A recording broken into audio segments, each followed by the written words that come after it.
All right, all right, all right, all right.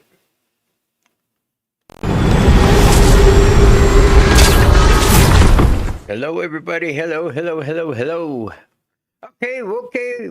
Well, I know I've been kind of in and out. We had internet issues, and then I had doctor's appointments and stuff like that. You know, as y'all know, I'm wheeling around in a wheelchair right now. So, recovering from surgeries, and then I got still ongoing surgeries that I have to do, but we'll get into more of that later. Right now, we are catching up on a lot of things right now. A lot of things. And I'm just gonna try to be um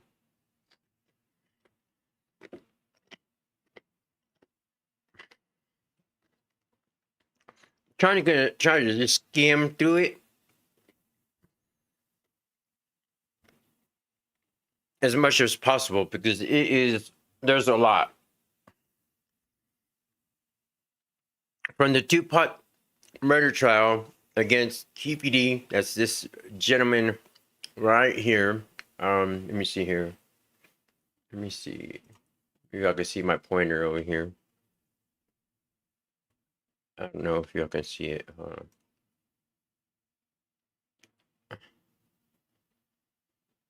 Well, it's the bald-headed guy right there. That's KPD. He's one of the guys who is subject in the Tupac murder trial. He's one of the suspects, one of the accused. There's no doubt he had a part to play. I don't think there's no denial in all that, for the most part. But let's get into it. Anything we need to address outside the presence of the jury? Not from the state. What's our witness or a Witness video? right now, Your Honor. We have two witnesses, then we're going to play 2000. All right, guys. Before we get into it, if you see that my camera gets off, it's because I'm also probably trying to eat at the same time as we're watching this. So I will be making comments, but my camera will probably be off and on. All right, let's get back into it. 2009, and then after lunch, we'll have another witness. And Okay. He's agreed to stay through Monday anyway, so that witness will probably not finish today. Got it. Okay, sounds good. Thanks for flying up. Sure. I think at this time we can bring in the jury then. Yes. All right, let's do so.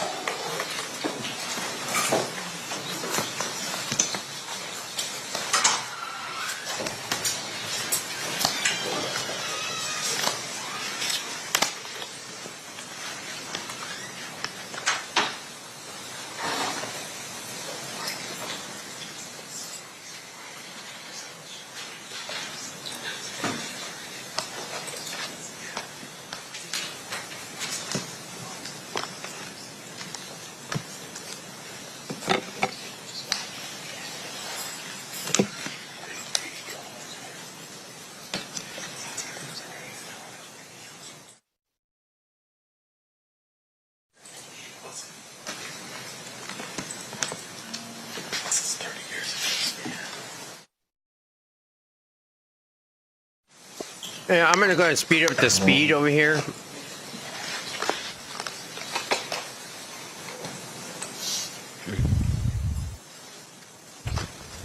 See if this is a proper amount of speed. You got. You still have water. It's your soda.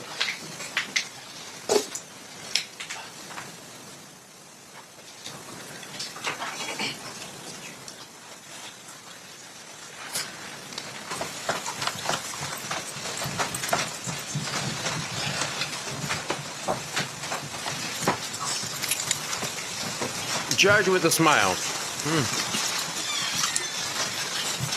the party stipulate to the presence of the jury? Yes, sir. You may be seated. Good morning and welcome back, ladies and gentlemen. We are still in the state's case in chief, so I'm going to turn to the state and see who the next witness is. Yes, Your Honor. The state calls Leonard Jefferson. All right, so I do have a problem here. Let me fix this problem.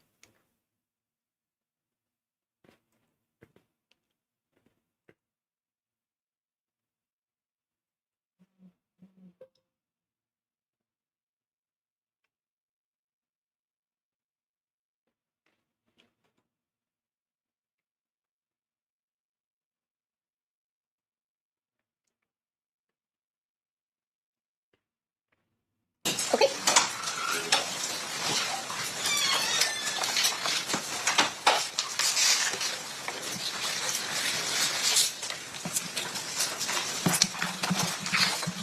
We're speed running through this, so bear with me, guys.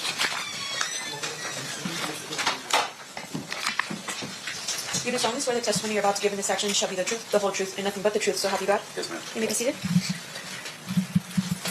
May I please have you state and spell your first and last name for the record? Leonard Jefferson, Leonardjefferson. Thank you, Mr. Jefferson. Mr. Paul, whenever you're ready, you may proceed. Thank you. Mr. Jefferson, on the weekend of September 7th, 1996, did you come out to Las Vegas? Yes, sir. And where were you coming from? Los Angeles. And why'd you come out to Vegas? I was coming to attend the Mike Tyson Food Sales flight. Where were you staying? Monte Carlo Hotel. And were you here by yourself or with somebody else? I was here with someone else. Did you go to the MGM Grand for the fight? Yes. Did you actually attend the fight? I did not. Tell us about that. Why didn't you attend the fight?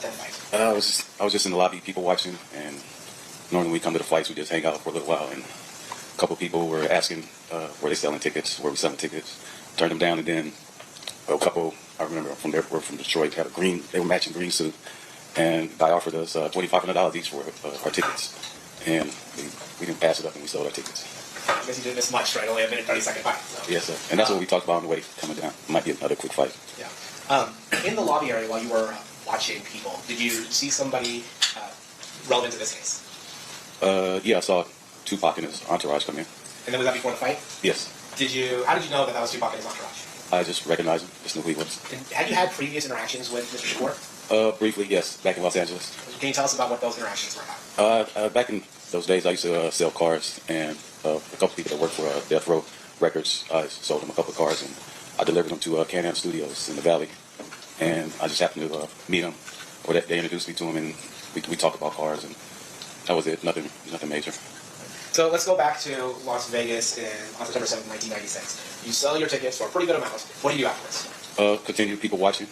Then I guess once the fight started, people were still, hanging out, and we decided to go back across the street to our hotel, and we took our money and went to the crab tables. And by the hotel, you're talking about the Monte Carlo? Yes, sir. And then at some point, do you decide to leave the Monte Carlo?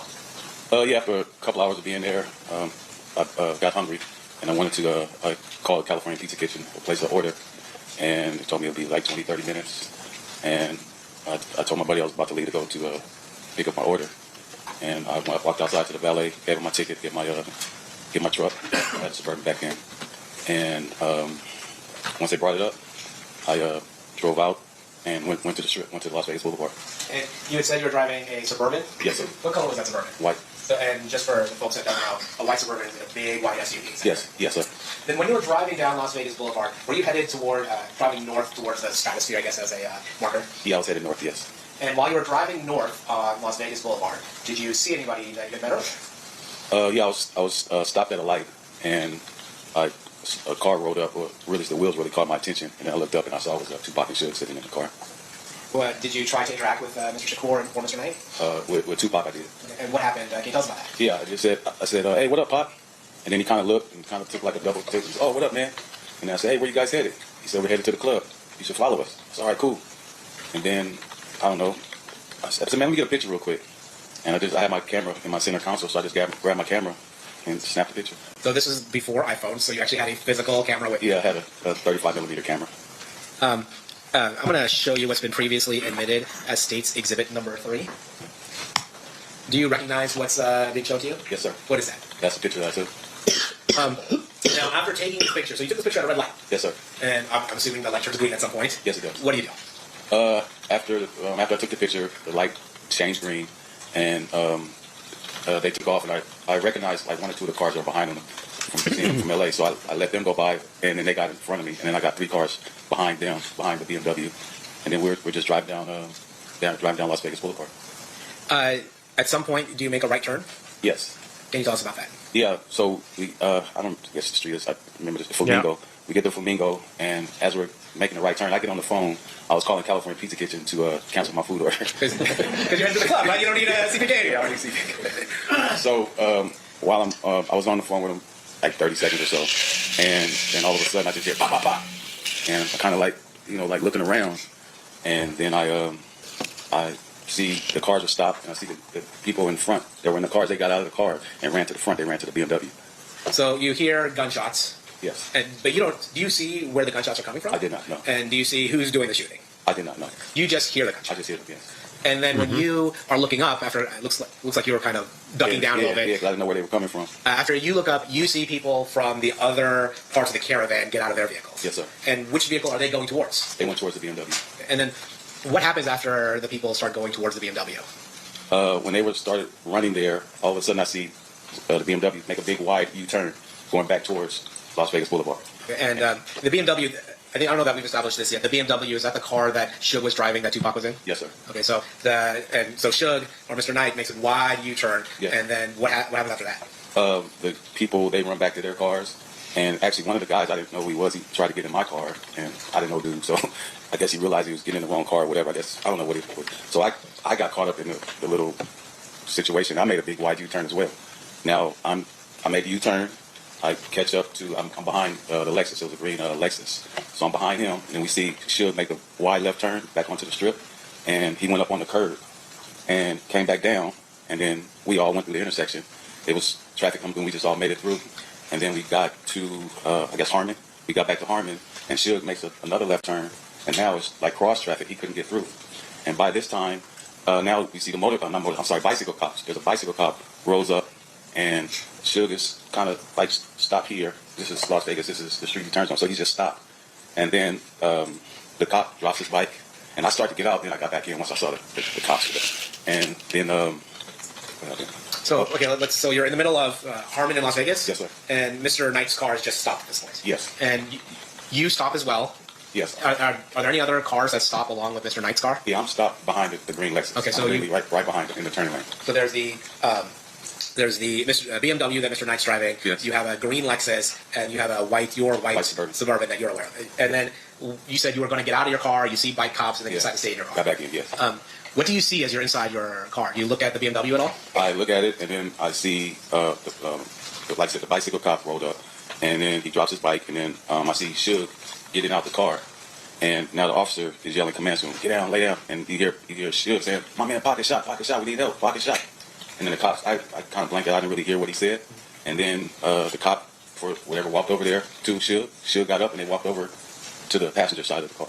Okay, and so initially, is it fair to say there's one bike cop, or are there multiple bike cops immediately? Well, I saw one, but then others came. Okay, so one immediately. I saw one immediately. Okay, so the one immediately shows up, and then other bike cops show up afterwards. Yes, okay. sir. And then the one bike cop, he's the one that's talking to Mr. Knight, and then at some point do they go over to the passenger side and deal with Mr. Shakur? Yes. Can you tell us about that? Well, at that time, when that occurred, a police officer rolled up in a vehicle.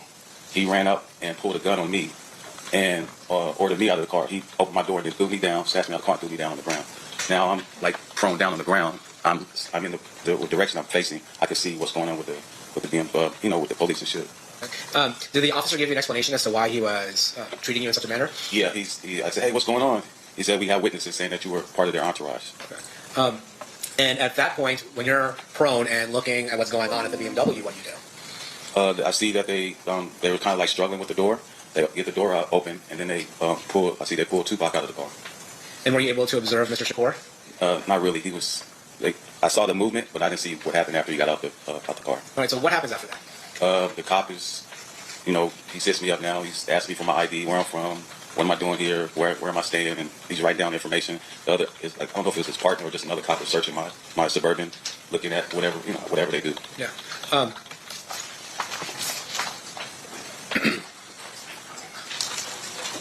Your Honor, I'm going to approach the witness with State's Proposed Exhibits 149 and 150. I'm sorry, Mr. Wilder.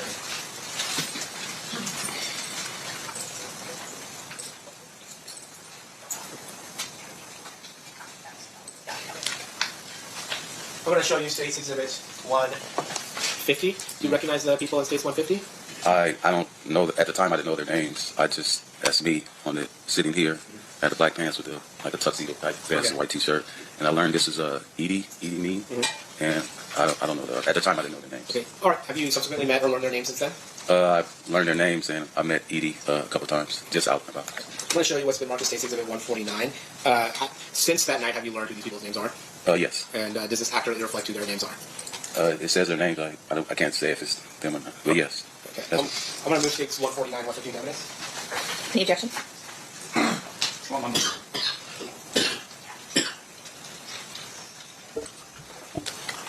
This time I'm just going to move in 149. No objection, 149. 149 will be admitted.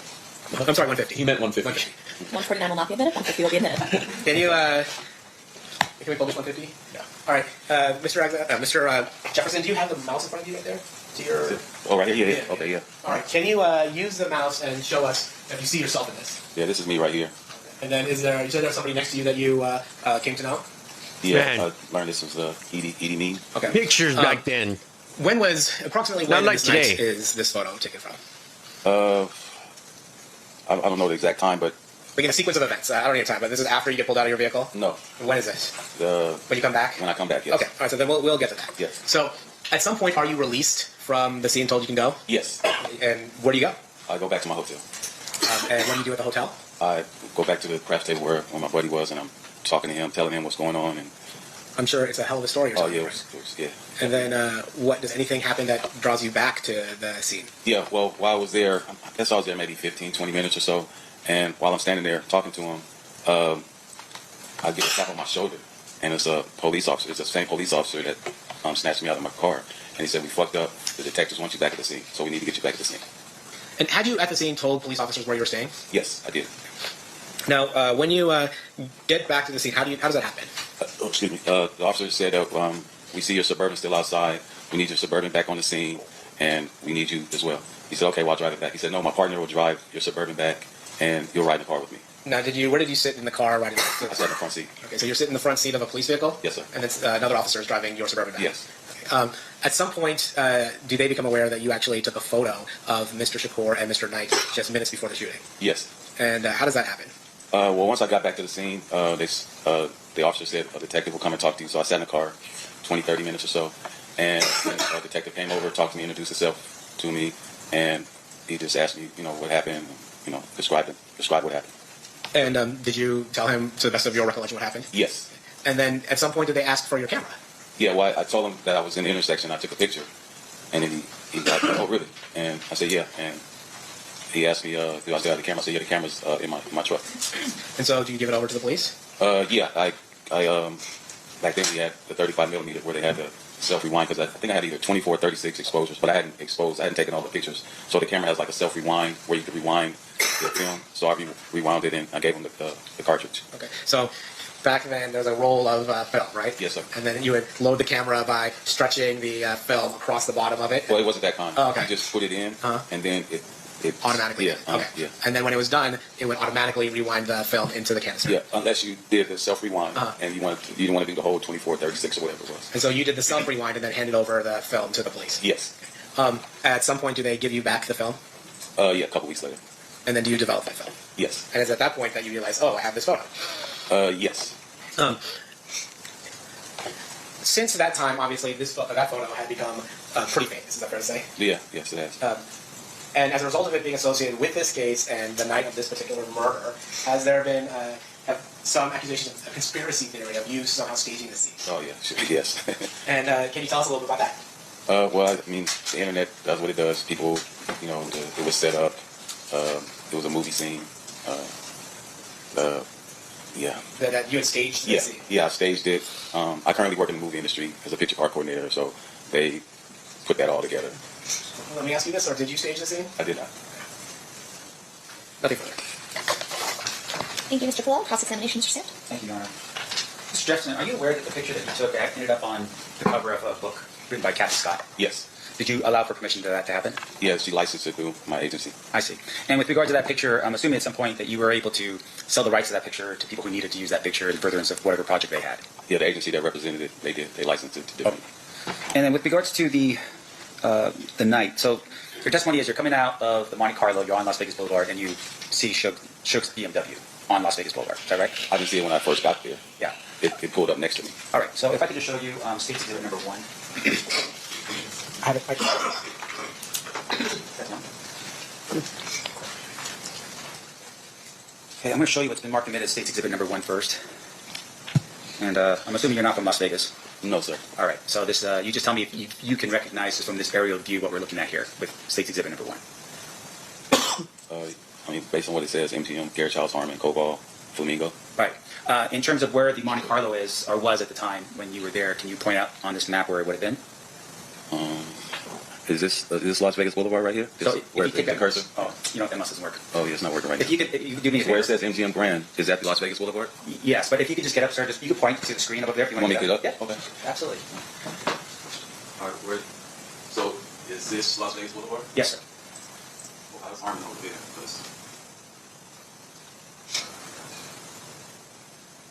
Let me ask you this question real quick. Tell where Las Vegas Boulevard is. Sorry. No, that's all right. And once again, I just want you to be familiar with this. If you're not familiar with it, I'll just take it down. Okay. Okay, that's fine. Yeah. No worries. Yeah, you can back up on the stand. That's fine. And fair to say, of course, we're talking 30 years, and you're not from here, so it would be very difficult for you to remember that kind of stuff, right? Remember what?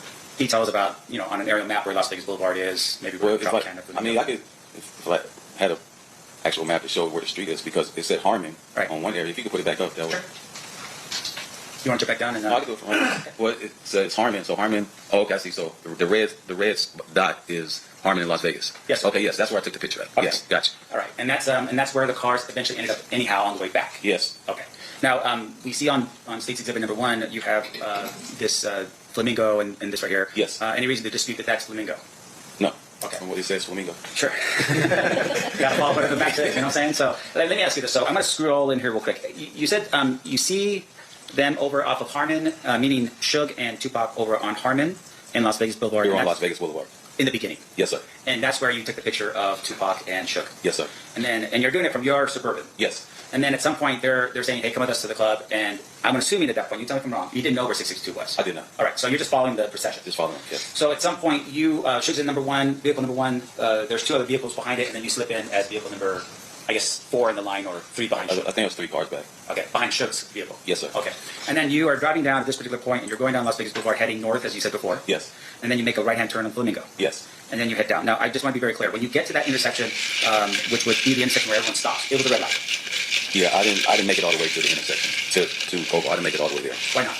because I was back and I don't know, like I said, like three cars back, so I didn't make it all the way to the intersection. The intersection, Yes. okay. When I made the U-turn, I was in the middle of between Cobalt and Las Vegas. So how did you make your U-turn? You just I made a big wide U-turn. I was in the second lane. Okay. We were in the second lane, and I made the U-turn into the third lane and went back over in another direction. I see. Now, when you make that turn, you come back over, you make a left back on, you're following Suge's vehicle all the way through. Yes, sir. Are you still number 3 or number 4 in the procession? I think I was like number 2. I was behind the green Lexus. Okay.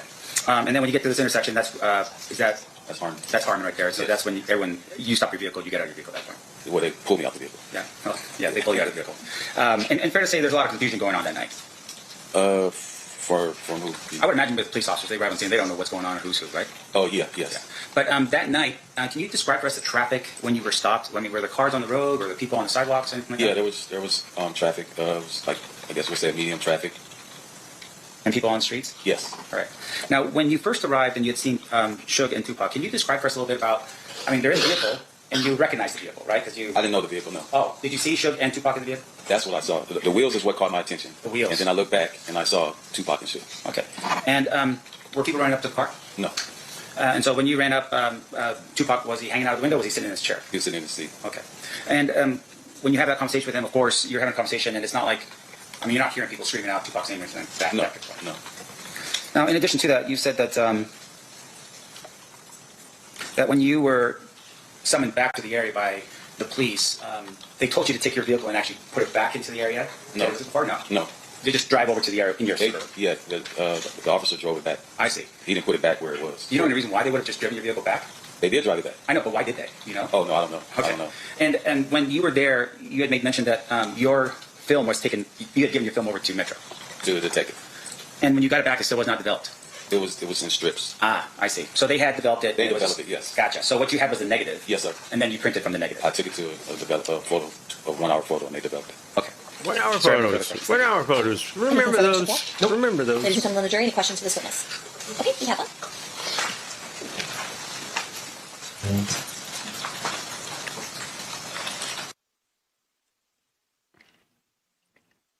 All right, so what I'm seeing here is he's somewhat of a witness. You don't know Just a question from our who shot. Can you recall the name of the detective who introduced himself to you the night when you arrived back on the scene? Kevin Manning. Okay. Any follow-up based on that, State? Nothing to say. Defense? Okay. All right. Thank you so much for being with us, Mr. Jefferson. You are free to go. Have a good day. Unfortunately, Who's your none of next it Mario Diaz. points to QPD. Yes.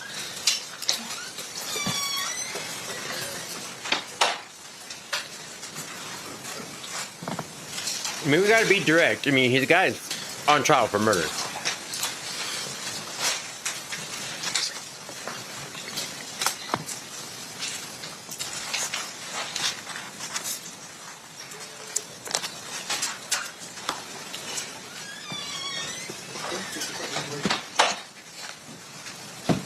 You do solemnly swear the testimony you're about to give in this session shall be the truth, the whole truth, and nothing but the truth, so help you God? I do. You may be seated. Thank you. You may be seated, Mr. Jefferson. Sorry, may I please have you state and spell your first and last name for the record? Do you want me to stand He's up? standing when he does that part. Sorry. Mario Diaz. And may I have you spell it? Oh, M-A-R-I-O. D-I-A-Z. D as in David, I-A-Z. All right. Thank you, Mr. Diaz. Now your turn. Mr. Jefferson. Thank you. Mr. Diaz, what do you do for a living? I'm a filmmaker. I direct documentaries, and I'm also a showrunner for documentaries and documentary series. What does a showrunner mean? I'm basically the person in charge of all of the creative. I put together essentially the series from a creative standpoint, and I also, make sure that all of the logistics of filming and editing the piece, just everything runs by me, through me. At some point, are you contacted by a company to create a documentary related to Death Row Records and the story of its rise and its ultimate fall? Yes. As I remember, my agent at the time called me and told me that there was an opening for a job directing a 6-part series about Death Row Records for a company called E1. Actually, technically, it was for Creature Films, which is a subsidiary of E1. And so I went and interviewed for it, I think, a couple times, and I got it. Prior to you becoming involved in, well, you got the job, so prior to you getting the job, had E1 contracted with anyone to assist in that documentary? Yes. Before I came on, there were 2 consultants that were hired. Greg Kading, who was a former LAPD detective, and Mike Dorsey, who is also a documentarian, who's been following this case for a while. The defendant was also on board, I was told, and so was Suge Knight. They had agreed to participate. I agree to participate. And you kind of motioned in this direction. Do you know the defendant, Wayne Davis? Yes. And do you recognize him here in court? Yes. Can you, I don't make you go through all this. Is it this gentleman right here? Yes. And the record reflect identification of the defendant, Judge. Yes.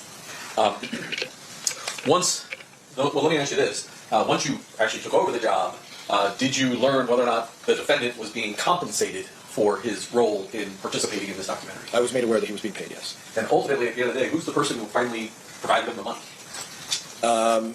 I was not in charge of the money per se. Somebody else was cutting checks. There was some, there's usually a protocol for that. And so I don't remember exactly who it was. I know that I, at one point, actually handed him a check. That was my question. Yes, yeah. You're the one. Somebody gave it to me, and I made that handoff. I know it's been some years now. Can you give us an approximate amount of money Mr. Davis was compensated for his participation? Don't remember the exact amount at all, but anywhere from $10,000 to $20,000, I would imagine. And for that compensation, did you conduct interviews on camera with Mr. Davis? Yes. And how many formal interviews did you conduct with Mr. Davis? We did 2 interviews in the summer of 2017. I believe that they were maybe weeks apart from each other, and they were probably around 2 hours and change each. And there was a camera rolling for the interview. Well, let's talk about the setup. Describe for me how you had this set up for the interviews. We maybe did, 30, 35 interviews for the entire series. We're filling up 6 hours of material for broadcast. So we did upwards of 30 interviews, and we mostly did them in a studio that the production company E1 had in the building. And we asked Mr. Davis to come to our building. We'd set up 2 cameras, and he basically sat across from me, and I asked questions.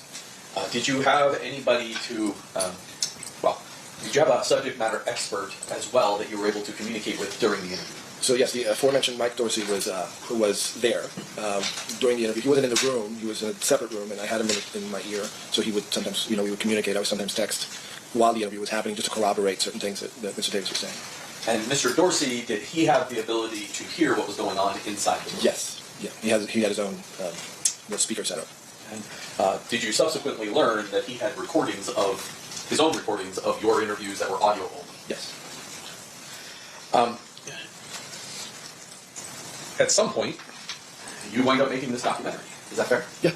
Now, to promote this documentary, let me ask you this. Do you know what a sizzle reel is? Correct. Yes. What is a sizzle reel? Well, sizzle reel is traditionally used we put together like a little trailer of sorts with existing materials about whatever the subject matter is, and that sizzle reel is used to entice buyers to essentially pay for the production of the series or whatever it may be, documentary one-off. So in this case, there was a sizzle reel made. And did that sizzle reel get made prior to your involvement? I believe so. Yes. And you, obviously, once you became involved, did you wind up using some of that sizzle reel to kind of promote each episode of the Death Row? I don't remember that we did that. It was only used for it was used by the producers to drum up interest in the series. Last night, did you meet with me? I did. And did you watch the sizzle reel? Yes. Judge, I have the sizzle reel marked as State Proposed Exhibit 120. I would offer it at this point. Any objection, Mr. Chair? No objection. It'll be a minute. You can switch it on to me.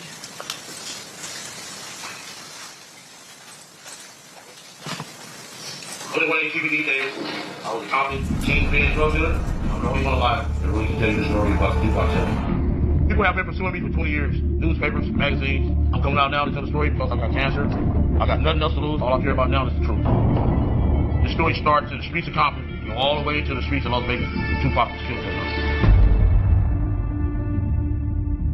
All the people that was in Vegas that weekend, it's like a curse. Everybody was dead or got life in prison. It was a crazy night, and I was a witness to everything that happened. It was prosecuted. The truth I got to tell you.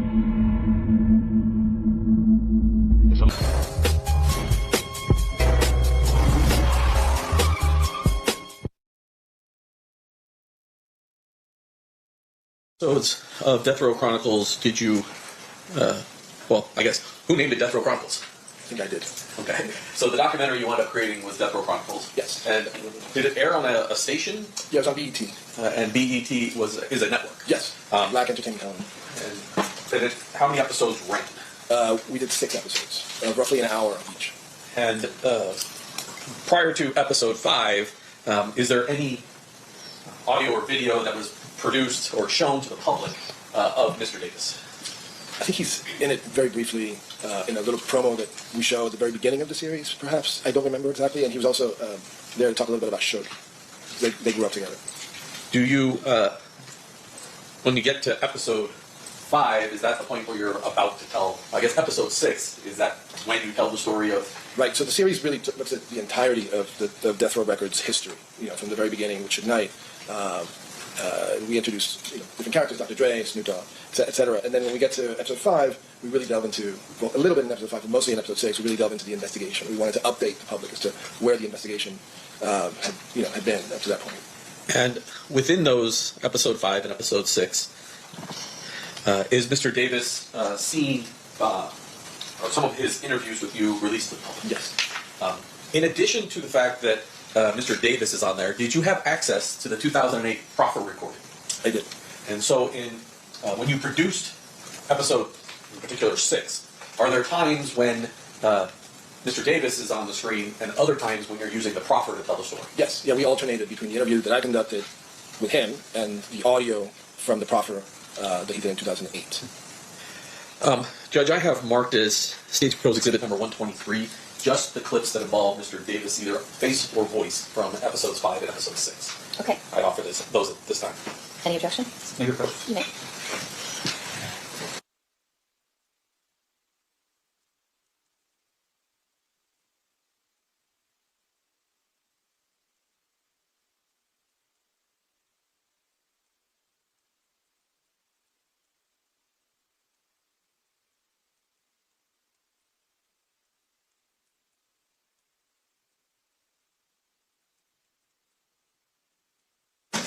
All right, so pursuant to the conversations at the bench, there's no objection to the admission. It will be admitted. So I'm just going to go through these with you. And start in episode 105. And you can see that generally at the bottom there's a timestamp there of when in the recording. Maybe I should back up. This was released when? 2018. And shortly thereafter, are you contacted by the Las Vegas Metropolitan Police Department asking for the raw footage? Yes. At that point, were you able to provide the raw footage? No. Did you become aware that that the Las Vegas Metropolitan Police Department was only provided what was publicly released in 2018? Objection.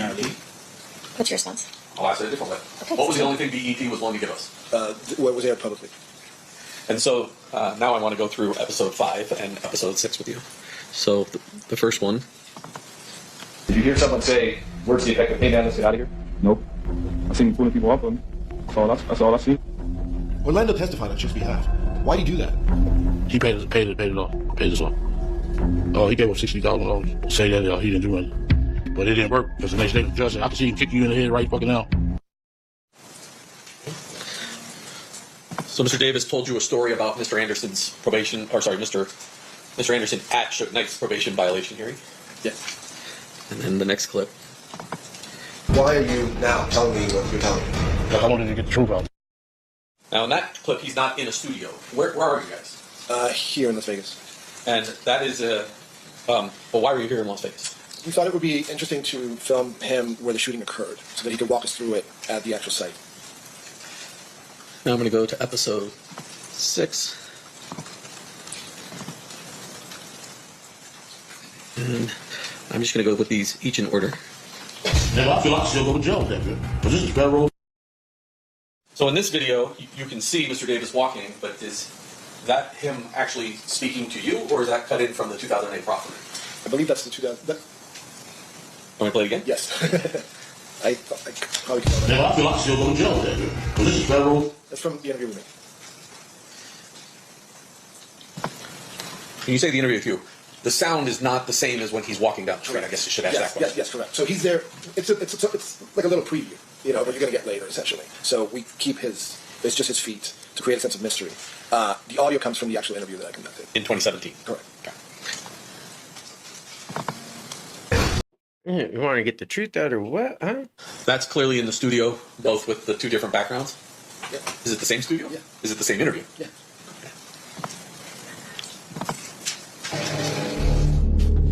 Okay, you ready?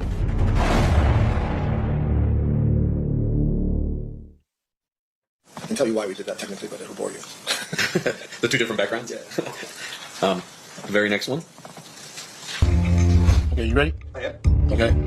Well, they've been sweating me for the last 20-some years, ever since that day that shit happened. Every other month, they was up there saying, it's a rapper killer. You know what I'm saying? I just been targeted. Just been on my ass ever since. Nobody trusts me. Why don't they trust you? Because they think you snitched? Yeah.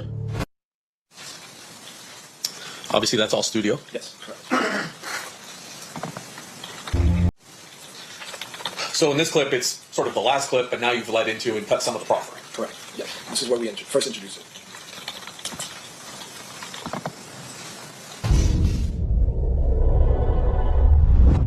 All right, I'm ready. Okay. Today's report is specifically on Tupac Las Vegas incident. All right. Now, I feel like I still go to jail with that, man. Because this is federal. What is said right here cannot be used against you. And so I'm getting the sense here that before commercial, you kind of lead off, and with commercial, you remind people what they just saw. Yes.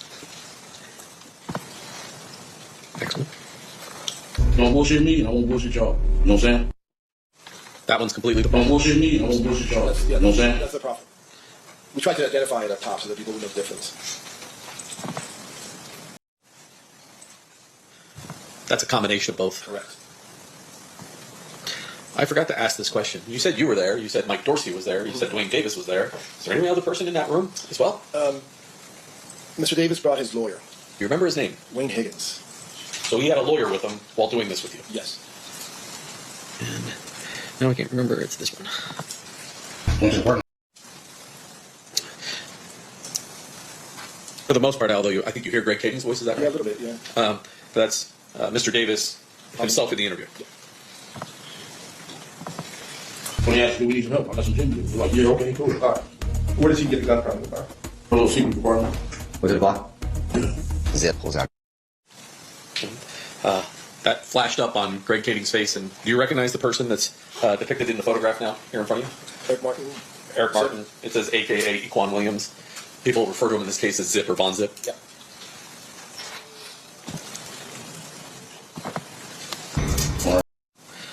I guess we caught a little bit of Mob James there.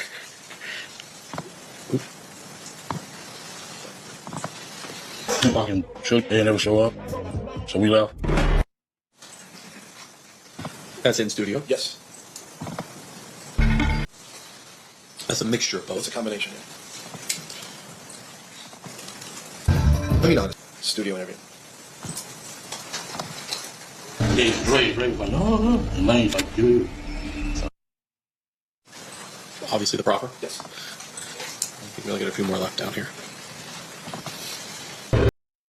I think that's the studio interview. Yeah, you have some graphics going on, but that's him in the studio speaking. Correct. So that's a combination of the material we shot here in Vegas with the studio interview. Sometime after the indictment in this particular case, is there a position change by the people who controlled the raw footage and intellectual property to what Mr. Davis said? Yes, but the production company and the network, I think, agreed to provide it. And were you at all involved in the reasons why they decided to provide it? I think I lobbied a little bit, but Mike Dorsey lobbied a lot stronger to get it released. Was there any particular position that Mr. Davis was taken that caused you, Mike Dorsey, as well as the company to change their minds? Yeah, I mean, in general, we heard that he said that this was just for show. That he was getting paid. This was Hollywood. This was all just show business. The term scripted came up as well. Was your show scripted at all? No, and I I pride myself in making sure that my work meets the strictest journalistic standards. I did not coach him in any way. We had meetings where I generally, very brief meetings when he was in the office, where I generally told him sort of where I was going with my questioning, but there was no coaching, no coercion, nothing of the sort. Nothing was predetermined. I never provided questions ahead of time, either. And once you became involved, obviously there are other people you guys wind up interviewing that aren't Shug or Mr. Davis or Mr. Kading or Mr. Dorsey. Sure. And any of those people, were they compensated for their participation? Were not. So once you came on board, everybody else was uncompensated. Correct. Did there come a point in time where you were able to provide a transcript of the actual tapes that were the video tapes of your interviews of Mr. Davis? Yes. I contacted by Detective Mog, and is that his last name? Mog, yes. Somebody had it. And we talked for a bit, and he took a statement, and I then provided the transcripts to him of both of the sit-down interviews. And I'm going to show you something just for identification purposes, but I'm going to show you State's Proposed Exhibit number 113 and 114. Do you recognize at least the first page of those particular transcripts? Yes. And those look like the way your transcripts were provided to us. Yeah. During the course of this, were you ever to get, or was E1 and 2 ever able to get us the tapes themselves, the raw footage? They did not, and I wasn't really privy to that process, but I think that they could not find them, is what I was told, or maybe they didn't try hard enough to find them. Not sure. Were you aware that Mr. Dorsey was able to give us the audio copies that he had? Yes. And were you aware that there are small sections of the tape that are on the transcripts that aren't on his audio, but he also has things on his audio that weren't captured because the camera wasn't running? Correct. Yeah. When we would break for a break or something, or for lunch, he would continue recording. Yeah. I passed the legislation. Okay, cross-examination, Mr. Sand. Thank you, Your Honor.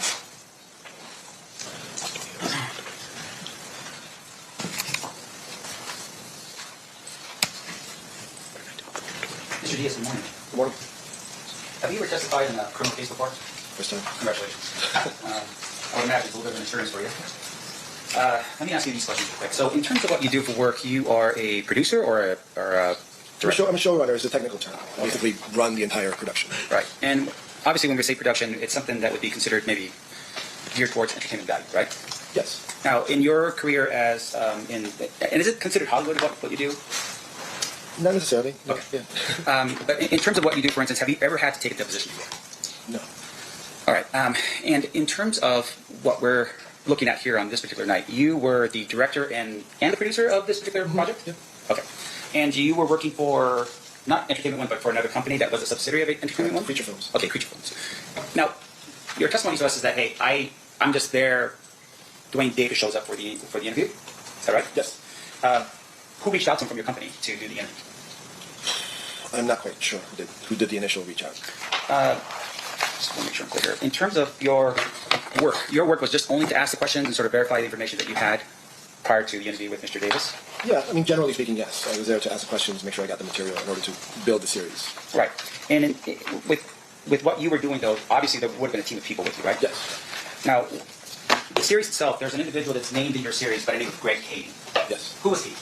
Well, I mentioned him earlier. He's a Los Angeles police detective, and he was a consultant on the project. Right, so his name's actually... A paid consultant. I'm sorry? A paid consultant. Right, so his name was one of the credits that was in the... when you do your credit. Yeah, at the end, yes, sir. Now, in addition to that, you had mentioned a man by the name of Mike Dorsey. Correct. And Mike Dorsey was also somebody who was what exactly? A consultant. He was a consultant. Yes. And as far as you know, the two of them, Mike Dorsey and Greg Cady, helped to write a book. Yes. And what was the name of the book? Murder Rap. All right, did you read that book? I did.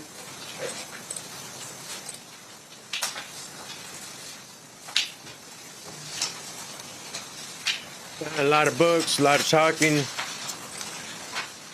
want to make a approach? Sure. Showing you what's been marked as proposed defense exhibit D as in David. Do you recognize this photograph? Mm-hmm. And what is that? Cover of the book. Okay, great. Yeah. During this time, I'd like to move for the admission of defense exhibit D as in David. Any objection, State? No objection. For a minute. Can you publish for the jury? You may.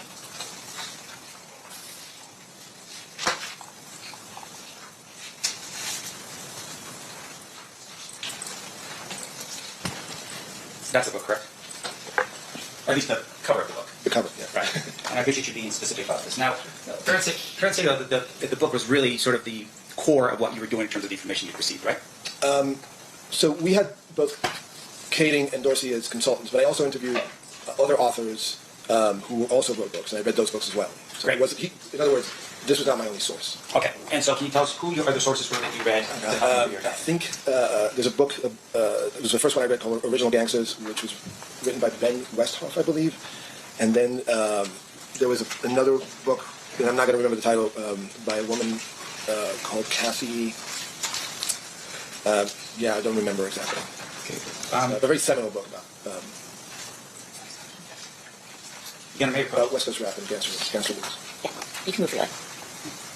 I'm showing you what's been marked as proposed defense exhibit E as in Edward. Do you recognize that photograph? Kathy, yes. Okay. Yes. Is that a picture of the cover of the book by Kathy Scott just referred to? It looks like it. I don't remember what the cover looks like, but Sure. yes. Seems accurate enough. Okay. Then I'd like to move for the admission of defense exhibit E as in Edward.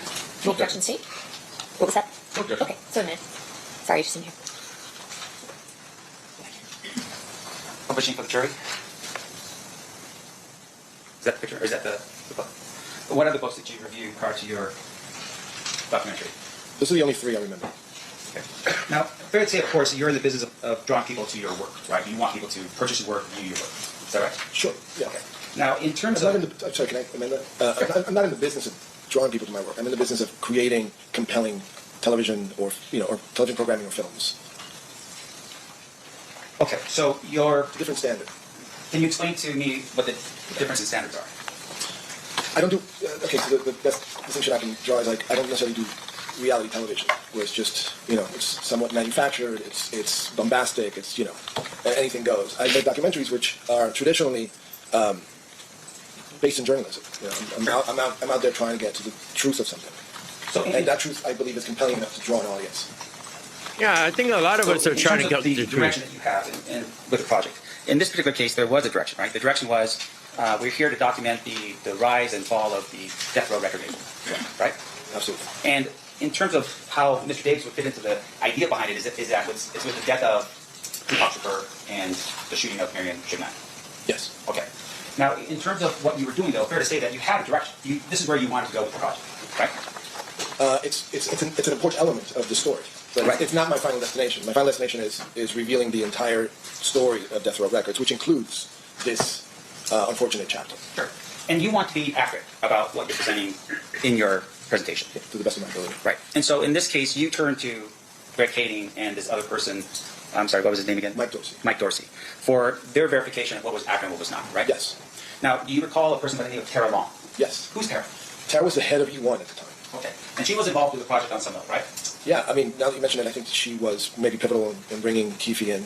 And I'm not sure how Greg and Dorsey came, but maybe through her, maybe through Creature. But again, they were there before I came on. Sure. And in terms of Tara's participation, can you tell the jury what contract was set up between Dwayne Davis and the company? I cannot. I don't know what the details of the contract are. So you never saw the contract? No. And you don't know, you can't tell the jury, for instance, how much money was promised to Mr. Davis as a result? No, I can only guess because I handed him a check at one point, or various checks at some point, and I don't, I think I remember the installments were like in the 5,000s or something. But Right. I'm just not sure. And so, and you had represented to the jury before on the state's direct that you believe there was one check, but now you're thinking, okay, it may have been installments of checks, multiple checks, right? It could be, yes. And the person that would have the most information about something would be Tara Long, right? Yes. Okay. Now, in addition to that, the terms of the agreement was that he was going to come in, give his interview, and then leave, right? I'm not sure what was agreed upon. Now, you did how many interviews with him? 2. Why? 2 and KBD the seems one to look in Vegas. Right, but the two that were in more studio, why did interested you in the do money 2? part of all this. As I recall, he came in to do 1, and he was not dressed for the interview appropriately. I think he came in shorts and a T-shirt or something like that. And I thought that he was going to back out, so I asked him to sit down so that we can go through some of the questions. And so we did. And then he ultimately decided to leave, and then chose to come back in a suit and tie. And that's actually the interview that you see the most. I see. So what he came back in is what was basically requested of him to do, is to dress a little bit better than what he dressed that day. Yeah, although I think that was his idea to dress better. Now, in terms of the first interview, you had a recording of that? I don't have a recording. I have a transcript. Okay. Is that the transcript that was referred to earlier? Is that a yes? Yes, sorry. Now, that's all right. And now, in terms of your recollection, is the next day you come back and you have the interview with Mr. Davis, the one that we're seeing snippets of right now? I'm not sure if it was the next day, but it was sometime after. Now, in your presentation, obviously, there is a lot of, I don't know what you would call it in Hollywood, like tones, ominous tones, as, Mr. Davis is walking down the street. That's obviously for some type of cinematic effect, right? Yeah, we're underscoring the drama of it. Right, and it's just to sort of build up an interest in whatever that scene is. Right. Okay, so the view of Mr. Davis walking, can you tell us where he was walking and why he was walking in the direction that he was being filmed?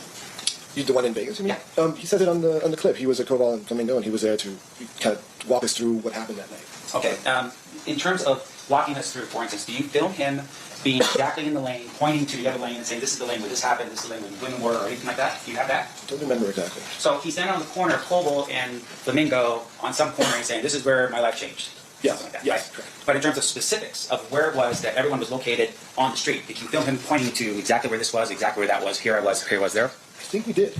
Okay, and that would be... I don't have that. I don't think we have that transcript. Okay, and once again, you don't have the transcript, you think you did, but as you're sitting here right now for this jury, you can't show that, right? I can't show it, and I'm not entirely certain. But I would think that if I brought him there, it would be more than just to appear on camera for 30 seconds and say my life was changed. Sure. And I do recall being there for much longer than that. Okay. And once again, it should be captured on film somewhere. It is filmed. Yes. Okay, but it's not here today. No. Now, in addition to that, your testimony is that you had, there were parts of the video that shows like, I guess there was like a proffer version. You said there was a proffer and there was a guy with a beard. Is that in the proffer?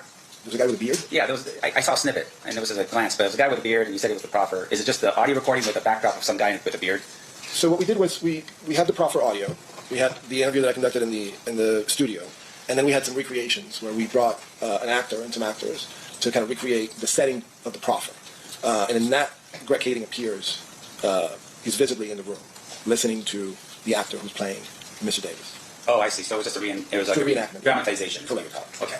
Now, when you're setting that up and that's happening, that's Greg Kading's direction, right?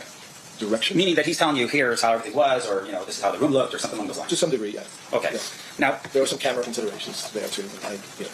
Greg Kading was being paid for his work. Was.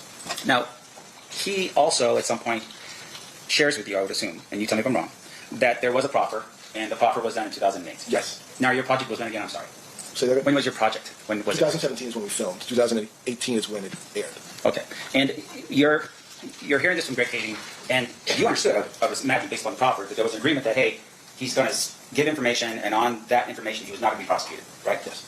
Was there some condition that would, if there was a violation of that condition, would then cause the proffer to be made public? Objection 1 calls for stipulation. 2, legal conclusion. The court's already ruled on the admissibility of the proffer. What's your response? It's, well, let me rephrase the question, Judge. Okay, so I'll sustain the objection and you'll rephrase. Let me ask you this. So, in terms of your interview, is that a yes?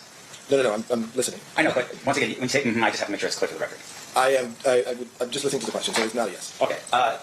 In terms of your recollection, was there a reason why, in your recollection, Mr. Davis could give his information to you? Why he could? Objection calls for a legal conclusion. There's no legal. Why he could? Are you just asking if he told him, or okay? If you want to rephrase a little bit. Did Mr. Davis? Did you ever find out as to why Mr. Davis gave this interview to you in 2017? Objection speculation. Sustained. Did you at any point during the time period ever know if Mr. Davis had violated the terms of his property? Objection. The approach.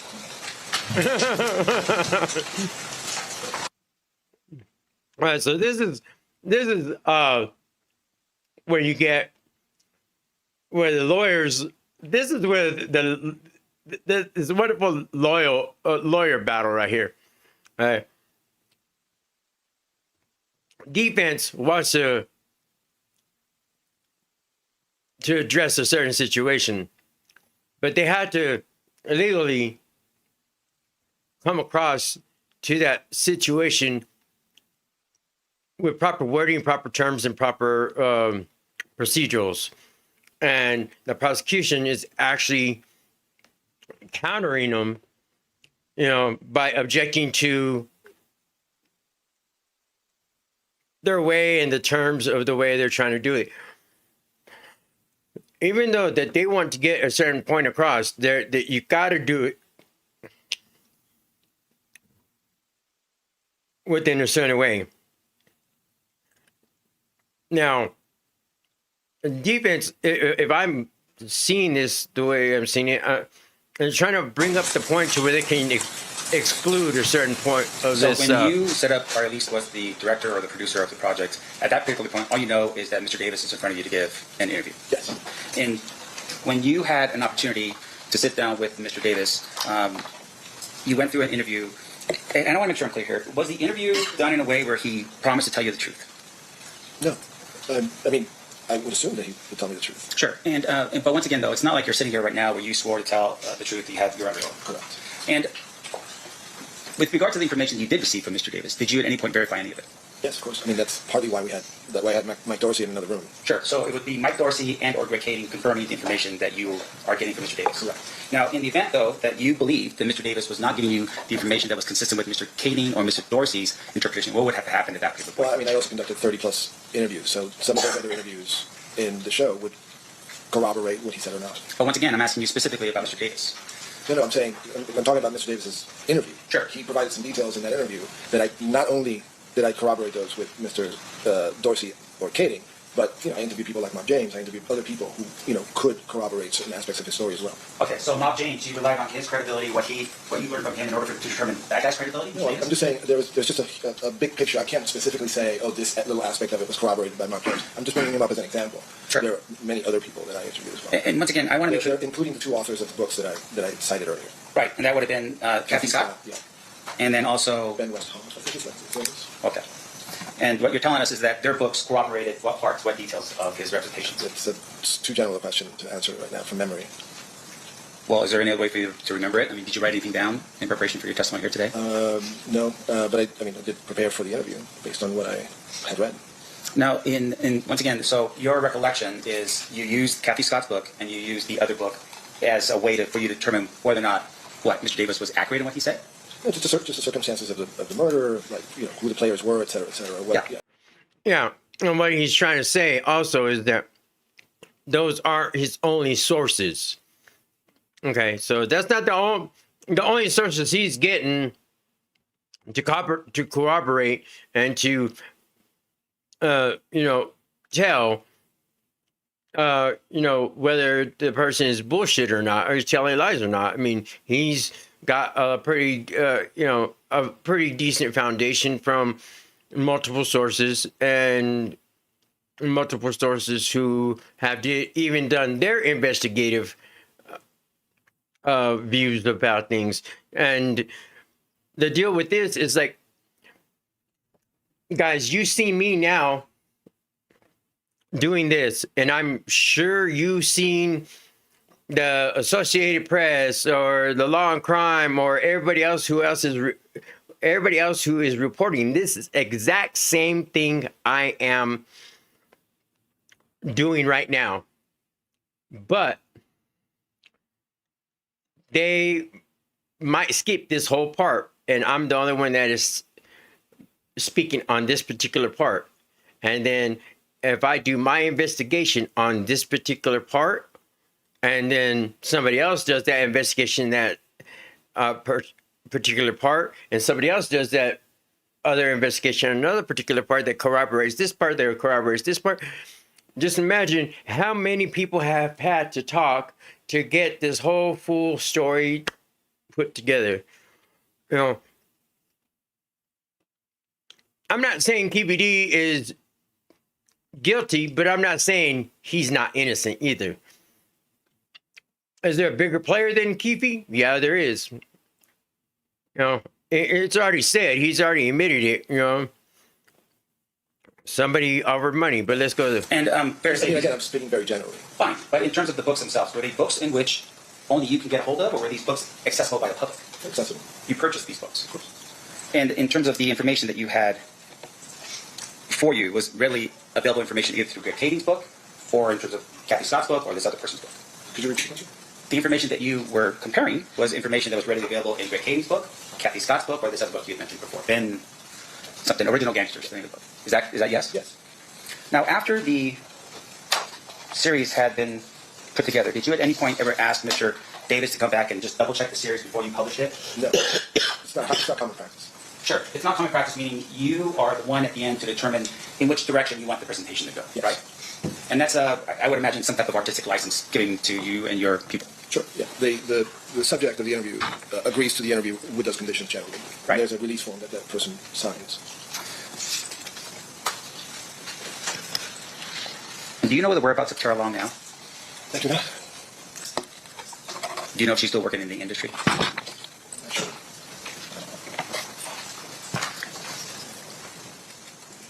What does it matter?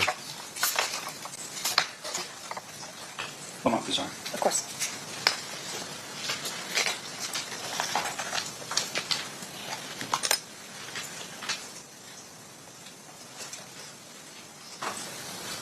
Just one final clarification. In the beginning, we talked a little bit about this. I was trying to write it down. Blaze. That very first snippet that we had, it was like Sizzle reel. Sizzle reel. Okay. Did you conduct? Was that your sizzle reel? No. I mean, it was for the same project, but it preceded me. Right. In terms of that sizzle reel, do you know how it was created? I don't know the circumstances. I know he was brought. That's the studio we shot in, so I'm familiar with where it took place, but I don't know who did it, when it was done, or anything like that. And so, in terms, I'm just going to add really quickly that the clip that was shown is sort of a composite between the sizzle reel and then like a promo that BET actually did for the show. So somebody put that together, unbeknownst to me, or away from my control. Okay. And so, but you don't know who that was. And is that a no? No. And with the way it was filmed and the reels and so forth, you don't have access to those reels at all, either. Of that sizzle reel? Yes. In particular, no, I do not.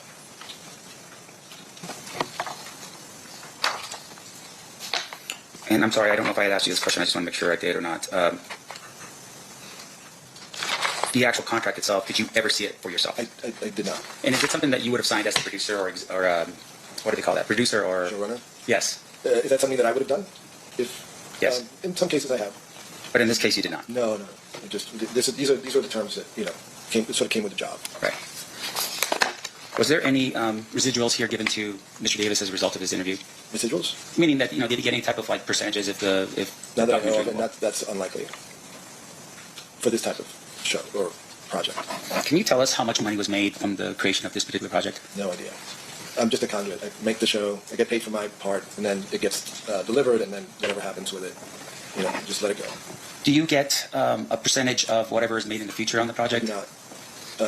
Very rarely I get residuals through my union. I belong to the Directors Guild of America. So sometimes I haven't gotten a check for more than $200 for residuals. So in this project, you were just paid for your work and no further compensation at all? Not in the documentary world, but not something that happens very frequently. I see.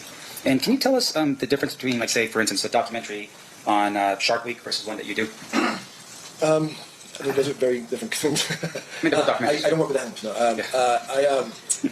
some of them are animals. You know, some of them are humans. The requirements for that sort of thing, you know, underwater filming, they're just it's like apples and oranges. You know, if you want to do insurance, reality TV and what I do, I think I can be more helpful with that. Yeah, meaning, so there's reality TV, meaning you're filming a shark doing shark things, versus what you do, which is more interpretive. It's not. I want to be careful about how I answer this. Sure. When you're just in nature looking at an animal, there's interpretation too. By the way, there's music added to it. There's you know other components that would fall into the category of artistic, you know, like artistic input. I would say the same is true of documentaries like this, but they're rooted in wanting to present something that's real and accurate, and that's the school I came from. But once again, that's an intention. Is that always the case? Sometimes it isn't. It's certainly my intention. Thank you. I have no further questions. Thank you. Any redirect, Mr. Paul or Mr. What was you, Mr. Joe? Thank you, Judge. No, thank you. Thank you, Mr. Diaz. Ladies and gentlemen, hang on one second. Ladies and gentlemen of the jury, any questions for this witness? Okay, we have a couple.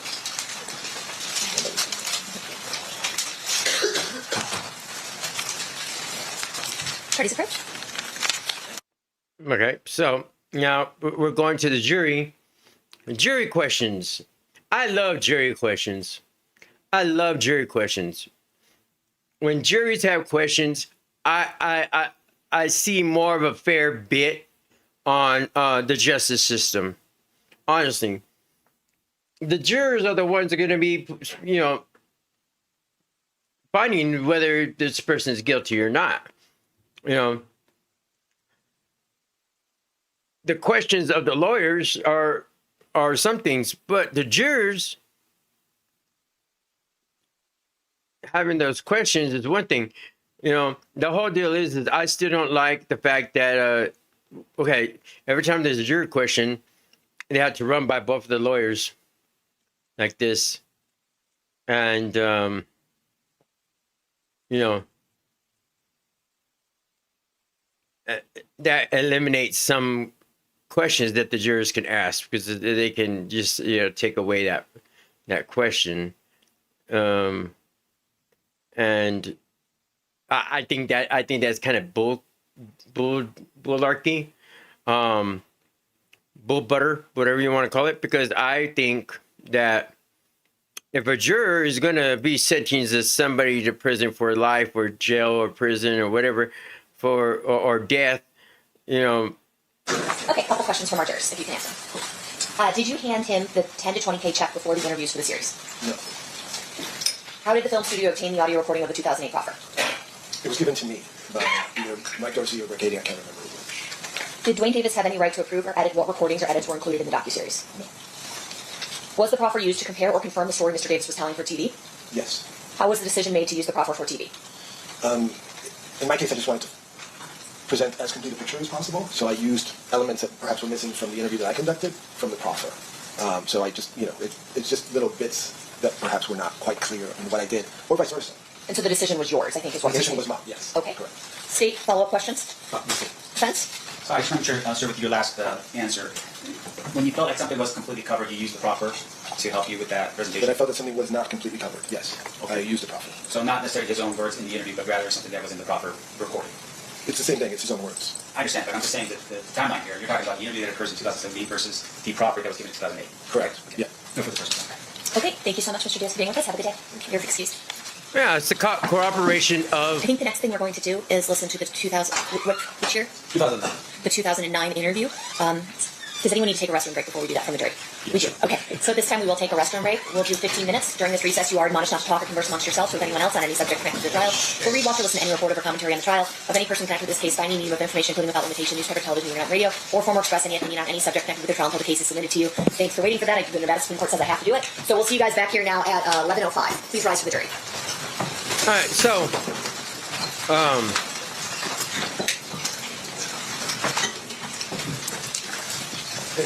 as I see here is, like I said, when the jury wants to ask a question, it has to be agreed upon by defense and. For the record, the jury is out of the room. Anything we need addressed outside of presence. Okay, we'll be in recess. Back on record in State versus Davis. by the defense and anything we need to address outside the prosecution. the prosecution. Okay, let's bring the jury in. As long as they're and with that, it's like a juror can't just go, "Did you do it? Do you know who did it? Do you believe by your experience or by your you were there during this debacle? Did you see him kill him? You know, direct, quick, yes or no questions. You know, did you do it or did you not do it? You know, do you know who did it? Or are you speculating on who did it? Are you guessing or not guessing? So that kind of eliminates some of those questions, but sometimes it's a direct question that needs a direct answer that will stop a lot of this and stop wasting all this time. You know, right now, I'm kind of glad it's going where it's going right now because names have been implemented inside this case so far. I'm gonna try to. We're gonna just keep on moving on here.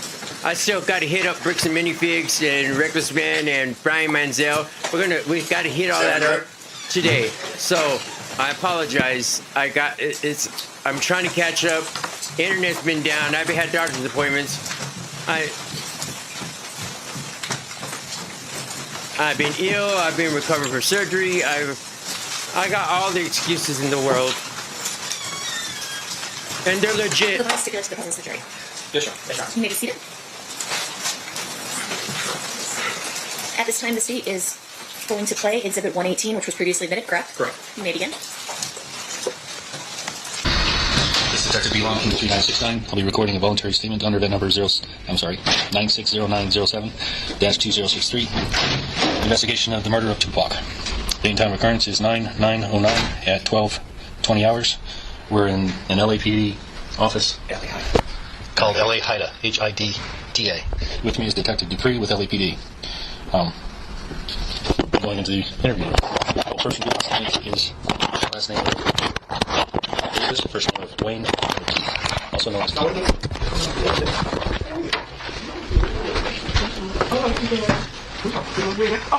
Good, how are you? This is Detective Long, Las Vegas Metro PD. This is Wayne Davis.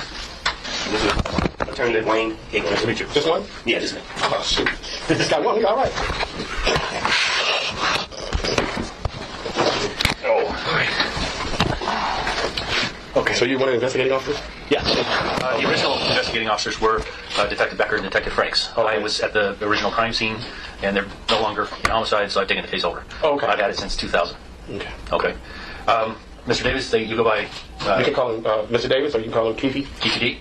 Is that correct? Keefy, either one. Keefy, okay. Yeah, no, what you feel comfortable with. Okay. This is, actually, I took quite a few notes here, but I don't even know where I'm going to be going with this. Okay, let me say something to my client for you so he understands. Okay. This is like an informal meeting.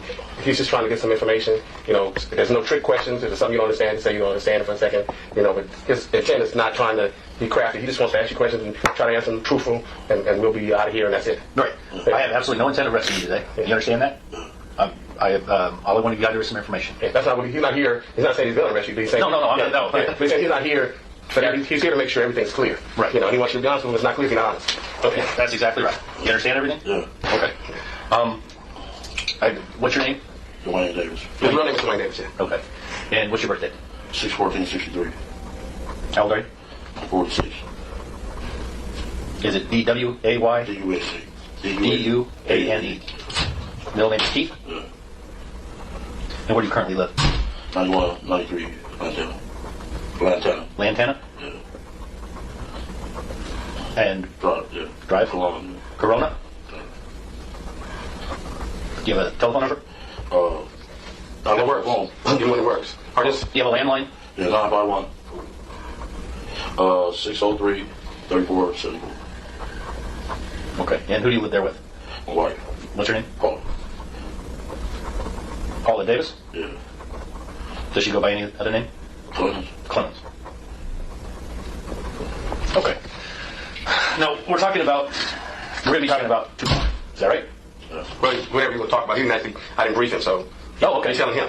Well, Detective Dupree gave me a few notes here, but I don't even know where I'm going to be going in this thing. Okay, let me say something to my client in front of you so he understands. Okay. Because it's like an informal meeting. If he's just trying to get some information, there's no trick questions. If there's something you don't understand, say you don't understand it for a second. But his intent is not trying to be crafty. He just wants to ask you questions and try to answer them truthful, and we'll be out of here, and that's it. Right. Okay. I have absolutely no intent of arresting you today. Yeah. You understand that? All I want to gather is some information. Yeah, that's not what he's not here. He's not saying he's going to arrest you, but he's saying... No. He's saying he's not here. But he's here to make sure everything's clear. So right. He wants you to you should have telling him that he's not there to arrest him. Right. You understand everything? Not there to arrest him. What's your name? Dwayne Davis. His real name is Dwayne Davis, yeah. Okay. And what's your birthday? 6/14/63. How old are you? 46. Is it D-W-A-Y? D-U-A-C. D-U-A-N-E. Middle name is Keith? Yeah. And where do you currently live? 9193 Mansell. Lantana. Lantana? Yeah. And Drive, yeah. Drive? Corona. Corona? Yeah. Do you have a telephone number? It works. Give me when it works. Or just... Do you have a landline? Yeah, 951. 603 3474. Okay. And who do you live there with? My wife. What's your name? Paula. Paula Davis? Yeah. Does she go by any other name? Clemens. Clemens. Okay. Now, we're going to be talking about Tupac. Is that right? Yeah. Well, whatever you want to talk about, he didn't actually, I didn't brief him, so. Oh, okay. You're telling him. Well, Detective Dupree gave me a call, and he says you may be help to me in the Tupac murder back in '96. Yeah. Is that correct? Yes. Okay. And back in 1996, you were living where? Compton. On Burris Street? On California. On California Street. Yeah. Okay. Did you have a place on Burris? No, I have no place on Burris. Okay. 1405 Burris, who was living there? That's my dad's house. At your dad's house? Yeah. Okay. And you had other family that was also living on Burris? Yeah. And who was that? Lando and my sister, Gail, Rosin. Okay. Lando being? Orlando. Orlando what? Davis. Okay. I know you know that I know what you're talking about, but I need to hear it from you. I'm going to ask you really stupid questions. I just need to hear the whole answer. Yeah. Okay? Okay, so Orlando Anderson is what to you? It's my nephew. And he went by what name? Baby Land. Did he go by any other name? No. Lando? Lando, yeah. Yeah. Well, that's what I'm referring to, because we've heard both. So I just want to know if that's the person we're talking about. Yeah. Okay. Did you have any other family over there? No. Do you have a brother? Brother? Okay.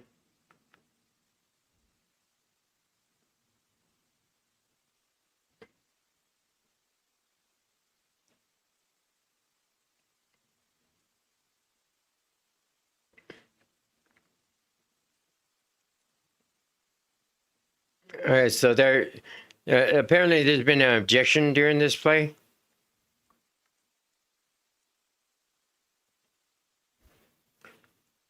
I was trying to figure out who is this is the judge. She seems nice enough. These are defense attorney. I mean, this is a defense attorney. These are prosecution. I wonder if this is a family member or if this is like a journalist, because he's been like, I noticed watching that he's been crazy serious, like jotting down everything that has been going on. Everybody else is like talking.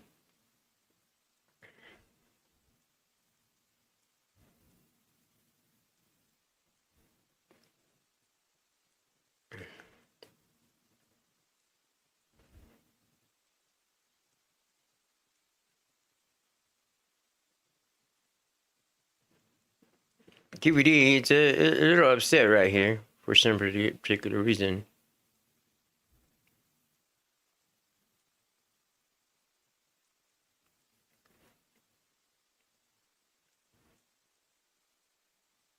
I see. He has something with his nose. He got allergies or something. He be poking your nose with that damn paper and whatever. Okay, we're gonna start replaying. Or we're gonna continue playing, sorry. Okay.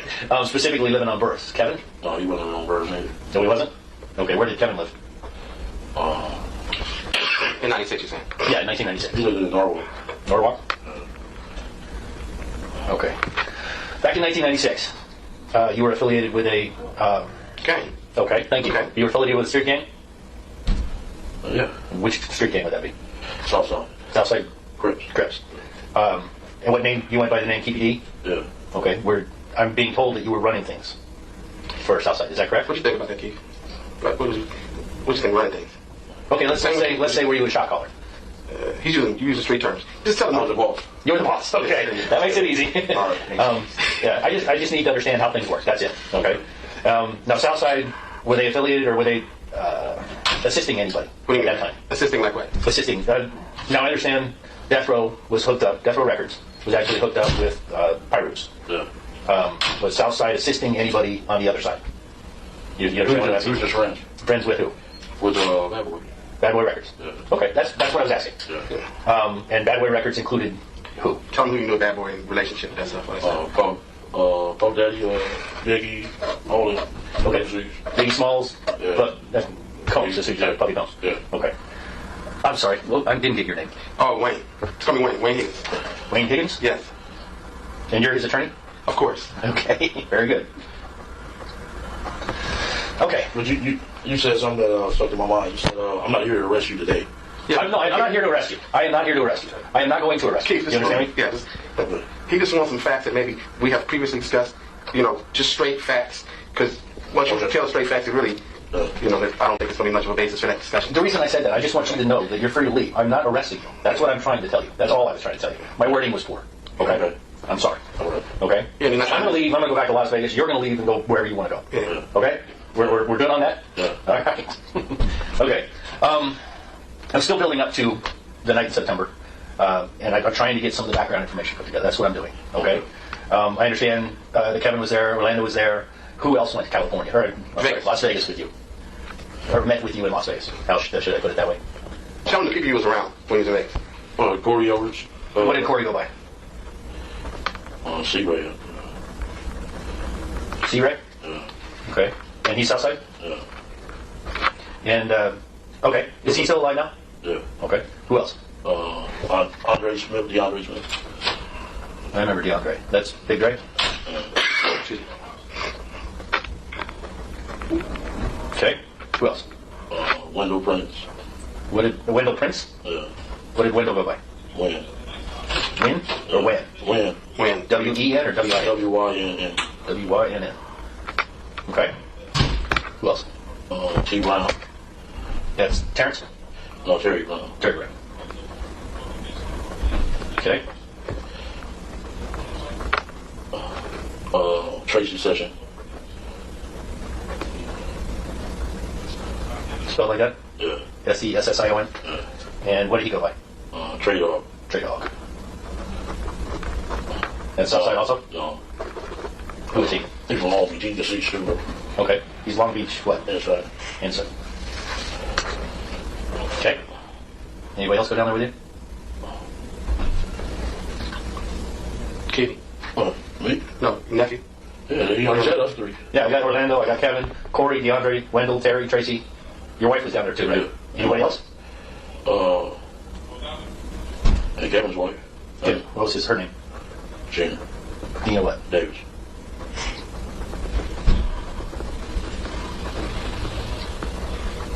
All right. How did everybody get down? I'm sorry. Was Orlando's girl down there too? Do you remember who Orlando's girl was? Yeah. Who was that? Rasheen. Yeah. Rashina? Rasheen Smith. You don't need that else? R-A-S-H-I-N-A. Yeah. Rashina Smith. Okay, very good. That's his girl. I don't know if she was down here. I'm not sure. I'm not sure. Okay, that's fine. How did you get to Las Vegas? I drove a rent car. Was this like a week beforehand, the day of, the day before? Do you remember?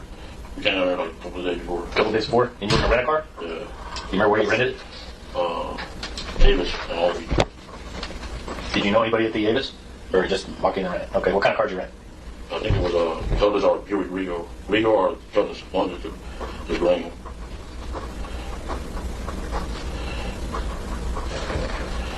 And who all rode down with you? Me and my wife. Just you and your wife? Yeah. Where do you stay? Stay at, what, like, Marlow? Yeah. Do you remember how Orlando got down? No, they came down a couple of days after the day of the fight. The day of the fight or the day before the fight? The day of the fight or the day before. I know we were down a couple of days before that. Okay. And how did Orlando get down? Him and Big Drake came. What kind of car? Cadillac. And T-Bone. Okay. Where did the Cadillac come from? The thing from LA. Was it somebody's car? Was it a rental car? Rental car. Do you remember from where? I don't remember from where. Okay. What color was the Cadillac? White. 4-door? Big one? You remember what kind of cab? It was a big one. 4 doors, right? Yeah. Do you know where that car went? Where it went? Afterwards, did it get returned to the rent-a-car place? Yeah. It did. Okay. But you don't remember what company it was? No. Okay. You remember who rented it? No. Okay. This is what helps me. If I have facts, I can corroborate everything that's said to me. It makes everything look better. So that's what I'm doing. Is I'm trying to build up things. The lady, she died though. She passed away. What's her name? Who's he related? Harris. The rent car lady. At the rent car place. No, the one that I rented for. Who's usually related to somebody, she was friends with somebody, something in the family, somebody from the hood. T. Brown. T. Brown's girl's mother, something like that, yeah. T. Brown's girl's mother. You said she passed away? Yeah. The Harris lady did? Yeah. Okay, deceased. Do you remember the girl's name? T. Brown's girl? I don't remember. It's been a while. I don't remember her name. What was her name? Was her last name Harris? I think so. Yeah. Okay. You remember the first name at all? No. She's. I'm trying to remember. You said Tisa or Teresa? I don't know. He was just guessing, I don't think he... Yeah, I'll get back with you on that. All right. Okay. And then who else from Compton went down? Just the people I knew. Okay. Any other vehicles? Oh, wait. How did Kevin get down? They went down in the van. Where did the van come from? I think Corey people they rented it. Corey Edwards people? Yeah. Did Corey drive with Kevin? Yeah.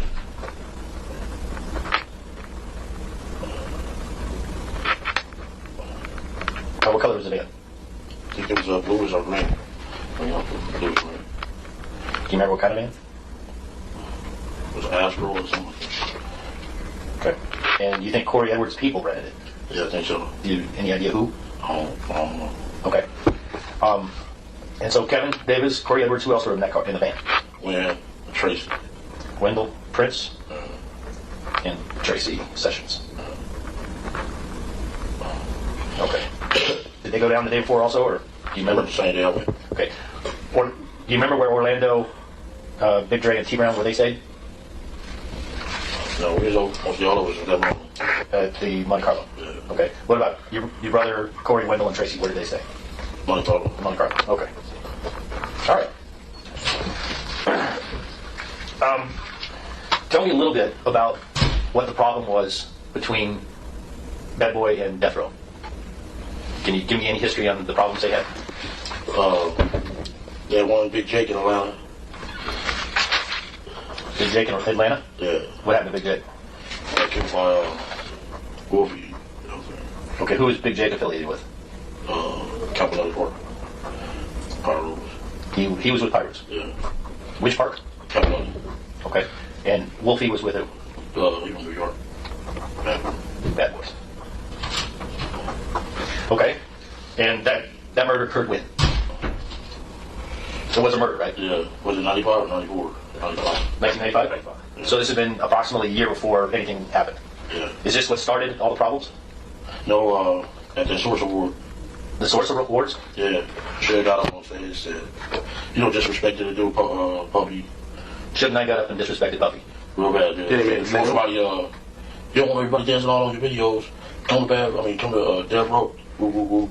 Yeah, basically he said that, you know, if you don't want your executive producer to be involved in the videos, you want your owner to, you know, to carry it with a class act, don't come to Bad Boys. Because Puffy was in all the videos. Oh, yeah, he was making a mark about Puffy. Yeah. Okay. And it was a real embarrassing way he did it. How did Puffy feel about Suge? He was scared of him. He was scared of him? How afraid of him was he? He was scared of him. He didn't want to come out here. To the California area? Yeah, period, yeah. Because he was afraid Suge would do something? Yeah. Okay. Do you think Suge would have done something? If he could have caught Puffy? Yeah, for sure. Okay. Okay. I'm just looking for your opinion. Yeah. That's it. All right.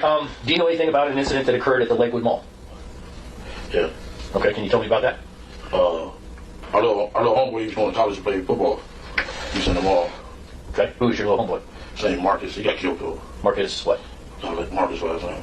I'm sorry? Hunter. Marcus Hunter? Yeah. And he was playing football where? He had a scholarship. I think one of them Arizona schools. Okay. And he was at the Lakewood Mall? Yeah, he was getting some apparel to go to college. Okay. He was up there by himself, but he called everybody else to come because he was going to the body shop point. And everybody being... Everybody from your clique, From our clique, yeah. don't help him out with school. With Win, Big Dre. I don't remember who all, but it was like 5 of them, 6 of them. Okay. But the guys was already there. What guys? The Death Row guys. Do you remember who they were? Or do you know who they were? I don't remember. It was young. I'm older than them dudes, you know what I'm saying? Right. But they said one was Trayvon, Lane. Who else was there? Kevin Williams. Yeah. Okay. K-Dub? Yeah. But some other little guy, I know his older brother, his brother name's Corey. I don't know the youngster name. Corey. You know Corey's? Yeah. Okay. And another youngster? No, I know the brother. Corey is his brother. Okay. He's a little bit older than dude, so I kind of know him. It's Corey's brother. Their mama name is last name is Stamps. They used to be from our neighborhood. Stamps? Stamps. Stamps. Yeah, Vanessa Stamps. Okay. Her son, yeah. Her younger brother of Corey? Yeah. Okay. But I know the mama real good because she's more my age. Okay. Yeah, they was at the mall. He was at the mall, Marcus. Okay. By himself. They was talking crazy to him, going crazy. What kind of crazy? Like, anything you can remember? Statements? Like, Buck Southside and woo, woo, woo, woo. Fuck the Southside? All that, yeah. So Marcus was kind of scared. But once he seen everybody coming, he, punched the guy out. Which one he punched out? Well, I think it was Trayvon Lane. Okay. And what happened? He just punched his ass, beat him up, and everybody just jumped in and whooped his ass. Okay. And was anything taken? They said a chain hit the ground or something. We didn't have it though. Okay. Yeah. Do you know who said? You said a chain. They said a death row change. We took the death row change or something, but we didn't have it. They must have lost it in the mall. Okay. Right, y'all didn't take chain. Y'all didn't care about that chain. No. Okay. So you heard as well as I heard that a Death Row Records chain was missing. Yeah. But you said that they didn't take it. We didn't get it. No. Okay. Okay. All right. So this fight, Trayvon Lane gets beat up, and I imagine everybody got beat up. Yeah. All right, and that also caused tension. Yeah. Okay. Did any other events happen here in California or in Compton prior to going to Las Vegas? Any other things happen that caused any kind of tension between Death Row, Bad Boys, y'all? Any other instance? I know the car wash man was like, they brought a fucking 150. They said y'all better not go. Some shit. The car wash guy said what? He watched our cars and the Death Row dude's cars. He like, man, he brought 100 tickets and they said y'all better not go down there. Okay, Death Row's got 100 tickets. Yeah. It was funny. Okay. We had been going to the fight since like 86, 87, before the rappers even started going to that shit. Right. Yeah. So were you worried about Death Row having 100 tickets? No. I played football with the guy, and I know he saw. But shit, I played football with him. His daddy was our coach, all that shit. Oh yeah, where'd you play football? So Great Compton, Pop One. Oh, I'll be damned. So he was like 8, 9 years old. We know they soft. You know what I'm saying? Okay. You know they're soft. I know Suge is. You should be soft. Okay. All right. So Suge's a big guy though. He's soft though. I played football with him. He was our center. Okay. Okay. All right. So there's no worries about them having 100 tickets. So everybody goes to Vegas, and you spend a couple days there before the fight. Yeah. Are there any incidents in Las Vegas prior to the fight, the Tyson fight? No. We seen them. They had pulled up in their Rolls Royces. The girls was out there. We seen them and all that. Who'd you see? Was it? It was Snoop, Tupac, and Suge. They had a black, white, and red Rolls they pulled up in. Rolls Royces. Where was this? Just at the MGM. Before the fight? Yeah. Okay. Then Mike Tyson then pulled up in them Bentleys. Worry, Mike Tyson, and what's his name? Don King. They pulled up in their Bentleys, and all the girls ran from their Rolls Royces to these Bentleys. Some guys looked like Hot Wheels. They were so cool. You remember anything about what Suge or Tupac were wearing when you saw them pull up? You remember it all? Okay, that's fine. This was like the day before. The day before the fight itself? Yeah. Okay. So there was a big entourage, girls running everywhere. Yeah. It was pretty good circus going on. Yeah. Las Vegas circus. All right. So the night of the fight, where did you all meet up? Everybody in your family? We had brought tickets from Stanford. Okay. Went in the fight. You actually bought them at the door? Or outside the door? Yeah. No, it cost you an arm and a leg. No. I was in prison with the guy that was one of the head scalpers around. Oh, that'll help. And I kind of had his back. He was young, and so he just gave me love when I bought the tickets. Oh, good. There you go. My family is his nephew. So when he did everything in front of everything. Okay. All right, that's fine. I don't want to go into there. So did you get all the seats together? No, he separated. We was all around the thing. Okay. Then after the fight, we went into one of the restaurants. And then, Okay, short fight? It was real short. So, you remember you have any idea what restaurant you went into? No, it's on the video though. Yeah, okay. And who was with you when you went to the restaurant? Everybody except Lane. Everybody except Lane. Where was Lane? I guess he was still coming from the fight. Okay. Do you remember what Lane was wearing? What's that jersey? Dan Marino. Okay. All right, and what were you wearing?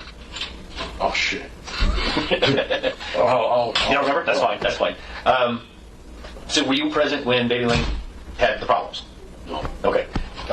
Baby Lane told you what happened? No, so the other guys came to the restaurant and told us. Who are the other guys? Some East Coast guys. Okay. What's that? East Coast. The one, no, the Crip dude. It's on East Coast? East Coast Crip. Oh, Trev. Not Trev, what's the other boy? Oh. I said it did. He had in Paramount. Oh, Anthony Trev, yeah. Anthony Trev, that's what I said. Okay, yeah. It's East Coast, yeah. Anthony? Trev, T-R-E-G-G. T-R-E-G-G-S. Is he the one that was present when Baby Lane, he came up and helped Baby Lane after the beating? I think so. He told us, man, he just jumped on Lane. Okay. Is Anthony a little older?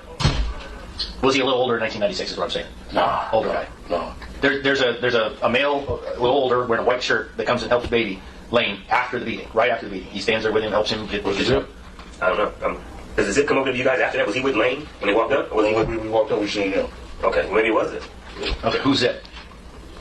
Zip as in Z-I-P? Yeah. He's from New York. One of the Puppy Boys. Okay, do you know his real name? Mansell. Oh, that's his moniker too, Mansell. I think it's Eric Martin or Equan Williams he goes by. Martin? Eric Martin. Or Equan? Williams. Okay. And he's from New York. Yeah. And was he hanging out with you that weekend? Yeah, we all. Okay. Richie Ridge. Reggie Reg? Richie Ridge. Oh, okay. He's from New York. Wedo was there. Wedo? Yeah. Like Hispanic Wedo? Yeah. Meaning white boy? Yeah, white boy, but he was black, but he real light skinned. They just call him Wedo. Okay. You know Wedo's real name? A black white boy. Okay. Richie Rich, do we have any idea what his real name is? A light skinned black boy. Yeah. I think he got 30 years. Bueno. That's what they said on the Fed. Richie Rich did? Yeah. 30 years for? Drugs. Okay. All right, monsters. Okay. I'll be able to look that up. Anything on Wedo? Anything else? I think he's from the Bronx. I'm not sure how to spell Wedo. W-E-T-O? Widow? No, that's the... He just can't Okay. All right, so Zip, you see Baby Lane right after something happened, and he's with Zip, and who else? He was with the cats. Zip, Richie Rich, and what? And what is... What's that? What did Baby Lane tell you? They jumped on him. Who? The road shooting him. But his arm was like out of socket. They beat his arm was socket. Okay, so you said Suge. Who else? Suge, Country, Trayvon, Tupac. Okay. And they beat him pretty good. Actually knocked his arm out of the socket. Yeah. Anything else? Anybody else? They did the whole crew. They whole little crew. They said he was about 18 or 30 of them. Okay. And he told you Suge actually took part in beating him? Yeah. Okay. This was all on videotape. Yeah. Have you ever seen the videotape? Yeah. Yeah, I think everybody has. All right, so they beat him down. He comes, he meets with you. What is said at that point? Is there anything said at that point? Well, nothing really said. We just went to the valet parking and got our cars and stuff. MGM valet? Okay. Were all the cars there at the MGM? Yeah. Okay, so the van, the white Cadillac, and the Buick. Yeah. You okay? Yeah, I need some water. I'm serious. Thank you for water. Nothing is said at that point. Do you want to wait for him to get back? Okay. So you go to get your cars. How is Baby Lane feeling? Is he? He's ready. He's actually doing the doctor. Oh, he wants to go to the hospital. Yeah. Okay. Is he angry? Was he mad? Yeah. I would be because I'm trying to. Did he say anything? He didn't say nothing. He was just mad. He's like, I need to go to the doctor, man. Okay. So you go out to the cars. What is Zip and Richie Rich and Weddle? What are they driving? Or did they go to the? He had a black Benz. Black Mercedes? Yeah. Where do you have any idea where the Mercedes came from? Did they drive across country? Did they rent it from Vegas? Do you have any idea? From LA. It's from LA. Yeah. Was it a rent-a-car? No, it was his. It was actually belonged to Zip? Yeah. Okay. Okay. And that's in Valet also? Yeah. Okay. So you all go, you get your Mercedes, the van, Cadillac, and the Buick, and you pull out of Valet, you drive away? I went to Paula to the hotel and gave her some money to gamble with. Okay. Then I jumped in the van with him. With your brother? Yeah. And whoever else is in there? Yeah. And what about the Cadillac? Is that with you? Yeah, that's with us. And is the Mercedes with you? No. It's not with you. Okay, what about the Buick? You leave that at the Excalibur. Or no, I'm sorry, Monte Carlo. Yeah. Monte Carlo. Yeah. Gotta get my hotels right. Okay. So where do you go from there? We went to Is there any discussion at that point at the Monte Carlo? And you talk about where you're going to go, what you're going to do. We went to the liquor store to get some drink. Okay. That's okay. Hello. Then I jumped in the car with Lando in. With Lando, you jumped in the Cadillac. At the store. At the store? Yeah. Is there any conversation at that point? No. Okay. And we headed up Flamingo. Okay. You headed up Flamingo or down? Or okay. Never mind. Where's the liquor store? Is it on Maryland? Maryland Parkway? Yeah, the liquor store right there on the corner of Flamingo and Maryland. Okay. We was there. Okay. And we left from there. And they got caught by the light. The bandit. The van did. Okay. And we got the Los Angeles Boulevard. Where were you guys going? Were you looking for something? No, we was going to the MGM. We was going to the hotel. Back to the hotel. We had our drinks and stuff. Okay. This is where we're at. They leave. He drops his wife off at the Monte Carlo, and he leaves the Buick at the Monte Carlo. He then jumps into the van with his brother and those guys, and they're followed by the Cadillac. Yeah. They drive to Maryland Parkway and Flamingo, which is going to be to the east. And they go to the liquor store to buy some liquor. Okay. They then decide to drive up Flamingo to the Boulevard. Yeah. And you're now in the Cadillac. Yeah. With Baby Lane, and the van is following him at this point. No, the van got stuck at the light at Maryland Parkway, or one of the ones. One of the lights, yeah. Okay. So you're headed west on Flamingo. Yeah, that way. Okay. Okay. And we had the light on Las Vegas and Flamingo. And Tupac hanging out the window. Hey! And all the girls going crazy in the corner. Shit, that was motherfuckers right there. Mm-hmm. And hooked the U-turn on the side. Passed by all the cars. Okay. This right here is Cobalt, and this is Flamingo, okay? Yeah. This Maryland Parkway is down here. The Boulevard is right here. Yeah. Okay? So you drive all the way up. You see Suge hanging out the window. See Tupac hanging out the window. I mean, sorry. Tupac, yeah, Suge wouldn't be able to do it. Tupac's hanging out which side? Passenger side. Okay. Did you see who's driving at that point? Yeah. Who's driving? Okay. Anybody else in that car? I was just jumping. What kind of car was it? 750 BMW. Okay. Are there other vehicles in line with them? Yeah, a whole lot. A whole bunch? You remember the vehicle right behind it, or do you? The black jet or SS and Pilot. Okay. Then there was another BMW wagon. He was on the other side. So it was about 18 cars. Okay. All right. So you come down. There's a turn lane to go this way, and there's actually 3 travel lanes, and then there's a lane to go this way. What street is this? This is Cobalt. This is Flamingo. Okay. The Boulevard is right here. Las Vegas, we came this way. Right.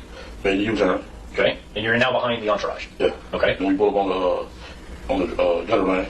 Okay. Pulled up on the side of it. Okay. Were you in the gutter lane, or were you? We was on this lane, the right-hand turn lane. Right here. Okay. And you're in the white Cadillac. Yes. Who's in the white Cadillac?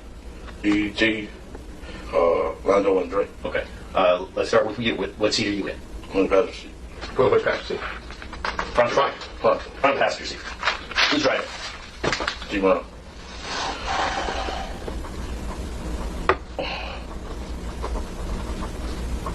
Who's behind T. Brown? Big Drake.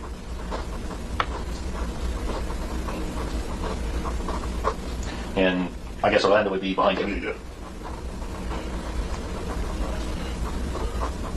Okay. And you drive up on the gutter side, and the a BMW, the black BMW with Suge and Tupac, are in a travel lane? Yeah, they're in the second lane. The second lane? Yeah, in the middle lane here. Okay. And you said there was another BMW? Yeah, like a BMW wagon on this side of them. Okay. And I think a bed, SS, and all kind of them. They're all black cars. Okay. And so you pull up alongside. Is there any discussion at this point? No. Okay. What happened when you pulled up alongside? Got to shoot. But you're not being clear. He got shoot. He said got to shoot. What do you mean got to shoot? Who got shoot? Orlando. Dre went shoot, so Orlando was usually out shoot. Okay. So Orlando leaned all the way over from the rear passenger side, and did he get out of the car? No. He shot across Dre. Yeah. Did he lean all the way across and get his arm out? Yeah. You know, he I don't know. Right. The one that's on. Made the right. Okay. This is where I want to get. Just slow down. So he leans across. You're right next to the BMW. Do you remember if the BMW had his window up or down? It was up. It was up. He's shooting into what part of the car? Driver's side. The passenger side. Okay. Is it a 2-door or 4-door vehicle? Do you remember? On the 4-door. 4-door? How many times did Orlando fire? Approximately. About 5 or 6. 5 or 6 times? Yeah.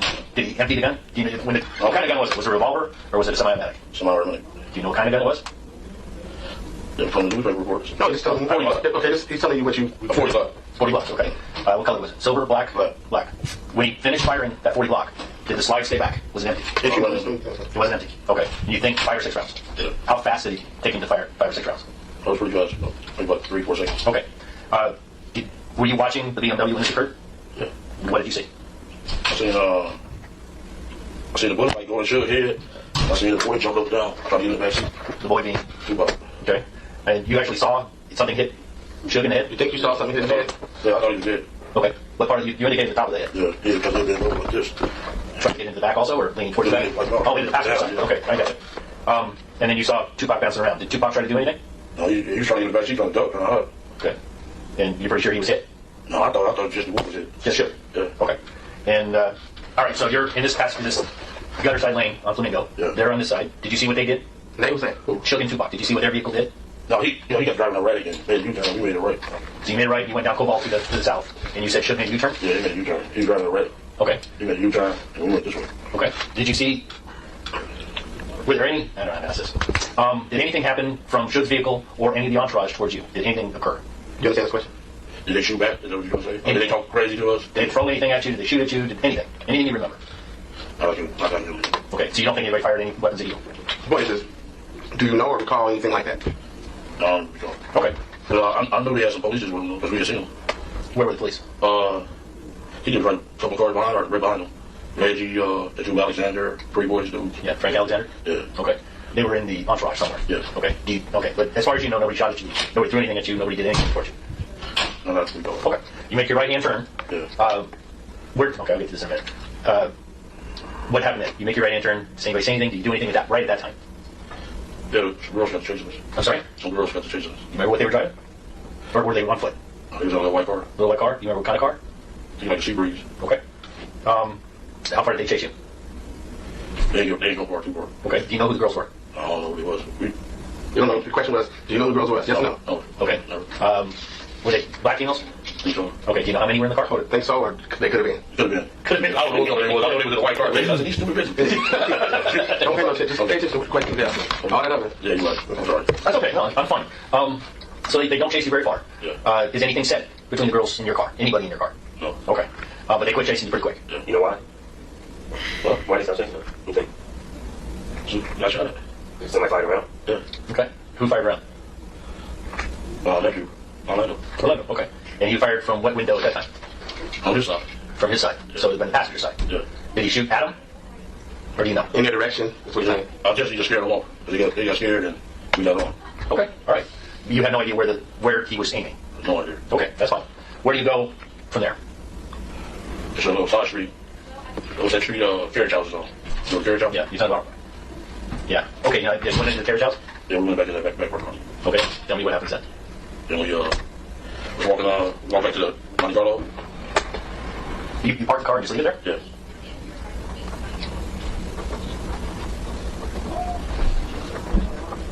So you park in the rear parking lot for the carriage house? Yeah. Is that correct? Yeah. And you leave the white Cadillac in that parking lot? Yeah. And you walk to the Monte Carlo? Walk by MGM where the Coca-Cola sign is. Yes. Yeah, we walked by Hotel Street. And Lane went somewhere else. I'm sorry? Orlando went somewhere else. And, do you know where Lando went? I don't know. Did he still have the gun? No. Where was the gun? On the tire of the Cadillac. You left it on the tire? The only question is, Orlando left on the tire, right? Yeah. Okay, that's what he meant. Yeah. Do you know which tire? So I think it was the front passenger side. Front passenger. Okay. And everybody walked. You went with T. Brown and Dre back to Monte Carlo? Yeah. And Orlando went somewhere else? Yeah. He came back about 20 minutes later. Did he tell you where he went? No, he didn't. Okay. Where did the gun come from? He said he went to pee on his hands. Okay. Why would he do that? To get the gun. No. Get the gunpowder. That's what you were assuming, to get the gunpowder. Yeah. That's on the street. So. Right. I get it. To get the gunpowder residue off his hands. Yeah. Okay. And the urine helps in that. Yeah. Okay. I get it. Where did the gun come from? From Zip. Okay. At what point did Orlando get a gun from Zip? Parking garage. Which one? The MGM. Oh, it's valet. Yeah. Okay. Tell me about that.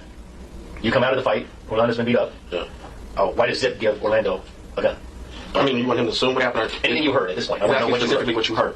What I heard? Yes. What does Zip say? Or Orlando. What anybody said at that point. I guess we're protecting. What do you mean guess? If you know or not, do you remember any words that was passed between the two of them? That's what he's asking. Did Zip say, here, take this gun, man, do this, or anything like that he's asking? What do you think Zip said? Yeah. What is he doing? What do you say? To take care of the guy.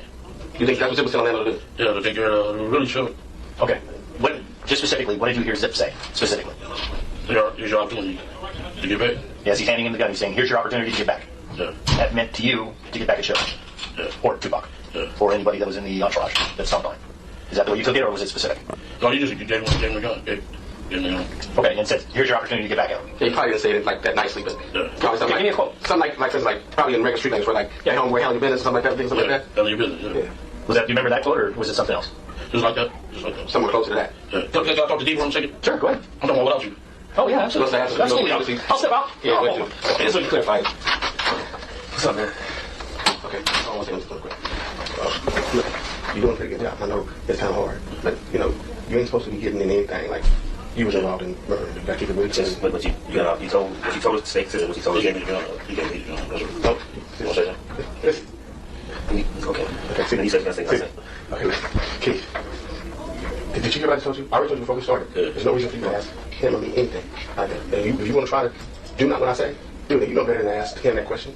Okay, don't ask him that question. Because he know I'm kicking real, but I understand what you're saying. Yeah. But if it's been told that way before, because it's the same story. Because you had a bunch of you might want to say so that's what you got to do. Stay consistent with what you whatever happens. Let me put it this way, make it easy. Let me make it easier for you. Okay. You can say it that I think I recall it could have been like this. Presently, I'm not quite sure if it was exactly this way, that way. But I think you could have handed it to me and I handed it to him. You know, you can put it in that kind of... Stay consistent. Yeah. The thing is, you got to stay consistent because the story's already been told. We can leave it at that and sleep at night. But no, you got to trust me what I'm saying. But he's trying to... What's your journey, so? What I'm trying to say is, you can stay consistent, but your recollection doesn't have to be exactly... You can also put it in... You got to hear what I'm saying? You can put it in the way what you're saying. I'm trying to recall now. I think about it. He could have handed it to me. Okay? So, That's what you're saying. You want me to leave for bye? No. You're not listening to me. Look at you in the face and listen to what I'm saying. Okay? And I'm saying it one more time. Okay? There's two different situations. How you said it before, I don't give a fuck. How many people in the room? Okay? There's certain things that you say that will get you murder case. Okay, so play around with that if you want. He got a different job than I got. My job is to get you to say, not to get you to lie, but to get you to understand that your recollection may be that he may have handed it to you. Okay. That's what you think about it. I'm not asking you to lie, but I'm asking you to give yourself some room, okay, because you may need it. Okay? But I know on that set of facts, it could be a problem. I thought they said whatever I thought. Tell The bottom line is just you're not understanding. Just to your attorney, Yeah. but tell the story. Okay. And let's just get through this. I'm just saying that when you tell the story, It's all good. Let me hear what I'm saying. When you tell the story twice, okay, you can either lock it in clearly as it is, or you can still leave some room and not lie. That's all I'm trying to say. Okay? Because what he's saying to you at the end of the day, there's two different programs going on that I don't control and he doesn't control. Okay? We can do this, we can do this. Hold on. Okay, I'm going to go over some things because he may recall some things in detail that maybe we know from previous conversations. We want to make sure that it's consistent, you know, of the things he may recall and not recall. So you might want to backtrack a little bit, but at the same time, if he remembers it exactly or not, just do the best you can. Absolutely. Yeah. Listen, the way I want to do this. I understand. Yeah. I completely understand that. Yeah. I had problems remember what I ate yesterday. Yeah. This is a big event. So my plan was to walk you through it real easy, like we just did. Yeah. And then we go back, and you can add details. And if we want to go back again, we can add details again. Yeah. Okay. At this point, what I'm trying to do is spark your memory. Yeah. So remember, he's asking you specific questions. He may ask you what happened with Orlando or this or that, and he may ask you what happened with you. So when he asks you something specifically that you know that you recall, then you answer that question according to you. If he asks you what the dick happened between Orlando and someone, then you answer according to that. That's what you need to clarify. All right. Okay. That makes sense, right? Absolutely. Okay. And because I don't want him to assume that something that was Orlando or Mac or this guy is you. When he wants to come back to you, he'll say, well, now Keith, you tell me about this. Okay? That make it better, easier? Yeah. You comfortable with everything? Yeah. Okay. So we went to the part where you guys went to the carriage house. Now we're back to the Valley of the MGM. You come out of the MGM, you're with a very large group of people. You get 4 vehicles, right? We got it. Three left. Okay, you get the Buick, which you drive over to Monte Carlo. Yeah. You get the Cadillac. Yeah. You get the van. Yeah. And you get the black Mercedes. Mercedes stayed. It stays at the MGM. Yeah. Okay. Who gets into the black Mercedes? I had a guy in there. Had chick Foxy Brown. That's it. Foxy Brown from TV? The movies? Foxy Brown, the rapper. There's a rapper called Foxy Brown. Yeah. Okay. There's Foxy Brown, the movie that had Pam Grier. Right. Yeah. Okay, That's the young rapper. Okay, young rapper. Okay. All right, so there's the rapper, Zip, and you. Get into the Mercedes. Yeah. Okay. When you got in, what happens? Is anything said when you get in? By anybody? I can't recall what the exact words were said. Okay. Yeah. But he gave me the gun. Okay. Who gave you the gun? Zip. Okay, where did he get the gun from? The glove compartment? Some little secret compartment. Yeah. Oh, okay. What part of the vehicle was the secret compartment in? It was like up under this thing here. The armrest? The center rest? Center rest in this thing. Come on. Okay. It's automated? Yeah. Mechanic? Okay. So the 3 of you were still in the vehicle at that time? No, it was just me and him, yeah. Okay, where did the... After and stuff out. Okay, this is before anything with the gun? Yeah. And she stepped out? Yeah. Okay, so it's just you and Zip. And he automates this thing, and there's a gun there? Yeah. Okay, and he gives that gun to you? Yeah. And what kind of gun is it? The 40 Glock. The 40 Glock? 40 Glock, okay. I told you I'm going to ask stupid questions. I promise you I'm going to ask stupid questions. So he hands you the 40 caliber Glock. What does Zip say to you when he hands you this gun? It's just like, handle your business, I guess. You know? Something like that. Yeah. Okay. And what did you take that to mean? He asked us, do we need some help? We're like, no, we don't need no help. We want to get some liquor, chill, you know? Sure. Yeah. What did you take? Do you need some help to mean? Like, let's go get them. Okay, go get who? The entourage. The entourage. You talking about Suge Knight? We're like, no, we don't need no help. We told these guys that needed. We want to get some liquor, and we just had to run into their house. Okay, but you took the gun? Yeah, we took the gun. Okay, you say we. What do you mean by that? Our roof took the gun room. I mean, I've got the gun room. Okay, and what vehicle do you get into? I got the Buick. Okay, do you still have the gun when you get into the Buick? No. Okay, that's where I'm going. Yeah. You get the gun from Zip, and I gather you get out of the black Mercedes? Yeah. And what did you do then? Did you give the gun to somebody? Yeah, I gave it to the Cadillac. I don't know who I specifically handed it to, but I gave it to the Cadillac. To who?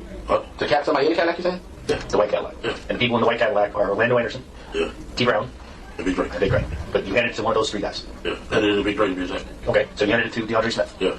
Okay. Did you say anything to DeAndre when you handed him the gun? I didn't say nothing to him. I just went, then we went to drop the car.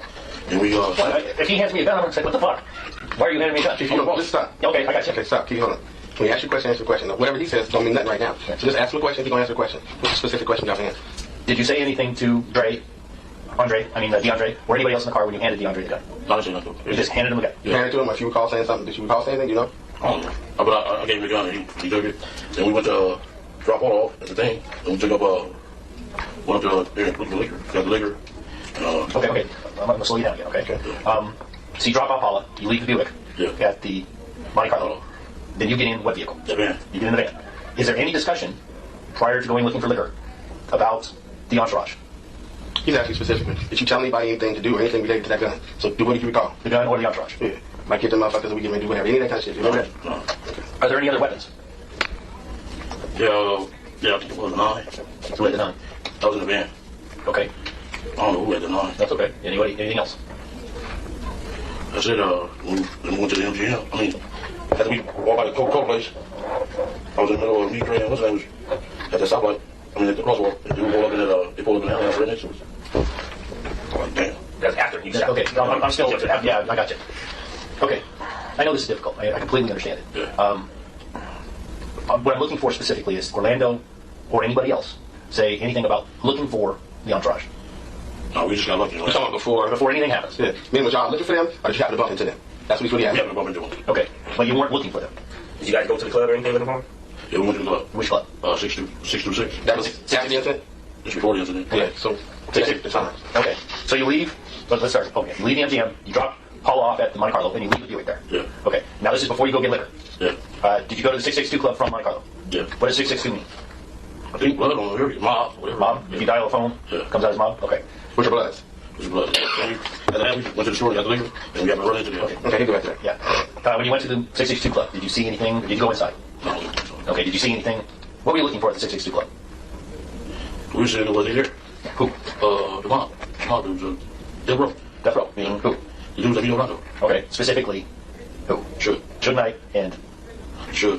You want to see it? Okay, understood. All right, so you go to the 662 Club, Suge's not there. Or you can see he's not there. Did you send anybody inside to look for Suge? No.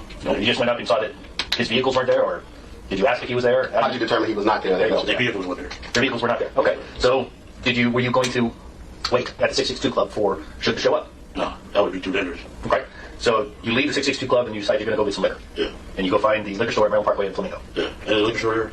Liquor store on the corner. Yeah. Okay. All right, so now you pick up some booze. Yeah. And you talk while you're getting the liquor. Is there any discussion at that place? I just got into the tent like Orlando and going out. Okay, I'm looking for discussion. Any discussion about, are you going to go back to the 662 Club? I was just going back to the room to go smoke and drink, you know. Okay. And my neighbor was like, man, my arm feel broke. Okay. Yeah. He's like, I need to go to the doctor. Okay, so you jumped into the Cadillac with Lane. Yeah. What was your plan? Or go back to the MGM. Go back to not the MGM, but the Monte Carlo. Monte Carlo. Okay. You went to the 662 Club to find Suge. Was there any discussion by anybody about what you would do with Suge if you found Suge? No, the car was in was scared. The van you were in was scared? You didn't want to get down like that. Okay. What about Baby Lane and the Cadillac? They had a gun, right? Yeah. They had just gotten a gun from Zip. Yeah. What was your understanding would happen if they saw Suge? Well, I mean, he's asking you really. Was they sure? Okay, listen to me. Okay. He's asking you a specific question. Was there first any conversation with regards to what was going to happen to anybody? Did you say, anybody say, well, we going to kill him when you see him? Any of that kind of stuff. Was there a conversation? This is what we going to do? Any of that? That's what he's really asking you. Yeah. No, I just said, when I got out the car with him, I was like, oh, yeah, I got some busters over here scared to death. The ones in who? Yeah. In the van? Yeah. Okay. Was the ones in the Cadillac, were they scared? No. Okay. That's fair. Was there, without conversation, was there any understanding? Did you understand that if the guys in the Cadillac saw Suge, something was going to happen? Well, I can't be understanding about conversation. But he's saying in your mind, he's trying to get inside of your head and ask you in your mind, did you think that somebody was going to kill Suge? No, not kill him. We're light him up. Anything. Shoot at him. Any kind of physical thing. Was that what you was thinking? No, I wasn't thinking that. We was going to go and get out. Okay. Fine. That's good. So what you're really saying is that you guys ran into them inadvertently. Yeah, and accident. although you were over at 662, if somebody happened with goddamn, when you left there, I was like, yeah, the lane was like, man, my arm feel broke. Okay. Understood. Different focus. Yeah. Okay. Our mindset was different. Okay. We left that liquor store. Your intent at that point was drink some, get a little high, and forget about it. Yeah. Some pussy, basically. I can deal with it. All right, so we got lucky and ran into him. you're going west on Flamingo. We ran into him. Yeah. You're going west on Flamingo towards the boulevard, and you see the entourage going eastbound on Flamingo from the boulevard. Yeah. And the first car in the row is that BMW. Yeah. And you're in the Cadillac at this point. Yeah. Dre has the gun at this point. Yeah. Okay. Now, picture yourself, you're going westbound, you see them going eastbound. Does somebody in the car say something? To themselves. Anybody, I don't care. We did like, there you go. There they go. Okay. And does anybody say, turn around? No, you just busted you. Who's driving again? Oh, Terry Brown. T-Brown. He turns a good turn. What happens then? Does anybody say anything? No, Lando just got Dre was like scared. He just got the gun, got popping. How do you know that Dre was scared? He didn't do nothing. Did he say anything? No. Did he point the gun? No. If you say, I don't want to do it, he just, I just said, give it to me. he snatched the gun from his hand, right? Yeah. Dre never said a word. Never said a word. Just kind of walked up. Yeah. Okay. And Orlando. So I think, Dre ain't as bad as Lando because he got beat up on him. Right? Yeah. Okay. But there's no conversation. Orlando says, just give me the gun. Yeah. Takes the gun from him. He's popping. He gets to shoot. Yeah. Okay. So you guys already on the side of him, he took the gun, he started popping? Yeah. So Like immediately at that point. It's like, At the point. yeah, he hesitated, grabbed him. How much longer is there left in the recording? There's about 30 minutes, so you want to take a lunch break? We'll finish the 30 call witness that we're going to get through today. That works. We'll take our lunch break now. The food has been delivered. I don't want it to get too cold. So at this time, we will recess. During this recess, you're admonished not to talk, converse amongst yourselves, or with anyone else on any subject connected to the trial, or read, watch, or listen to your report or commentary on the trial of any person connected to this case, finding need of information, including without limitation, newspaper, television, internet, and radio, or form or express any opinion on any subject connected to the trial until the case is submitted to you. We'll have you guys back here at 1:30. Please rise for the night. All right, so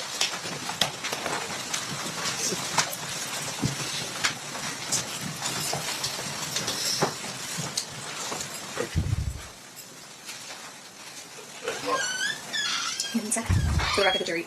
Maybe it's accident? Okay, yes. What's up? They keep giving out my address. They broke in my house, vandalized my house, vandalized my wife's car. You know what I'm saying? Because they keep giving out our address. Now they gave out my sister's address. This stuff is wrong. I've heard it's going on both ways. That there's concerns both ways. They're wrong. I've admonished them to talk to their witnesses and anyone they can communicate about these issues. Okay, so your attorney let me know what's going on. I get beat up by the cops. The guy attacked me in here, sent me to prison. This is wrong, and it's mostly this guy. For the record, you're pointing Mr. Goodjob. Yeah, for the record, I think he's indicating he's upset I'm prosecuting him for murder. No, I'm not upset because you prosecute. You're endangering my family's life. State, again, like we talked about at the bench, you're going to stay in communication with your witnesses about not doing any of that. Goes both ways. Mr. Stamps, you'll talk to your client about not communicating with witnesses as well. Yes, ma'am. Okay, perfect. We'll be in recess. Thanks, everybody.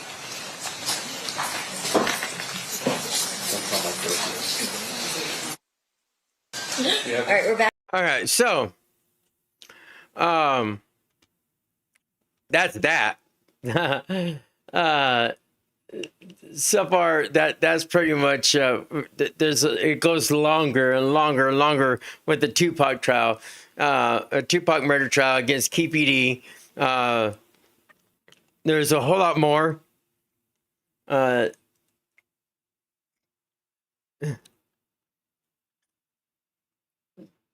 There's a whole lot more to that. We'll probably pick up and watch more what's left of that. But I kind of want to revert to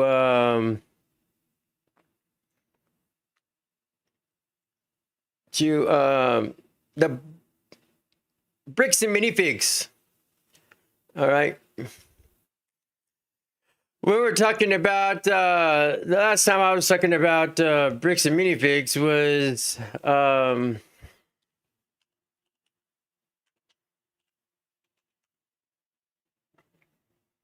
let me see here.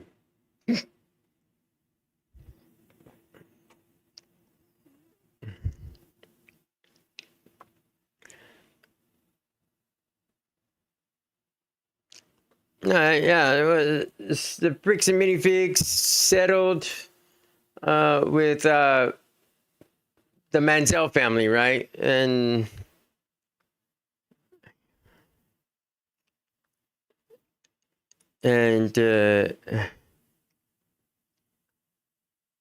first of all, let's go to copies. Was this CopyZilla or?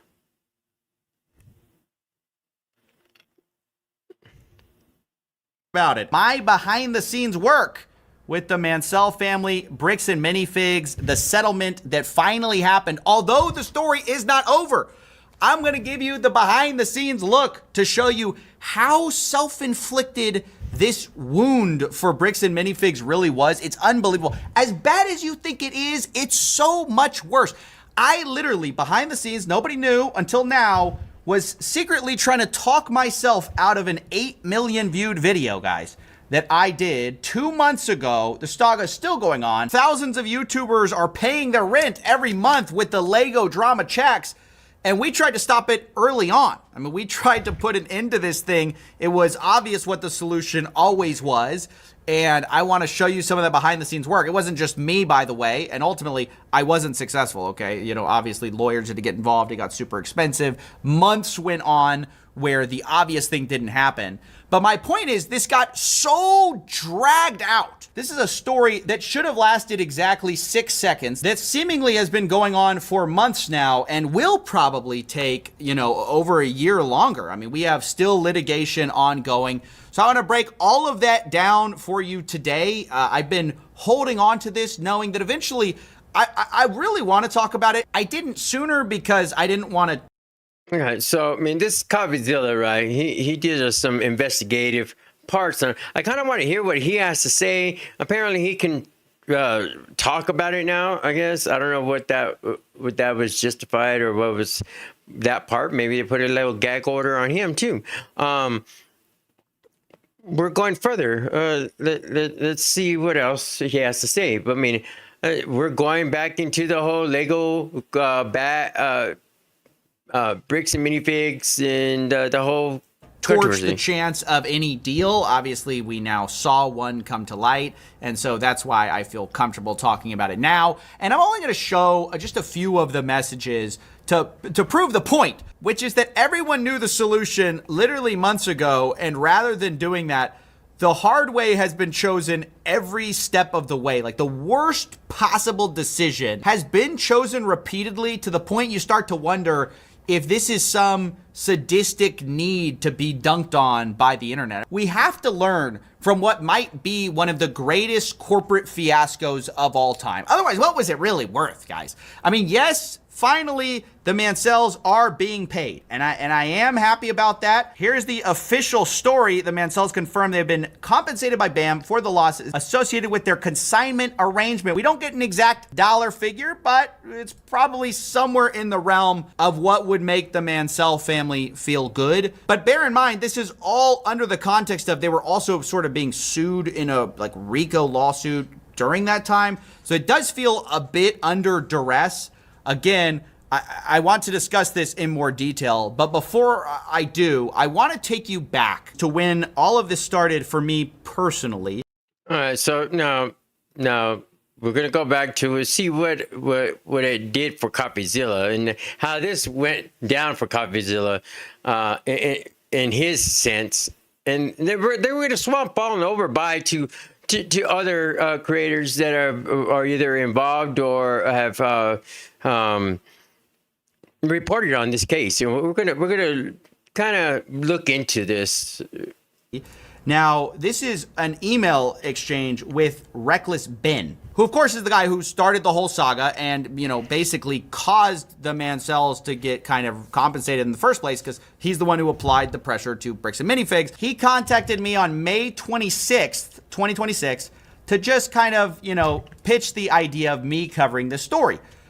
Immediately, I kind of looked into it and I decided not to do it. I did not want to get involved early on. It's not that it wasn't important. It's just that I felt like all I would really be doing is rehashing what other people said, and I just wasn't interested in that type of thing. I said, I'm not sure how much I could add to what's already been said, and given that you and the wider community seem to be handling it well, I'm inclined to watch it from the sidelines. That's May 26th. So honestly, I wasn't even going to get involved in the first place. You would have never heard the word CoffeeZilla Lego scandal had it not been for what happened the very next day. So on May 27th, 2026, this gets filed. A massive lawsuit against Reckless Ben that in total was like over $1 million. Bricks and Minifigs puts the gloves on and decides rather than, you know, just pay people back, they're going to fully go to war with the YouTuber who started it all. And by the way, they're still going to war with him. They still are trying to bankrupt him, in my view, and they're still trying to destroy him for what he did to their brand. They feel like he wronged them and whatever. And that's why I say, despite the Mansells now being, you know, paid back for this whole thing, it actually doesn't fully end the saga because we still have Bricks and Minifigs trying to basically destroy Reckless Ben's life. And it's in that same lawsuit, by the way, with Ben, that we also have Brian Mansell personally being listed as one of the defendants. So he himself was being sued in this giant lawsuit as well, which just struck me as so deeply wrong. And so I, against, you just saw, I, you know, said, I'm not going to get involved with this. I, against, you know, my initial thought, said, okay, May 28th, this is the next day. I've seen a bit more of this play out, and I'm starting to have some stronger feelings about this, particularly given the legal threats against yourself and others. What's a good number to reach out, etc. So this is when I first get involved. Now, what I'm telling you is I was never going to investigate this. I had other stuff going on, other investigations happening, and I see this extreme overreaction from Bricks and Minifigs corporate to basically try to destroy the life. Well, that's usually how it works. You know, I didn't plan on covering Tupac. I didn't plan on doing any news type of stuff or opinions, kind of like stuff like this, but I had surgery and I'm on medicine, which I'm not like being able to like contemplate and focusing like I should for like gaming purposes. This way I can at least listen and give my opinions and either talk about certain situations that are somewhat of an understanding or at least my kind of understanding of what I kind of understand of the situations. Not saying that they are right. They're all my opinions. And, but when push comes to shove, I'll just get down to the brass tacks of what a normal, unknown human being would do, and their kind of thoughts and stuff like that, and you know how my situation or how somebody in my situation could get caught up in something, and where it can be like where you know people can somewhat take things in a certain way.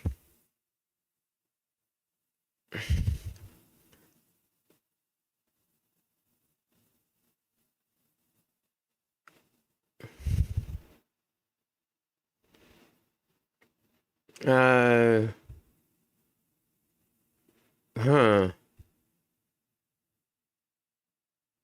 don't know if I'm witnessing somebody trying to break into an apartment right now, or they just don't know what the hell they're doing, but they just got in, so we'll see. Of a YouTuber who frankly brought an injustice to light. Now, I start investigating, and it's at this point that I begin to speak to everyone. At first, it's just to do the investigation part, but while I get access to everyone, I start realizing, man, I kind of hope I can broker a deal here. Like, it seems obvious, like so obvious to everyone involved that the Mansells need to be paid. And he shouldn't have ever been part of this ridiculous $1 million plus lawsuit that would definitely inflict more pain on him. And he's the victim in this. Why is this happening? So it was obvious to me he was going to have to be made right. And also, like, he'd have to be dropped from the lawsuit. So I start to engage in what is basically like a non-lawyer, hey, let me just kind of back channel, hopefully a resolution. You know, it was pretty obvious to me. Lawyers are just going to complicate this. It's a very simple answer. You just have to pay this guy and walk away. And then honestly, what is the story after that? Like, guy gets paid what he was owed. Like, initially he was wrong, but then the corporate makes it right. Like, it seems like although they wouldn't have made it right in time, this is late May, early June. I mean, the story had kind of gotten some traction, but not nearly as big as it was going to go. It was just starting to go national, and I'm like, just like pay the guy, drop him from this ridiculous lawsuit, and you're done. Because it doesn't even make financial sense at this point, because even at the biggest headline number, we're only talking about $200,000 in Legos, and that's even what the Gormans originally said. It was actually worth less than that. So it's not that much money compared to the millions of dollars of damages that are happening to the Bricks and Minifigs brand. This is a multi-million-dollar corporation. They're torching their goodwill with the public, and I'm just pointing out the obvious. Like, this doesn't make sense at all. You know, I'm a third party. I'm unsolicited advice here, guys, but you should probably stop the nonsense. And so, you know, I tell them, and this is just my own text, okay? I say, I'm trying to back channel a solution that I think is probably inevitable anyways. Brian has to be made whole and dropped from the suit. The sooner that happens, the better. Call when you can. This happens on June 4th, okay? This is almost a week before my video. I'm trying to prevent all this from happening, or at least substantially make the story less interesting. I'm like, let's just get this guy paid and move on with our lives, right? By the way, the text under that is, I know it feels impossible, but consider dropping the lawsuits against everyone in this story. Yes, including Ben. I don't think this escalation ladder of lawsuits of $1.3 million over what amounts to about $100,000 in actual missing Legos makes sense, is going to resolve this, or helps your brand. Okay. So I'm really giving, honestly, some what now in hindsight looks like incredible advice, to be honest, which is just like, hey, this is all going to snowball. This is a disaster. Just drop it, be done. There's an easy solution here, which, by the way, half of which we've already seen come true. Literally, we saw it just now, August 19th. They dragged it out in the media for 2 months, letting their brand be tarnished, you know, by their own actions, frankly, because they knew early on that they could have gotten this done earlier. And basically, by the way, just so you know, a lot of the breakdown ended up being that they disagreed on dropping the RICO lawsuit. Like, would they drop the RICO lawsuit before mediation, after mediation? There's a big disagreement about that. And that's kind of where my part fell apart, and I washed my hand of it, and I said, I can't help you guys. Basically, there was no bridging that gap because one party is saying, like, you have to drop the RICO lawsuit before we can settle these missing Legos. And the other side's like, well, come to the table and we'll talk. It's like, okay. Ultimately, there was just too big of a lack of trust, and the lawyers continued to get more and more involved, and ultimately, got it done after months of work. And I'm sure they all. Well, I don't trust Bricks and Minifigs even after the settlement, even after they make them home. I think they're lying scum, and there's got to be a lot of fixing. They got a lot of fixing to go just to even. Man, I think they're damaged goods. Honestly,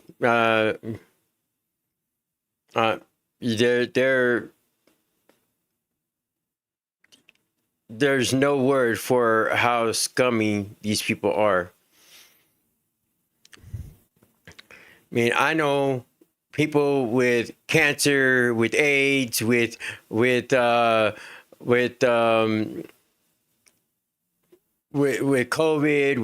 with things that are a whole lot cleaner than Bricks and Minifigs corporate.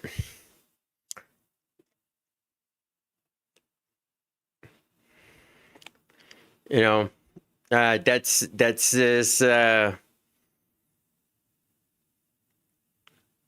That's the gift, man. That's the gift. Let's continue. Took their piece. That's kind of what's sad about this whole thing is, like, I think the real winners here are sadly the lawyers. The biggest losers are Bricks and Minifigs out of all of this, because they have stretched what should have been basically $100,000 to $200,000 problem into a multi-million-dollar loss for themselves. And I know they probably think to themselves, like, in their head, the big villain is Ben, and that's why they refuse to drop the lawsuit against them. Ironically, it's their wanting to punish Ben that I think is preventing them from realizing that they are just hurting their own store franchisees. At this point, they're the reason this is all still in the media. And if they could see that and look past their sort of hatred of Ben, trying to destroy Ben, it would help them a lot. And I say that as someone, by the way, who doesn't want to see Bricks and Minifigs and all their franchisees fail. Like, I feel bad for a lot of the people who have been affected by this. I'm also not a person who blamed them for all of the problems, right? If you see my original video, there were a lot of people who actually shared some of the blame in how all of this got lost, right? Like, you had the Gormans that had some accounting issues. You had some missing Legos at the store. You had some side deal stuff. So you had a lot of different elements that made up these missing Legos. I not only fully acknowledge that, we are the ones who brought that to light. And yet, I'm telling you, as someone who's seen it from behind the scenes, the reason this story has had legs for so long is all of these escalations and unwillingness to drop all of this legal stuff. The irony, of course, is that they think Ben is the monster who's destroying their company, when in actuality, I think if you look at the facts of the case, it's them. It's their decisions that have caused people like myself and the entire world to get interested in this story. So while I think it's fair for them to criticize some of Ben's methods, and I think that some of them were a little bit extreme, at the end of the day, the larger picture is that he got somebody who was wronged paid back money. It's obvious to everyone that Bricks and Minifigs would not have made this settlement without Ben being involved. So you can't, on the one hand, excuse Brian Mansell from this lawsuit, pay him money, literally apologize, saying, quote, BAM has issued an unqualified apology to the Mansell family for the losses and pain suffered, and yet keep up the lawsuit against the guy who brought it to light in the first place. The lack of self-awareness, the lack of the ability to say, hey, unequivocally, we were wrong. We are we're gonna not side with this hedging guy. with We're gonna lawyers. apologize We're not, to this guy. we're not But we're gonna suing still people. We are screw your just fully friends. apologizing and making things right. That was always the answer. It still is the answer, and they can still choose that path. if they want to. But given our current history, I won't hold my breath. I expect a long, drawn-out legal campaign that makes no one but the lawyers rich. Anyways, that's basically it. Just wanted to talk about my personal experience behind the scenes, and I'm glad the Mansells finally got paid. Yeah. So that's my thought as well. I mean, the only people who are actually doing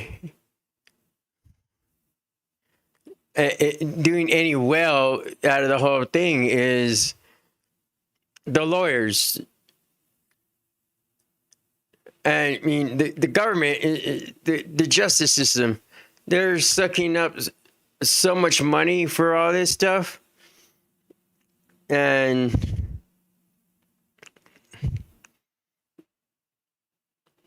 it's like, it's amazing to like,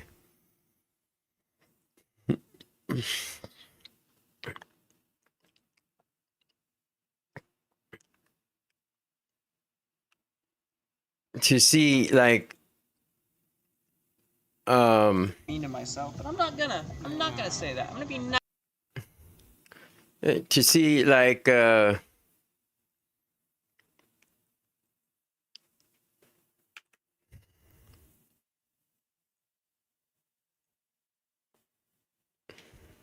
see how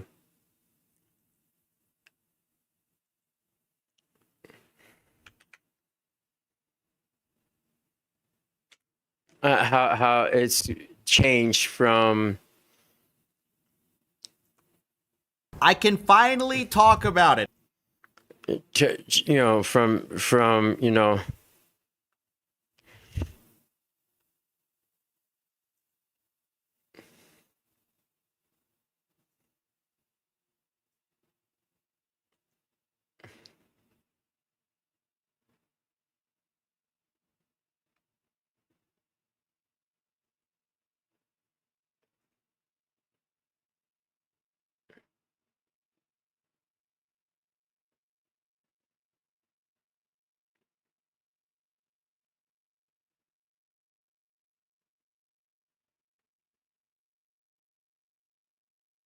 okay.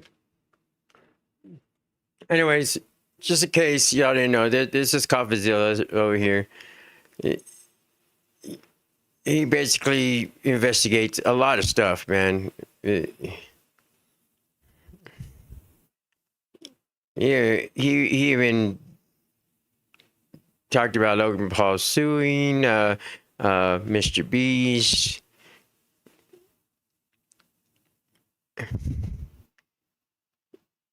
And how he scams. I mean, about scams. You know, a lot of it's about all the scams and how it goes. I hate scammers. But yeah, here's Collective Weekly. We're doing pretty good, man. You'd imagine the surprise on my face. I had to like do one of those. Brian Mansell. Am right I now. reading this correctly? When I get a notification from Reddit, and it is a press release from Bricks and Minifigs. BAM franchising and the Mansell family reach resolution over a Star Wars collection dispute. And if you're watching this interview, I pretty much guarantee you've read this statement. I won't bore you with rereading it, but we are here with Brian to talk about it. Now, Brian, you have found yourself in the center of all of this. Some might say the story of the decade, the story of the year at minimum. It's a situation involving it's almost the story of a lifetime. And your father's lifetime collection of Star Wars Lego. It involves Bricks and Minifigs. And finally, after more than a year of legal developments, filings, public discussions, probably about 10,000 YouTube videos of every type on the subject, it seems like we're beginning to see the light at the end of the tunnel. And we're sitting down here with you today to discuss and hear your perspective on what's happened and where things stand today. Now, for most of the world, this came to their attention with Reckless Ben's Part 1 video and, the continued updates through that. But we became aware of this situation on April 11th, 2025. I'm sitting at my daughter's gymnastics, and I come across a post in the Lego Star Wars group, and it's this desperate, like, hey, like, no one's taken this situation seriously. My father's collection is I'm trying to get this back, and I'm can't believe what I'm reading. I'm thinking, like, this has got to be some miscommunication, like, maybe Brian, this is like hyping it up, like, there's no way this could be true. Right. And April 11th, 2025 is when we first got in contact, and we covered the story for about 3 or 4 weeks. We reached out to corporate. We reached out to the, at that time, the owners of the store, the new owners. We got statements from corporate. We interviewed Josh and Brandon. We eventually got to a point where there were things being told to us that, because we hadn't reached all parties involved, we really kind of felt like we were at a dead end. Corporate was telling us that we were misrepresenting parts of the situation. We were being told some things that we hadn't yet heard, and it did take us some time to get clarification on those things. And I remember calling you and having to tell you, like, hey, I really wish we could continue with this, but like we just don't have all the facts, and and I regret that, and I wish we could have pushed it further, and I'd like to apologize that we weren't able to do that. But it did lead to an amazing thing, and that was Reckless Ben getting involved. That was, I think, about eight months later, and obviously here we are with this resolution today. So our first question, Brian, you've remained relatively quiet throughout this situation, while others have closely followed and reacted to every filing and minor update. What has it been like watching people respond so extensively to a situation that has largely unfolded on your behalf? And is there anything you'd like to say about that experience? All right. Well, hi, guys. Let me just first say hello to you and say there's no need to apologize, by the way, because honestly, man, that's why I'm here. You guys were the first ones to even try and do anything about our situation. And I'm sure I've told you before, without you guys putting this up and doing that original story or anything, there was nothing for me to point to, even to like tell people, like, I keep trying to tell the story, here, go watch this, so you guys kind of became like the roots of the tree, if you will. Little did you know what you were going to grow into. I know, I'm like a beautiful oak tree now, Batfish. We're beautiful now. Always beautiful. Yeah. So I thank you, man. There's no reason to apologize. I think you guys did what you could. And the situation, I mean, as we even found out, was much bigger and more complex than we could have thought at the beginning. So, so to your question, sitting here and watching it, I mean, I imagine it's like everybody else who has gone into YouTube virality. It's the typical story, like you wake up the next day, there's something out there, maybe you do or don't, about you, but you're like, this is starting to go kind of crazy. And you're thinking, like, okay, this is getting a few thousand. Oh my gosh, that 100,000 views. That's pretty crazy, And then all of a sudden the next day, I mean, this was like within 3 days, I think it got posted, it went to 1 million. And it just, once it went there, boom, the phone starts blowing up. you see YouTube videos about it everywhere. You're suddenly seeing it on the news and the local news and the local papers. Then all of a sudden, you're getting phone calls from big networks and it's surreal. But obviously, it was so quick and so fast and so surreal that it was also something I was like, take a breath. We need to probably just not rush to doing anything and let it play out. Let's see what happens. And it was hard. Don't get me wrong, watching all these videos, but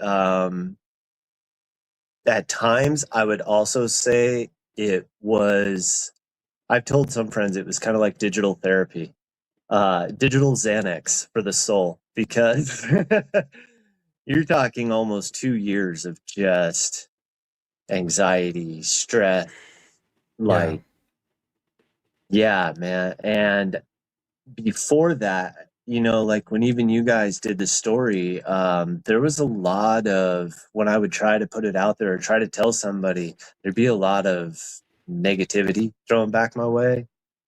People saying, you failed your father, you failed the family, you made stupid decisions. Why would you invest your entire life savings? By the way, it was not our entire life savings. All those people that are like, why would they invest their whole life savings? Ever hear of a 401k? It's like, no, this was a small amount. And I think we'll get to that later, why we ended up buying these and how it came to be. But yeah, so there were some times where it was tough to see that stuff, and other times, the majority of the time, I should start with that. I'd say 95% of the time, it honestly was digital therapy for us, like, to be vindicated and validated by the general public and have people support us suddenly, and suddenly people coming out and just saying, we're with you. I mean, I was getting support from crazy places all over the world that just, it blew my mind how much it went around there. There were some the first few nights are just absolutely crazy, that when it really blows up and you're just seeing yourself everywhere, all the news, all the YouTube, and me and the wife are just sitting there on the couch like, this is surreal. I can't believe everything that's going on. But in general, I would say, while it was definitely crazy, I did work in the entertainment industry for like 20 years, so I came at it from kind of a little more realistic perspective with that stuff. It was like, hey, this is 15 minutes of fame, ride the wave, and just try not to wipe out, understand it will fade eventually. But it's an interesting story. I see why everyone got into it, but more than anything, I just grateful and overwhelmed for the support. But yeah, it's funny because it kept getting to this point as an outside observer, like a partially outside observer, where I kept saying, like, this can't get bigger. Like, surely this is like as big as it gets. And then I think it was day 2 or day 3, Moist Critical covered it, and then it got like another massive push, and then H3, which me and Badfish are like H3 buddies, covered it, and then that, and then Asmongold, and it's just like, and then it just kept bigger and bigger and bigger. People kept covering it, and it just, I mean, I've told this story before, but I've been at restaurants and overheard people either watching the video, like the part 1 or part 2 or part 3, or people talking about it. I mean, it's the first time I've ever seen like that happen with like an internet thing. I mean, it was everywhere. It's crazy. We've had people, Marco, some of his gym buddies. Marco was on our original recording for when we first had the written statement from you, the on your bumper. Yeah. And one of his gym buddy was like, tell me why I'm reading about this, watching this thing, and then my gym buddy is on the screen talking about this. And so it's just so crazy how big it's grown. Now, obviously, we're here for the settlement that happened today, which is obviously massive news. But how long have you and your family been in discussions about reaching the settlement, and what has that process been like for you? I mean, it's obviously been going on for quite a bit. I mean, at least, a few weeks, several weeks maybe. Yeah, to be honest, I'm not sure of the time. I mean, obviously, me and my family, we've been looking for settlement from the very beginning. That was all I ever wanted. I told them from the very beginning, like, why do you want to go any legal route whatsoever? Can't you just give me the Lego back? It's pretty simple. And there were details that needed to be figured out and all sorts of stuff. And we went this route, and it's just been, a long road to get here. And I'm glad we're here. I'm very anxious to they move wanted to go the hard way, man. from it. Be They able to wanted to do focus things the back hard again way. on my family and just, it's been a crazy, crazy situation though. Extraordinary event, something I couldn't even possibly fathom was going to happen. And here it is, Yeah, I was said it before we started, but I want to say again, congratulations to you and the family on it. And when you first heard about the settlement, what was your immediate reaction to hearing about it, I guess? You ever carried a weight around for like months and finally been able to just put it down? That's so just that weight lifted, yeah. I mean, it's technically not, completely over. We have signed a settlement and stuff. We still have a few more steps to go, for it to be finalized. So we'll see. But, it was definitely like, hey, we have come to an agreement. Like that's pretty rare. In the last 20 months or whatever. So it's the fact that we finally have gotten to a point that we come to an agreement, and I'm hoping that is the first step and we all are just ready to go, move on.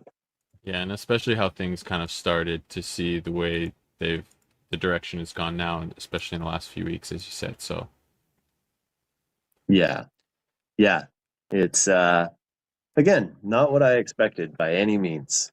From the beginning of this whole thing.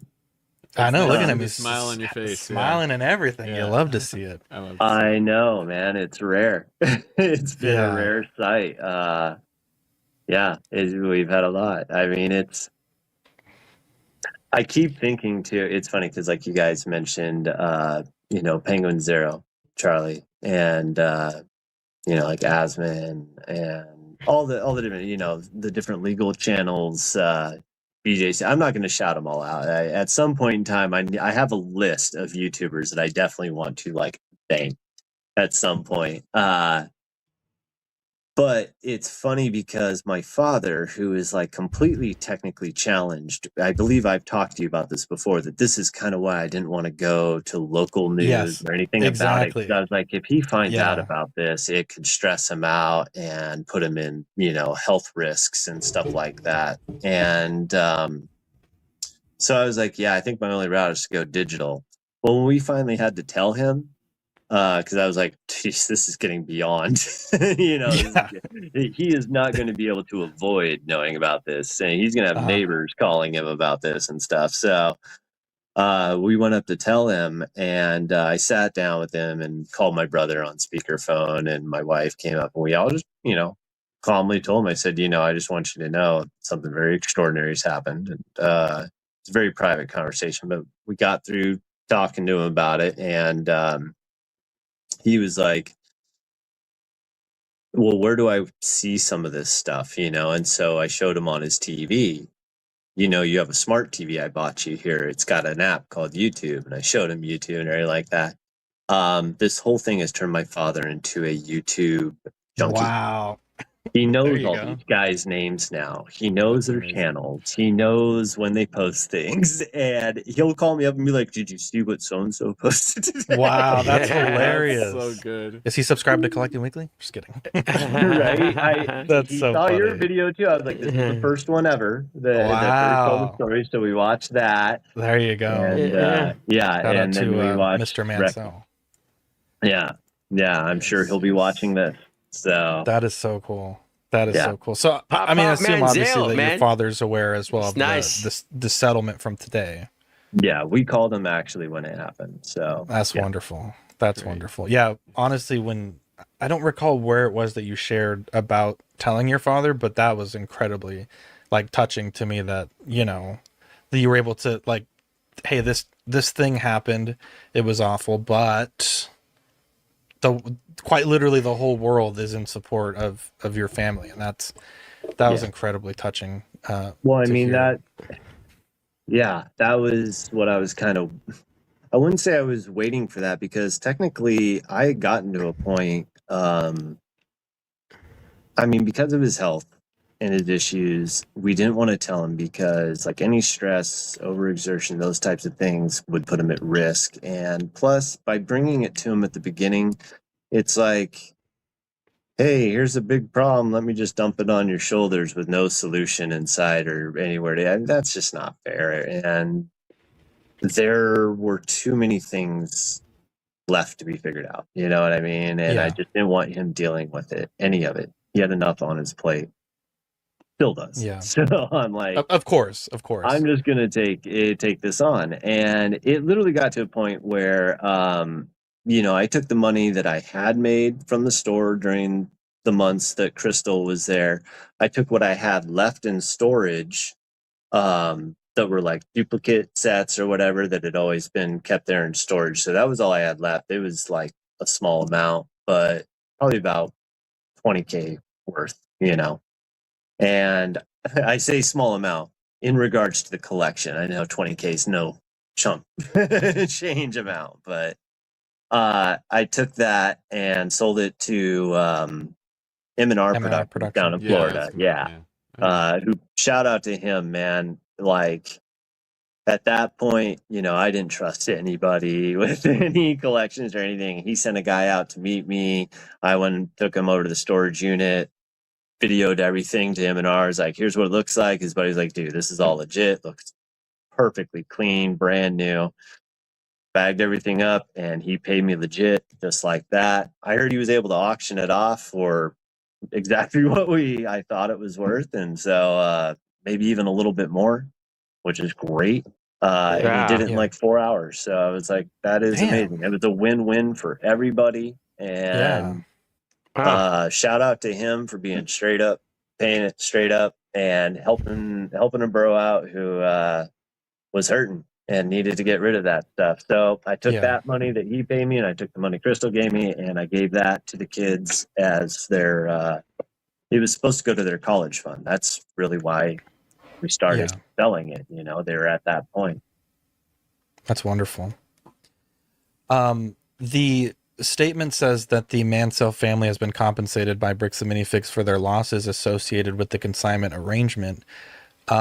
Obviously, you mentioned this feels like a weight lifted off your shoulders. But is there anything else you'd like to tell us about what that compensation means for your family? And if possible, are you able to disclose the settlement amount? I'm sorry, you blanked out there for a quick second. Oh, yeah, no, that's fine. I'll repeat the whole question. Okay. The statement from today says that the Mansell family has been compensated by Bricks and Minifigs for the losses associated with the consignment arrangement. What can you tell us about what that compensation will mean for your family, and are you able to disclose the settlement amount? Because there are still steps to be taken, I don't know how much of that I can disclose yet or answer. Okay. I would say more than anything, we're happy that it's come to a resolution. I think we came to an amicable resolution that still allows me to tell my story. I still got a voice in it now. So Yeah, once those few steps happen, I think more than anything, it's going to mean a lot to us to just be able to move on from it. Yeah. You know, yeah, it's like I said, I think it was the smart decision when we took in all the factors and looked at all the numbers and looked at timelines and stuff. I'm always one to really try to take everything in and make an educated decision. And I think we made a smart, amicable decision. That's really all I can think of. Yeah. More to come, though. When There you go. we can. There you go. Maybe more along those lines, I don't know, but with has the corporate released potential claims on the GoFundMe or Okay, so before we go any further, I'm going to leave this disclaimer up. I'm going to step away for 1 second and go to the bathroom, and we'll continue on with this.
Okay. I'm back. If you're still here, say hello.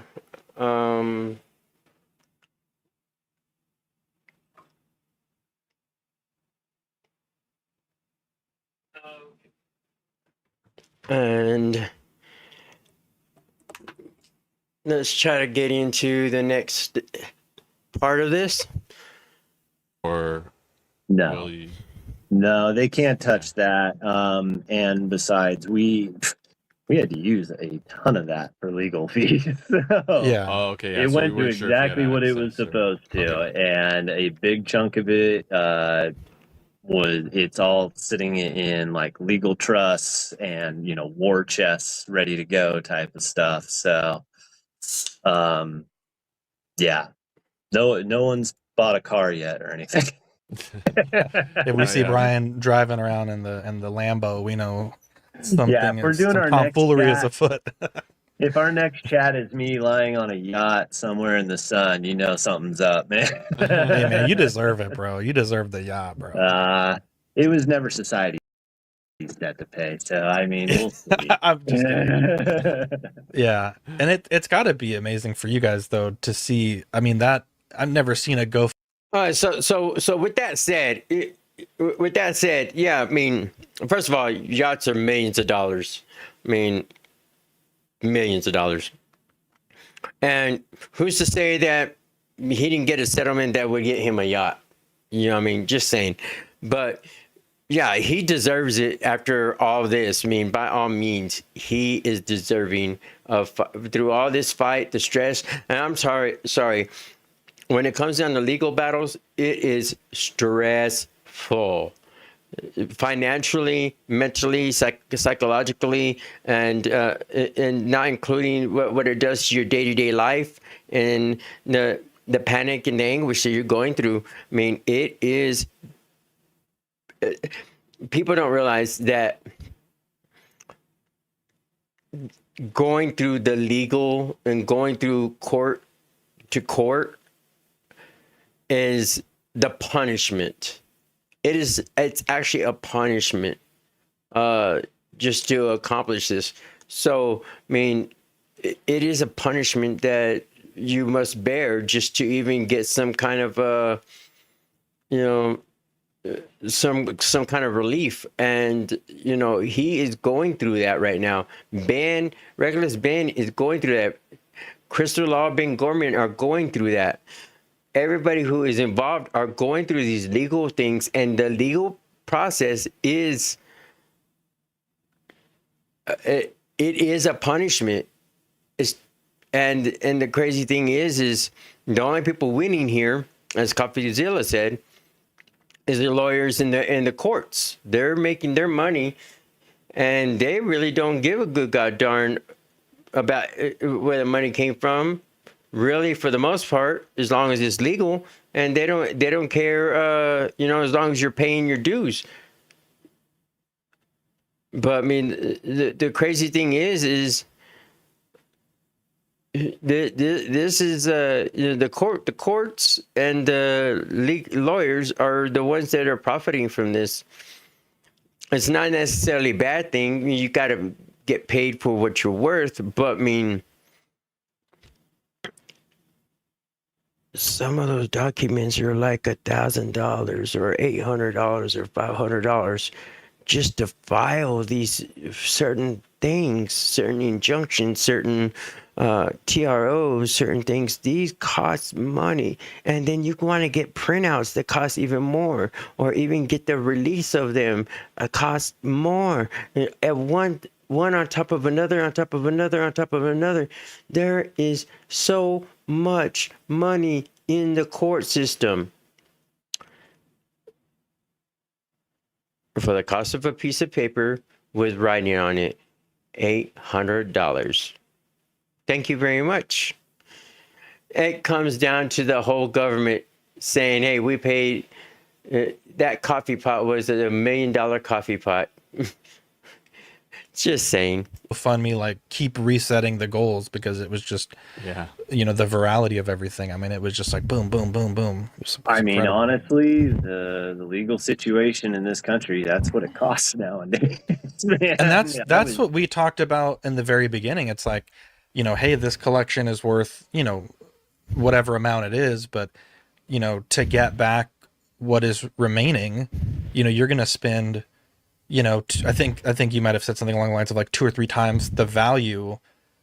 Yep. And at that point, it's that legal gray area, which I've heard a lot of these YouTubers talking about, where it's like you probably have a case. Obviously, in your case, you had a case, but is it worth spending so much more than it's worth? It's like too little for small claims and not big enough for the big lawsuits. You're hitting the nail on the head. That is the legal donut hole, the big black hole. That thread in the needle. Yeah. Yep. And it's a major problem with our legal system. I actually had to go through it twice. I mean, I would have had to go through it here if we didn't come to an agreement. And recently, like the last year and a half, at the same time this was going on, we were in a battle with an insurance company because we had our we had bought a home for the first time, me and my wife, and a roofing company destroyed the house, and we had to end up suing them. And the insurance company, I mean, destroyed the house, the entire thing. We had to tear it down and rebuild it,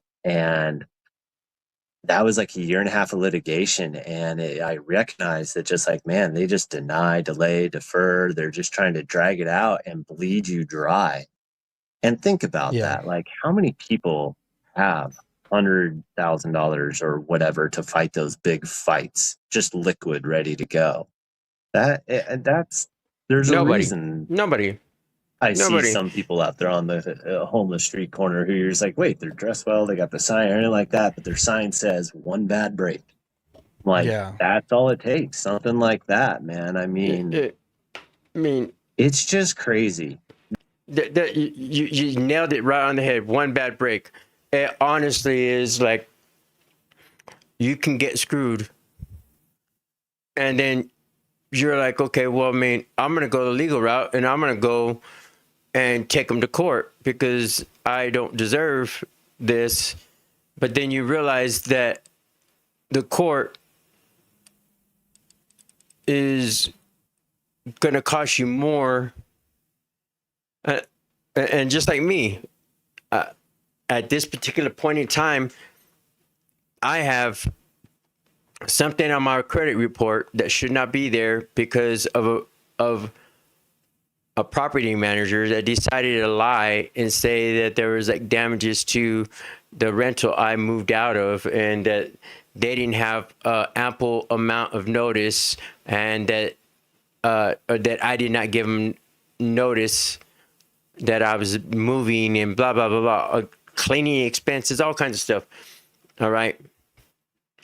They're literally saying this stuff, lying about it.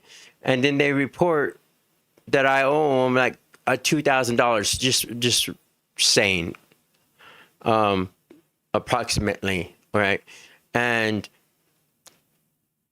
I go to court for that. We're going to be in court. It's going to cost more than $2,000 to sue them. And just to get my credit good again.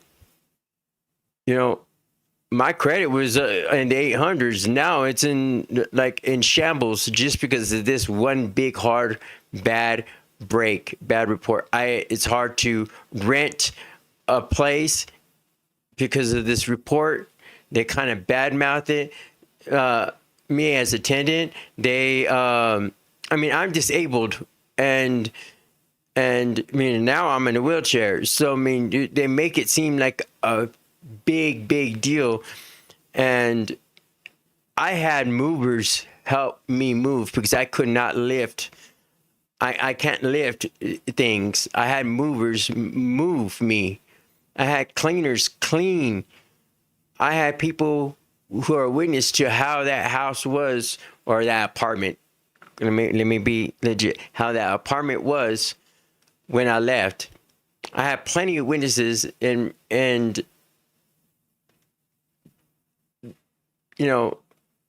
for me to be ruined to the point where it's hard to rent a place. It's hard, and I wanted to eventually try to save up and buy a place, or work on some kind of a deal to buy a place. And now I can't even do it. I can't even get a damn loan because my credit's messed up because of that. Because of that. But it'll be a whole lot easier for me to try to save up and pay $2,000. Like I said, approximately.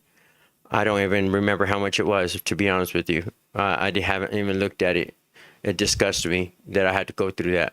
It really did. So I'm stressed out about it. I've been stressed out about it. And y'all know what the crazy thing is I've been out of that apartment for years now. You know? And it just popped up out of like nowhere. And so it hurts me. That hurts me. And I don't got the money to fight it in court. And then it's just going to cost too much to fight that in court. But the damage is done too already just by having that on my credit and just having that on whatever they look up when people rent houses. You know, I guess it's a renter's report or whatever they do, and they try to badmouth me on that. And I'm like, I've always left the place better than when I moved in. Always have. I never moved into a place and moved out and it was not better than when I moved in. And I mean, I have a waxing, one of those floor waxers and stuff like that. I even floor waxed that place before I moved out. I buffered it and waxed it, and it was nice, shiny, great floors and everything. But the crazy thing is there were so much things wrong with that place before I moved in, and more things continue happening while I lived there. Upstairs, there was bursted pipes every winter. Pipes would freeze. I would be without water. I would be without a toilet. I would be on Christmas Day freezing my butt off because there's a flood in my house, or New Year's, or then check this out. They do monthly inspections, all right? They go and inspect your house, invade your privacy, go in there and literally be nosy in your home, and then they'll sign off, oh, you're okay, you're good and everything. Everything's good, you're looking good, you're doing a good job. Then all of a sudden, out of all the reports, you move out and a few years later, you get this little thing on your credit report saying, oh, you don't even know it's on your credit report until you're like trying to go do a credit check somewhere else for something else. You know, if it wasn't for me moving into the house I did, into this house that I'm in, at the time I did, I don't think I would have been able to get into a place because they ruined my name in the renter's world because of the kind of stuff that they said that is damages. Then on top of that, when I moved in that place, there was no drip pans. And if you know what a drip pan is, that's a pan that goes inside your stove. It's a little drip pan that goes in there. And when I moved in, there was no drip pans. I bought my own drip pan to put it in there because that place was so disgusting.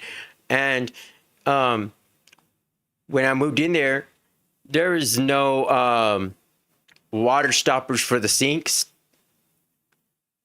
And I bought my own water stoppers for the sinks, you know, and I put those in. And then the shower head that was in there was corroded and everything. So I replaced the shower head and everything myself. And And yet, that kind of stuff, they wanted to charge me $25 per drip pan. And that's 4 drip pans on the 4 thing on the stove. Then they wanted to charge me $100 for the sink stoppers for all the sinks in the house. Then they wanted to charge me like a $600 cleaning fee, then $1,000 damage fee, and then wanted to charge me because the place needed to be repainted. That place needed to be repainted before I moved in there. All right, and I mentioned that, and I told him that many times. And I says, your paint is chipping. I says, the paint is chipping, and they says, oh, don't worry about it. We got you covered. It's okay. Several times, and no, then they try to put that fall and that bull stuff on me, man. Not including the $7,000 water heater that they blame it going out and needing to be replaced was blamed on me. And once again, I'm disabled and I'm through like a housing program, and the housing program helped me out and covered the cost because I had a 3-day notice of eviction. I had to move out in 3 days, signed by the courts and everything. And I'm like, no, hell no, that's not, I'm stuck here. I can't lift more than a couple of pounds, and you expect me to try to move in an instant like that? I cannot do that.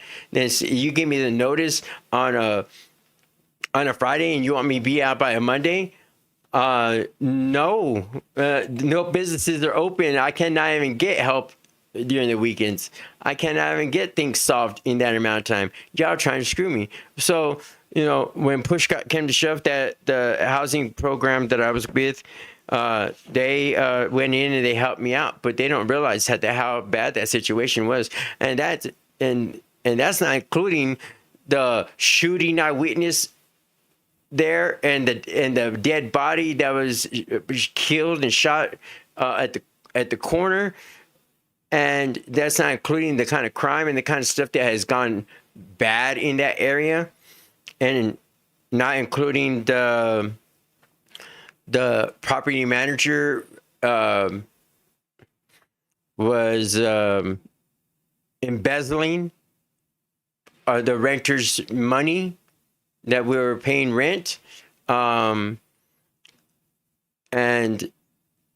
that's where that water heater cost went into. Also, she took that money too, and then the fact that when I moved out, I did not get my deposit back. Oh, and what else? What else was it?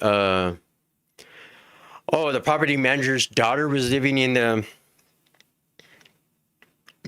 the same complex, and I had packages delivered, and I never received them. Coming to find out that the property manager's daughter was stealing packages, and there's been a whole federal cop thing, the investigation on that whole situation. I don't know what happened or what went on with that, but these are some things that happened in my situation. But financially, I don't even know what I'm gonna have my next meal.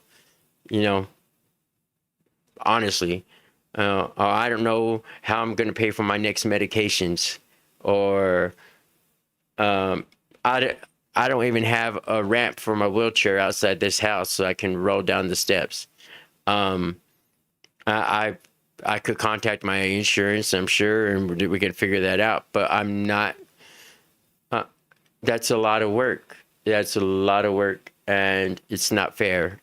But I live life, and I make it happen every moment. I'm gonna pop on my light real quick, but we're gonna listen to what's next. That there's that big of a gap and I started looking into it a little bit. And I even saw where, like, in Oregon, the small claims limit is like $10,000. Do you know how long Yeah. it's been at that limit? I'm not 17 familiar. years. Oh wow. Like, it's not even keeping up with inflation, man.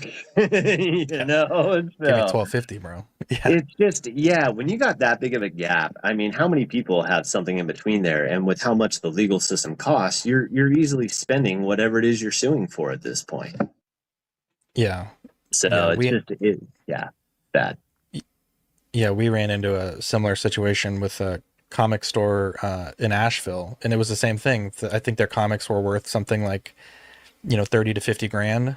And this store was supposed to send them to get graded. They never did. And so he sued for the maximum. And thankfully, the threat of that, I think it was the same thing, $10,000. The threat of that, in this case, they were able to get the stuff back. Good. And but obviously in your case, when it's so much more, right? Like this was just, depending on what they would have graded as, it could have been like anywhere from 12,000 to 30,000.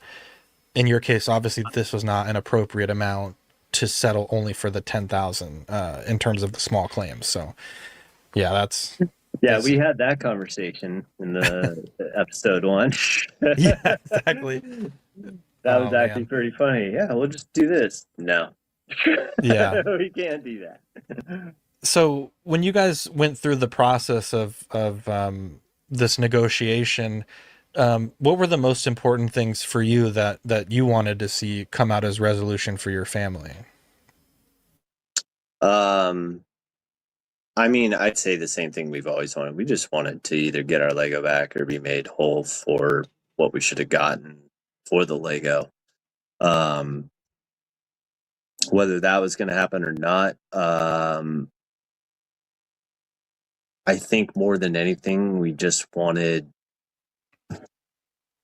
the story out. And at that point, maybe that would help get someone to the table to get our Lego back or get paid whole. And then after that, it's just, I would say, just again, looking to move past it. Yeah. Get on to something else, I don't want to become known as the Lego guy, but I think that's going to be kind of tough nowadays. Yeah, dude, you might have to just live with that for a bit. Right. I misrepresented part of the statement today, and I got called out for it in the YouTube comments. And I'd seen BAM. They were replying on Instagram and Facebook, different comments to people that were replying. But do you feel like you guys, with the settlement, that you guys have been made whole, or is it still a process that you don't feel this way? I wouldn't say necessarily whole, but it's like I keep coming back to the word. It's amicable. It's what it is. It's enough, and it allows me to maintain my story and for our family to move on. So yeah. Yeah. I'd say the other, we had some important stuff in there that for me, well, just making sure the typical stuff that you get in mediations, protections, things like that. Just making sure we were going to be able to just move on and leave this. Yeah, for sure.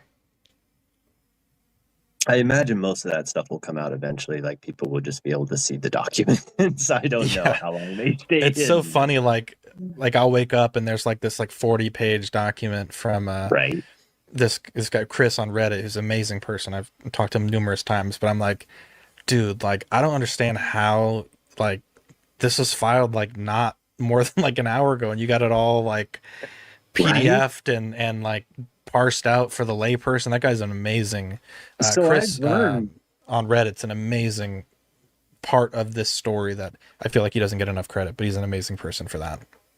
That's cool. I've actually learned watching all the legal channels that there's people that sit there and subscribe to the court system, and so they get notifications like this was just filed. and they can pull it up and everything like that. I mean, I was kind of blown away. I've learned more the last few months watching all these YouTubes. I've learned more about the legal system and stuff than I probably ever wanted to.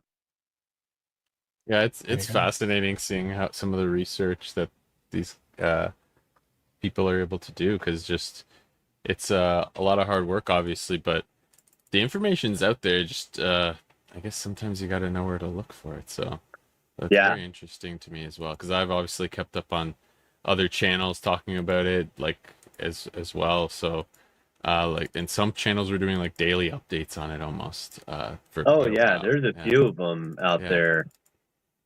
Yeah, it's been great. Entertaining, it's kept the flame educating. going too. Yeah. Yeah. It's kept the conversation alive around it, which was obviously important, I think, as well. Yeah, for sure. I wasn't sure what was going to happen when it got down into all the murky legal stuff and speculation and people looking at just paperwork, but it really is kind of a fascinating case. I mean, my wife is an attorney, and she was telling me, she's like, "Oh, this is going to be like studied as case law at some point, just because of all the ins and outs and the PR and everything." But I wouldn't doubt. Yeah. Yeah. It definitely wouldn't surprise me. One of the grinds my gears that I keep seeing is, this is totally outside of what we're talking about, but people are like, his wife's an attorney, why doesn't he just hire her? And it's like, there's like, that's like someone's like a ear, nose, and throat doctor, and then someone's got like a broken foot that needs surgery. It's like, those are totally two different things. Like, you know, the field of law is so vast. I would never wish that upon anybody. My wife going against him as an attorney. Yeah. No, it just grinds my gears when I would see that. I can't even imagine how that would make you feel, because I may have seen that like 100 times at least. It's so silly. Right. No, she's an amazing attorney. I would have loved it, but like you and others have also said, you know, there's different types of attorneys, you do different types of law. You're also looking at different jurisdictions. I mean, I had to get an attorney up here and one in Utah. Like, I haven't even been to Utah. Why should I need an attorney in Utah? But okay. So wow. Yeah. The in BAM's statement, Bricks and Minifigs, they say your losses arose in part from the sale, accounting, storage, and disposition of your inventory. Is there anything you can tell us about what happened to the Lego Star Wars collection with that process, or? I mean, all I know is, from what I could see, it was the local store down here. So I was going in every month, picking up a check, or there were other days I would just go down there and stop in just to see what of my sets are on the shelves and stuff like that, because it was a constant rotation. They didn't have enough shelf space to have the whole collection up there all the time. They still had to sell other things too, you know. But there was a whole section in that store that was just our stuff, and they would rotate it out. Same with the minifigs in the case. They would rotate out a shelf in there and different rows of our stuff. So I would just drop in sometimes too, just say, "Hey, what's up, Crystal?" and look at what they had on the shelves and everything like that. How are sales going? What's hot right now? You know, all that stuff. So it seemed fine.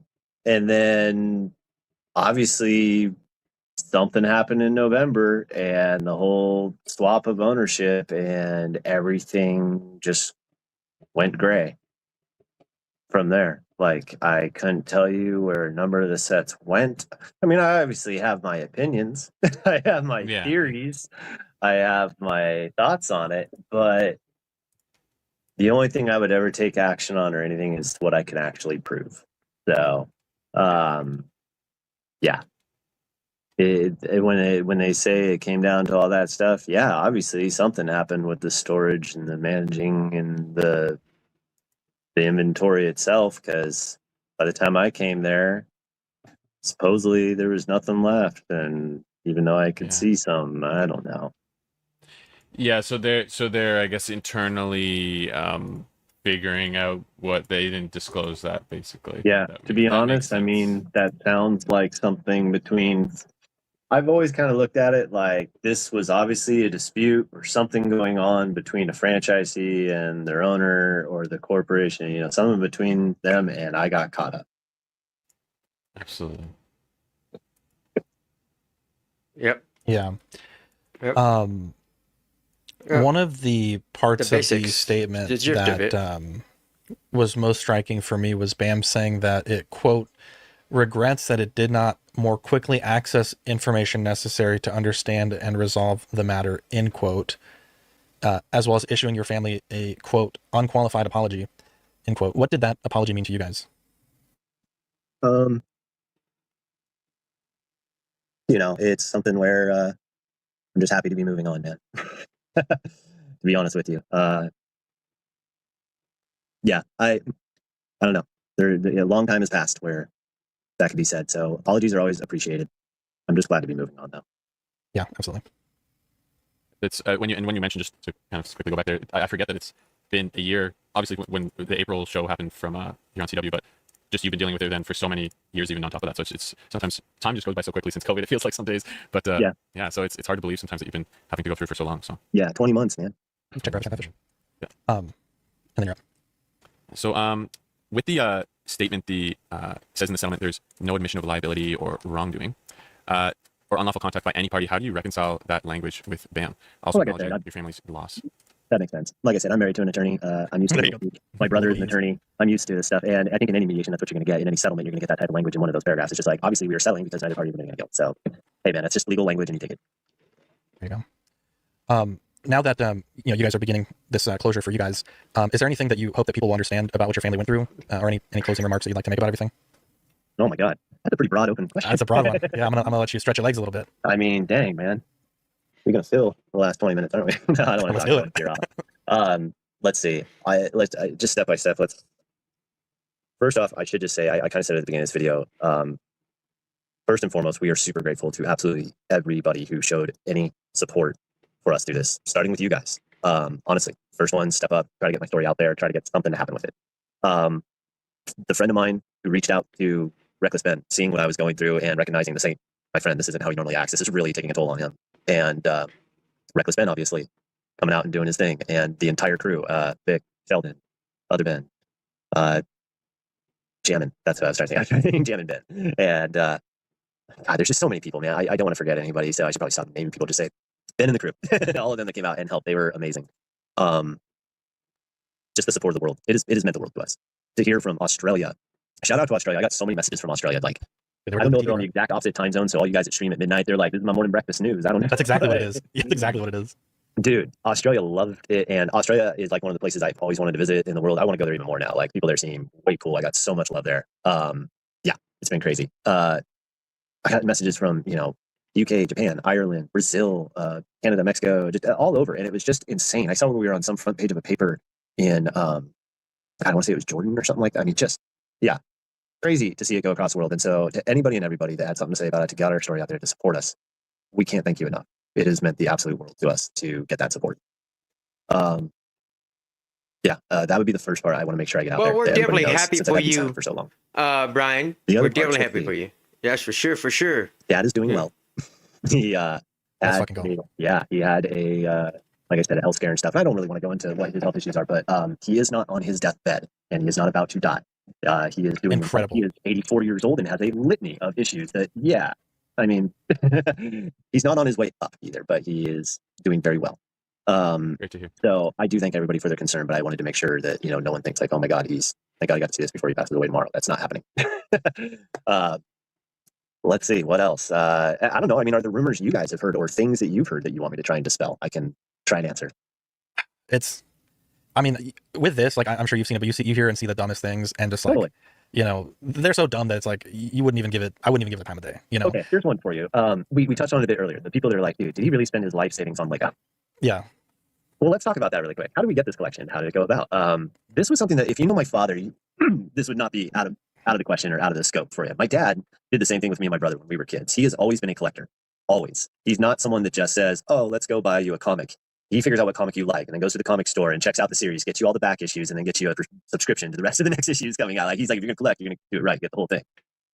So like when we were kids, Completist. That's a great word. So for instance, like if you think the Lego collection was like insane, imagine that with sports cards and comics, because we have the same thing in sports cards and we have the same thing in comics. And those are going to be the next things I was going to sell. Going forward, probably not going to do consignment of any kind, just going to look for a straight up buyer, or maybe auction them ourselves or something. I don't know. Or find a YouTuber that's maybe looking for collections. There you go, right? Yeah, that works. Make someone like him and I get into sports cards. But anyway, so you know, when we were kids, Dad was the type where he's like, we're not just going to go down to the card shop and buy you a pack of cards. We're going to find out where the sports shop buys those boxes with the wax packs. And he found out, you can go to Costco on weekends and they will sell 2 cases per dealer each day. So he was the type of guy that would go line up at 6 a.m. in Costco and come out with 2 cases of wax boxes filled with wax packs of cards. Oh, wow. And you'd be sitting there one night and he'd just all of a sudden pull out and be like, hey, you guys want to open a box of cards? Does he need like another kid that's like 30, like right, 35? Like, can I sign up? I mean, it was also rewards for doing chores and all that stuff. You know, you mowed the yard, you got a few packs of sports cards, or in my case, I was more of a comic guy. My brother was a sports cards guy. When we played on basketball teams, my dad was the coach, and he would bring boxes of wax packs down, and we would play mini games and stuff like that, do certain drills. And if you like were the best in the drill, or you beat everybody else running lines up and down the court, you get to go pick a pack of cards for yourself. You know, kid.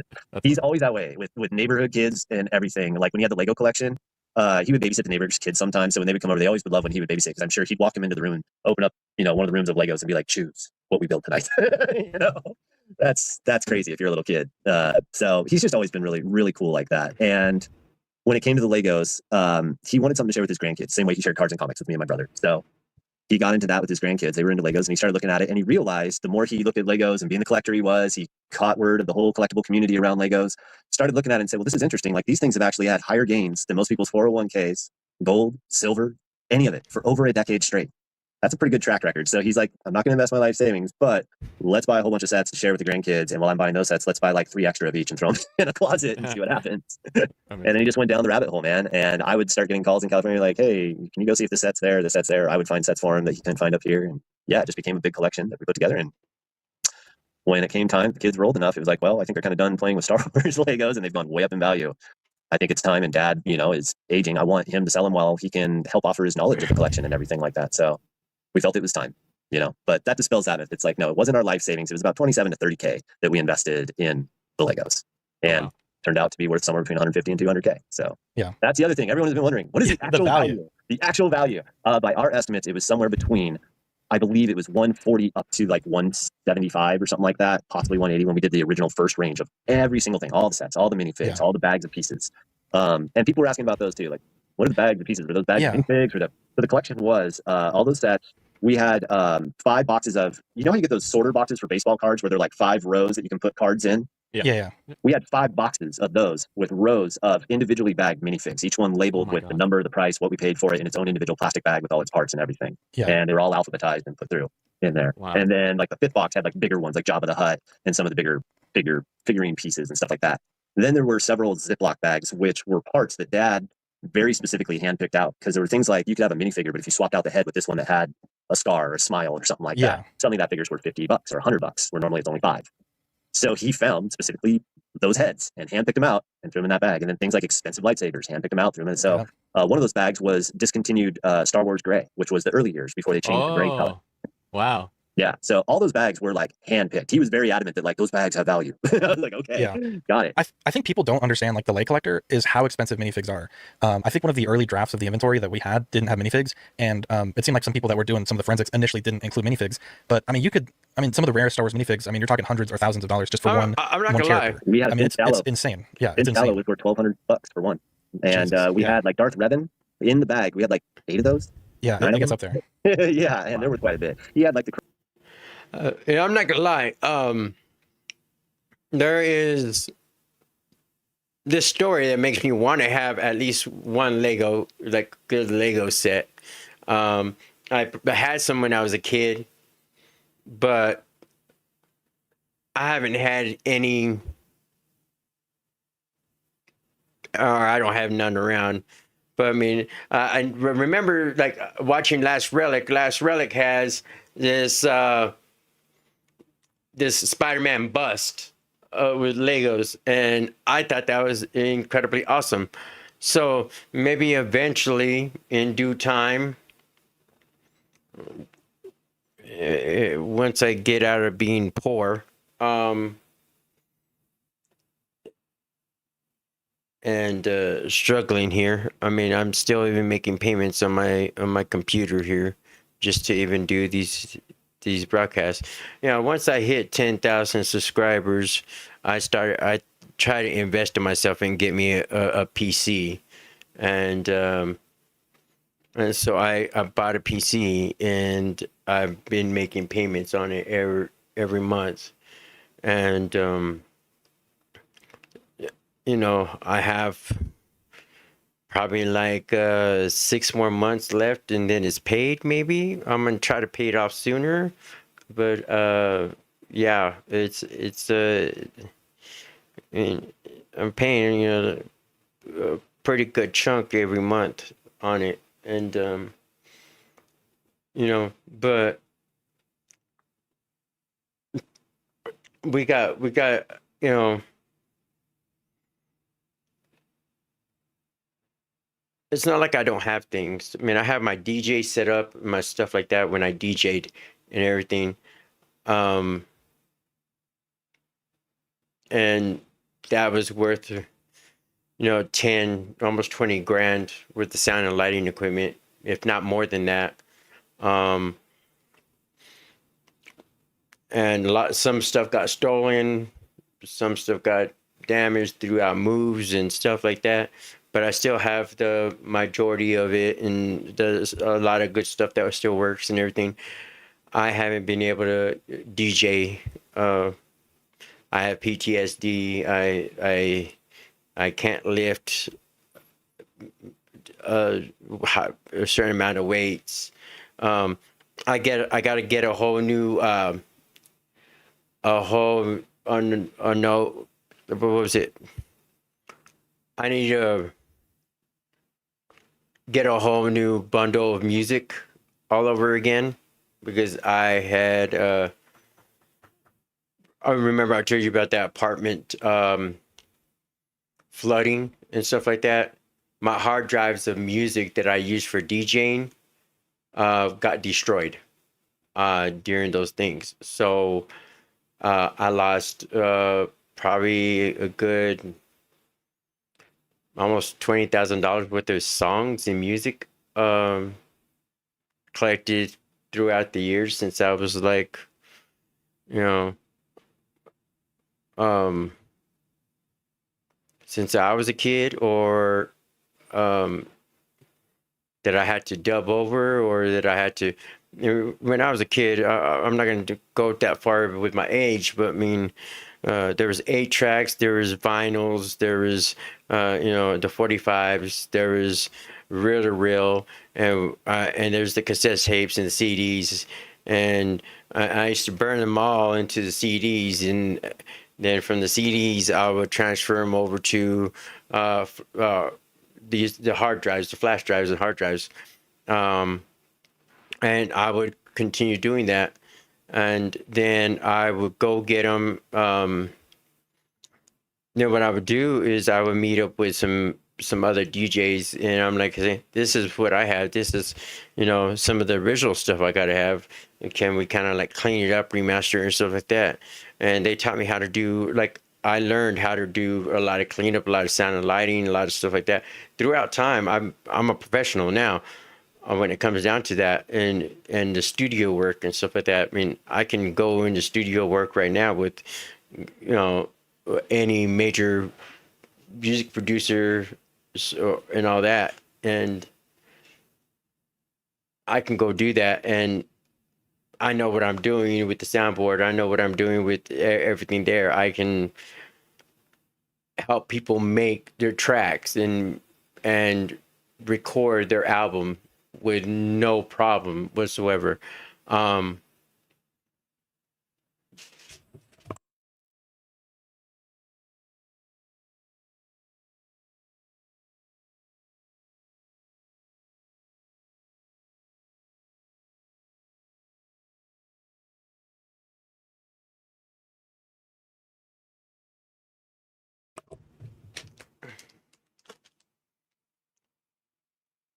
Okay, so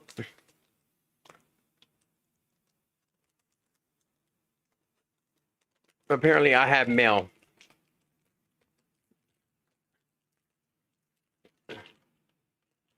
And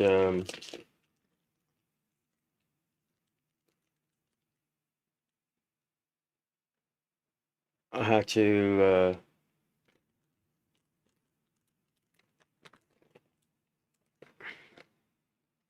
I'm gonna have to check that out later. Okay, so, um, anyways, so I don't got much, but the stuff I do have,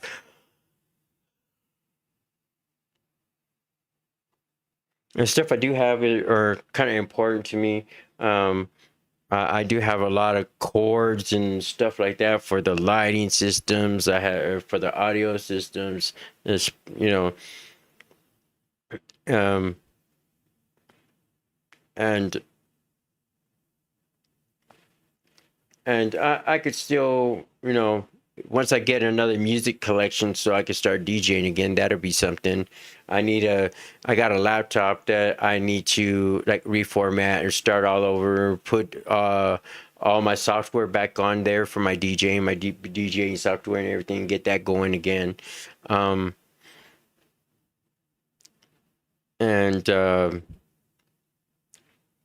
probably start off fresh. But one thing is when you live in the area I live in, they do not pay what you're worth when it comes down to being a DJ music producer, for sure. I could be in Florida or Texas, Las Vegas, Nevada, and first of all, just my appearance fees, I'll make pretty decent money.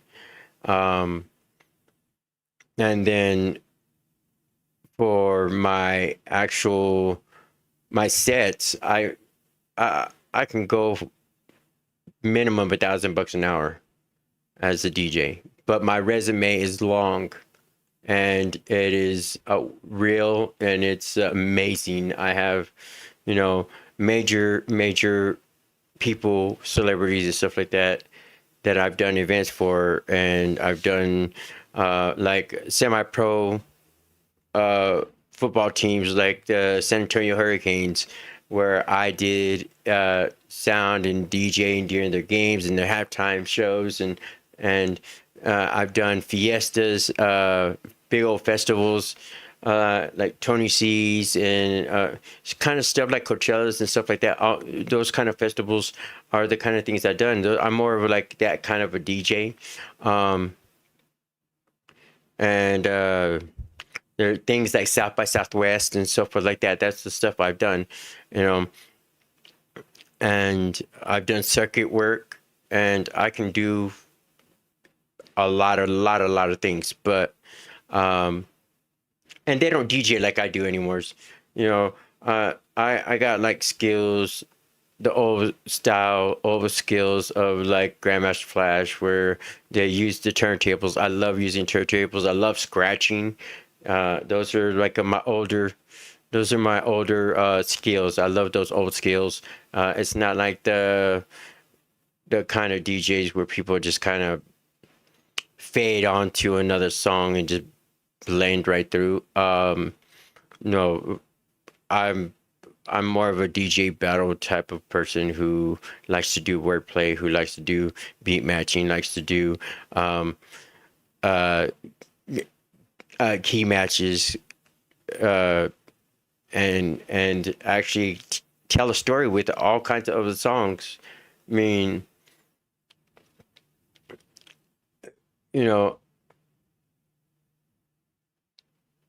there's a lot of wordplay, and people do a lot of mashups, you know, and I like to do that kind of stuff but people, when they do mashups, sometimes the story don't tell the story from song to song. Me, I like taking and doing kind of mashup things, but telling a story. And if you listen to the words, you'll see what the story is, you know. And goes further, but let's go continue on. That's enough of me. Chrome Let's keep Vader, going. he had I mean, God, dude, the figures were just insane. And then you just have like bulk too. Like when it came to stormtroopers, he's like, "Well, you're gonna want an army, so let's buy 50." Of course, Yeah, yeah.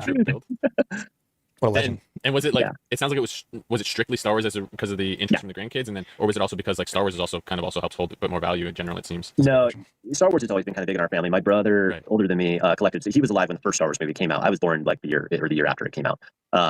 But he played with the figures and had all the original toys and loved the movies. I'm the VHS generation in the 80s. That was the trilogy that you watched. There was no Lord of the Rings. There wasn't anything else, and it was like Star Wars was always a big deal in our family, and just a sci-fi favorite of ours.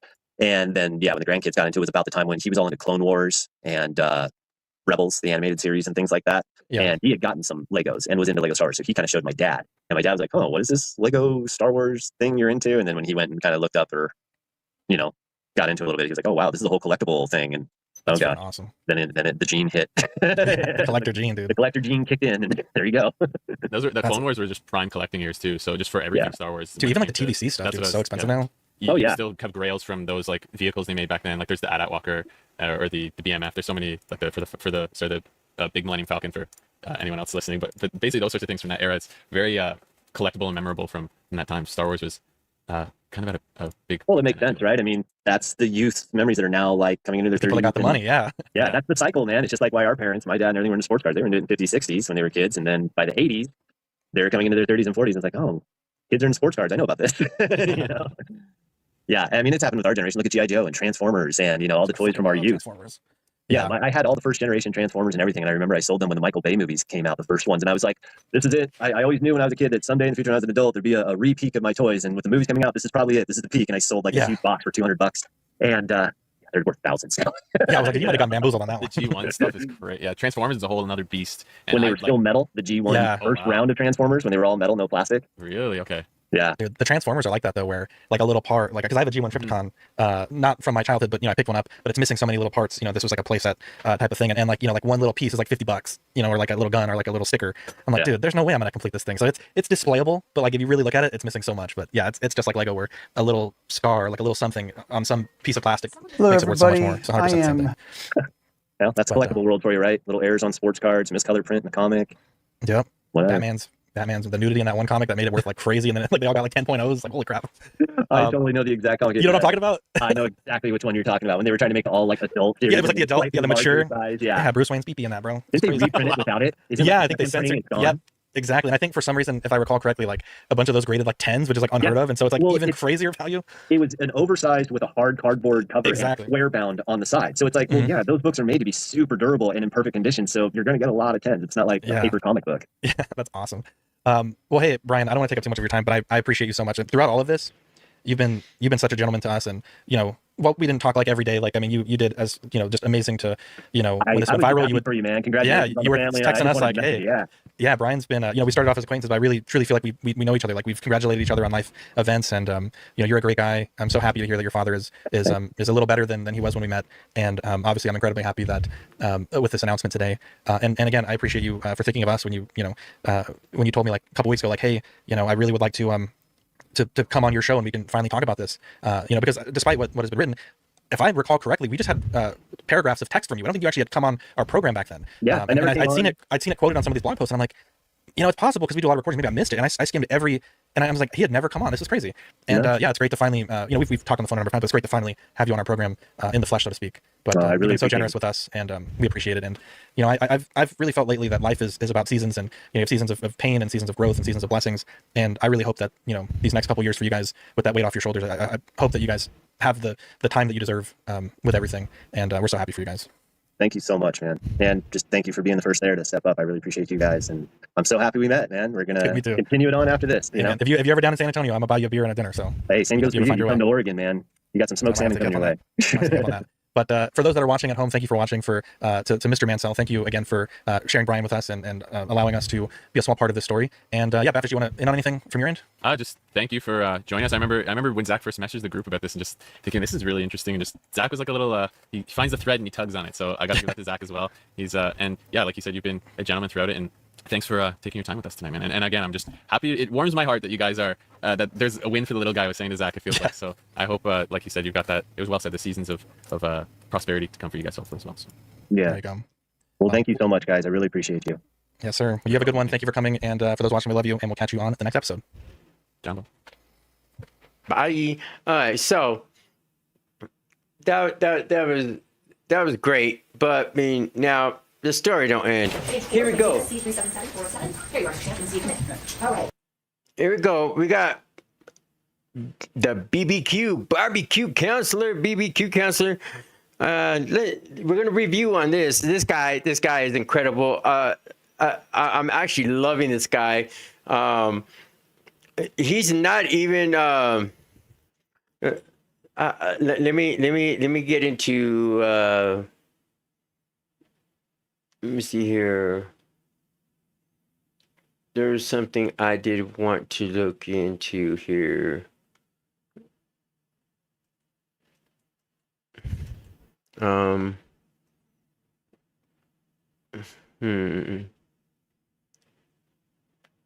First of all, let me try to do this real quick.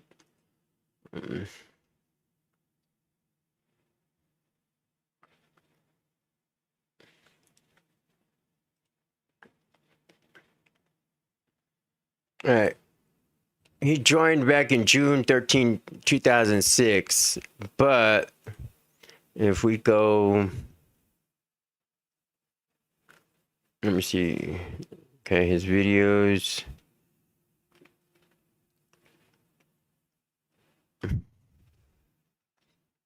It started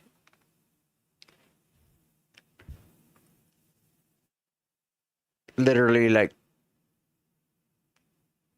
2 months ago, and his lives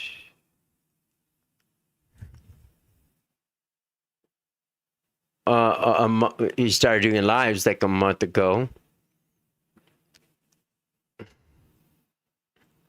You know, of course, I don't know when his shorts started coming, but I mean, the guy hasn't really. He just started posting basically because of, it seems like because of this whole Bricks and Minifigs, Reckless Band, Brian Mansell stuff. And look where he's at, 14.7K subscribers. There was 62 videos. The guy is, and he's a lawyer, and he's a pretty badass from what I can see. So I don't think he watches this. I don't think anybody would, but I'm very I admire this guy. And let's go ahead and get to hear what he got to say real quick. Quick 5 minutes. Town for the weekend at a conference, but something just happened in the Bricks and Minifigs case that I felt compelled to share with you all. A few days ago, Bricks and Minifigs issued a statement that they said was a joint statement, claiming to have settled with Brian Mansell, claiming to have paid him, and claiming to have dismissed their claims against him. And we all celebrated. But it turns out it wasn't all true. A lot of what Bricks and Minifigs said, 2 critical points, turned out to be outright false. And Bricks and Minifigs has once again lied to the public. They have not paid Brian Mansell. They have not dismissed this case. They have misled us all. We'll get into it in today's video.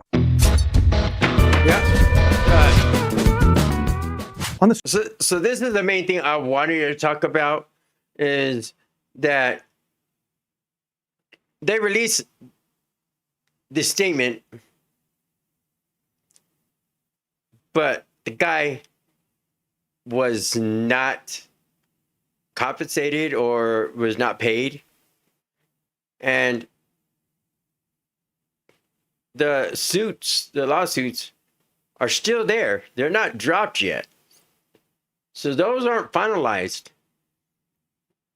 And they're not finalized at all. Now, if they were ever to get finalized, then it makes sense to go ahead and put out the statement. But right now, this is unofficial, but they're making it sound like it's official, and it's a right out lie until these things actually get done. So right now, they're lying until this stuff gets done. Now, let's go ahead and go forth with Barbecue Counselor. Screen here, we've got a joint statement from Bricks and Minifigs and the Mansell family. This was the joint statement that was published Wednesday. There's just one big problem with this. This statement was not supposed to be issued on Wednesday. This statement was clearly only supposed to be issued after Brian Mansell was paid and after the case against him was dismissed. How do we know? Well, the very top of page 2 says the Mansells confirm that they have been compensated by BAM for the losses associated with their consignment arrangement. Here's the dirty little secret. Last night, Brian Mansell gave an interview where he confirmed that in fact he had not yet been paid by BAM. This statement was a lie. So let's watch what Brian said. When it comes to the settlement, what I can say right now is, yeah, we haven't received the money or the steps yet or anything. And here's another document on the screen, also posted on Bricks and Minifigs website, called the Bricks and Minifigs and Mansell Frequently Asked Questions. And in here, it says BAM has apologized to the Mansells for the losses, compensated the Mansells for losses, which has not happened, this is a lie, and dismissed its lawsuit against Brian Mansell. This is also a lie. They have not dismissed the lawsuit, and as of last night, Thursday night, they have not paid Brian, even though their statements to the public say they did. So what is going on here? What do I think really happened? Well, I think Bricks and Minifigs is so desperate for the PR nightmare to end that they rushed this thing out. They weren't supposed to release this. This was supposed to be a joint statement issued after the payment was exchanged and after the case was dismissed. Instead, Bricks and Minifigs violated that arrangement and rushed to put out its press release without even bothering to correct the tense of the words in its statements. Instead of saying it will dismiss, instead of saying it will pay, it told the public it had already paid and that it had already dismissed. And those were simply not true. Bricks and Minifigs has decided to prioritize its press release and its public relations nightmare over actually taking care of Brian Mansell. And in so doing, they misled the public and deceived us into thinking that they had actually resolved this thing when they in fact have not yet done so. While I was editing the video, a thought crossed my mind, a question that I thought I should probably answer. What happens if it turns out Bricks and Minifigs does stiff Brian? Well, that means the case is just going to go on. The dismissal, Bricks and Minifigs' ability to dismiss the case under the terms of their settlement agreement, that dismissal is conditioned upon Bricks and Minifigs paying Brian Mansell. If they do not pay him, then they will have breached the settlement agreement, which I understand to have already been signed, and the case will resume and go on. So they need to pay Brian, bottom line, and they need to do it without waiting, without delaying, and certainly without prioritizing their own public relations and their own publicity over the welfare of Brian Mansell and his family. So what exactly do I think about this? How dare you put out a public statement talking about rebuilding trust, about apologizing to Brian Mansell, about making him whole, when you knew you had not done that? You know you have not paid him. You know you have not dismissed the lawsuit. How are we ever supposed to trust anything your company says when you talk about trust in one hand and continue the lie in the very same breath? You need to start telling the truth today. Issue a new statement, retract this one, and tell us all exactly when you will pay Brian Mansell. We are still watching. Yep. All right, so that's why I love this guy. All right, I love this guy, man. Yeah, it's the main whole aspect of the whole thing is pay the guy. Pay the guy. I mean, you are not, and I swear, you are not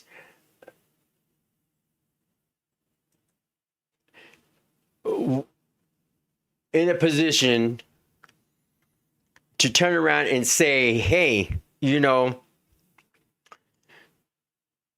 this is okay to false advertise or put out a statement that is false, because none of that stuff has been done yet, you know. And a lot of that comes from, you know, one interview that I know that has transpired. Let me see if I can pull it up here. Let's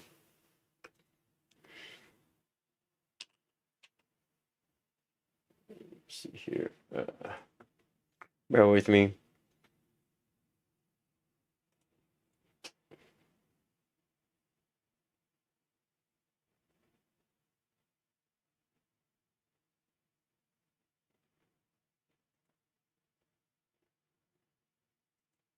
I mentioned it again on the other podcast. And I think I went through this before. And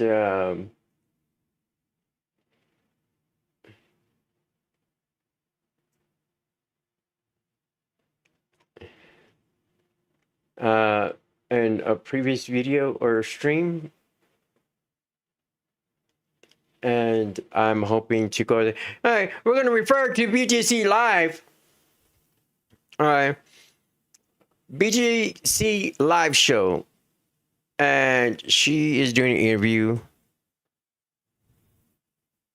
Thursday, August 20th at 8:46 p.m. Yes, you heard that right. I am up that late. And that is because for the second time in pretty much like a week, I have someone so important, so special, so valuable, so vital to everything we've been talking about. Well, a lot of things we've been talking about that I just simply had to be up past my bedtime and have another interview on this channel, even though I don't normally do interviews. You probably could tell from the title. You probably could tell from the thumbnail. You already know who it is. The man, the myth, the legend, the guy who got Bricks and Minifigs to apologize to him publicly.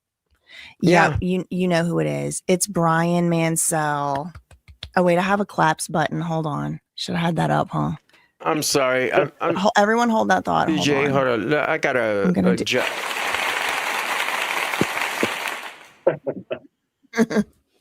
Brian, hello, hi. Thank you for coming. Thank you for being here. I guess everybody already knows who your name is. I could turn the little name tags on.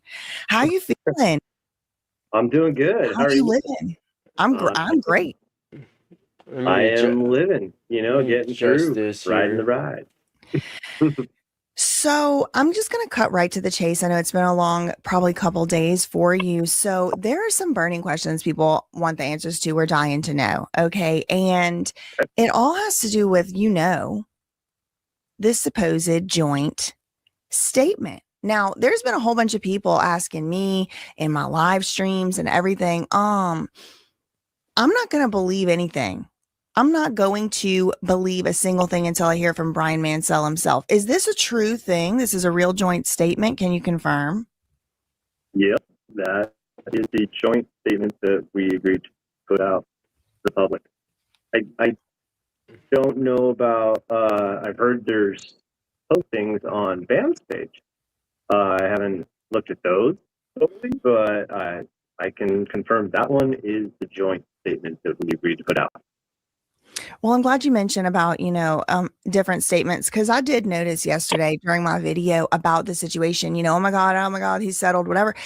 I read a press statement and it was like a little bit not exactly worded the same as the joint statement. So thank you for confirming. Just, you can confirm the joint statement is a real thing. Yeah.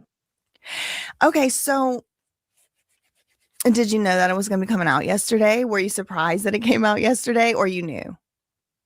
I was surprised that it came out. It was a little shock. I figured they'd want to put it out as soon as possible. But I was a little shocked because there's still some steps to be taken for the settlement to be fulfilled. So we'd wait till that, but either way, they wanted to get it out there, I'm sure. So, no. Okay. Okay. That's interesting. So to that point, for other things, I have a little list of questions if anyone's wondering. Yes, I'm reading my questions because I wanted to make sure I asked the important ones. I get a little bit stage fright, I'm get a little bit like, what's that word? Like loss of words or whatever, they've got a celebrity as yourself of your stature on my channel. You know what's funny? Yesterday when I announced that I was going to be interviewing you on the channel, I was like, I'll be able to ask Brian whatever tomorrow because, we don't know what this thing, that thing. And then I was like, he has agreed to come on the channel. And then people were like, someone posted it in the Reddit. They were all like, I don't know. It seemed like people were very surprised that you were going to be coming on my channel, which maybe it was that they were surprised that you were going to be talking. I think everybody assumed you were going to sign an NDA, but then I was just thinking like maybe they're surprised because they don't know, like we've talked before. And so me and Brian go way back for a few weeks. Okay. So I'll have y'all know we've spoken.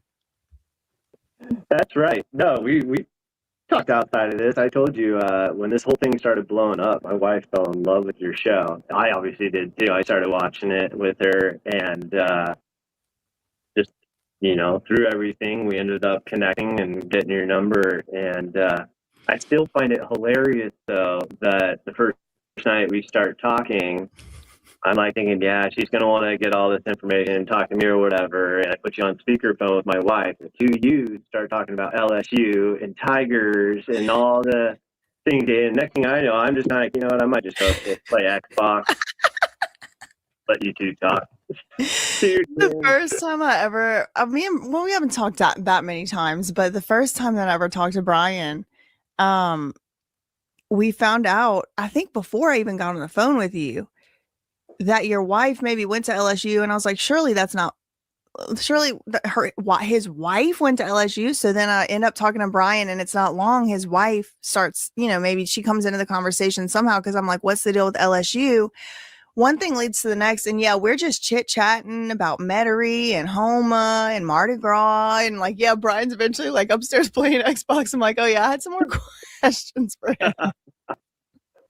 Can you call him back? Then he comes back, I'm fussing at him like, you better not keep her there too long. Bring her somewhere warm in the winter. Oh my God, that was so funny.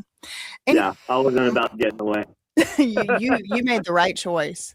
No, not really. She's delightful. I have some more questions about that, but we have to get the hard hitting, serious questions. We have to address the rumors here. Okay. There's rumors, there's chaos, there's chatterings. And, this is not my first rodeo, as it were. I've been in these, I call them movements now, but I don't know. Maybe this could be sort of like a movement, but it's like groups of people trying to get something done, usually for like a human rights purpose. And I've now seen it many times. Once the movement accomplishes a huge goal, then they'll start to try to divide it. So it's like, I'm just waiting for the division to try to be sown. Like, I'm borderline paranoid. Okay. Like, I'll even admit. So it's like, I've been seeing a lot of like, just kind of like, I think comments that would be in bad faith, like making certain allegations and stuff. So I'm like, we're addressing the rumors here. Okay. So has Bricks and Minifigs, this is a question I have they officially dropped the lawsuit? Like, cause they said they dropped this lawsuit, but I went on Pacer and I don't see it's dropped. Yeah. I don't know that it can be dropped until the settlement money comes in. I think that it might be like a chicken or the egg situation type of thing. Oh, that was my next question. Did they pay you your money? Yeah, we have not seen the deposit yet or the steps yet, but they have a time limit to get that stuff done. So, so that there it is, right there. Is that it hasn't been paid out yet. So, excuse me while I am making some adjustments here. But I thought this was a cool Lego that I would like to kind of display while we're doing this.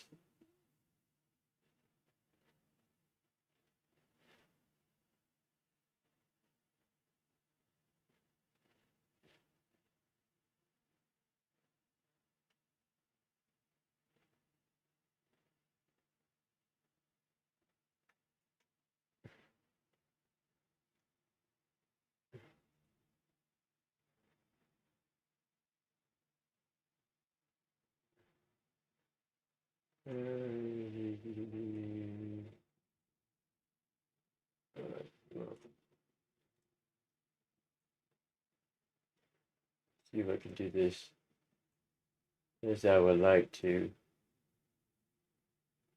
get it done.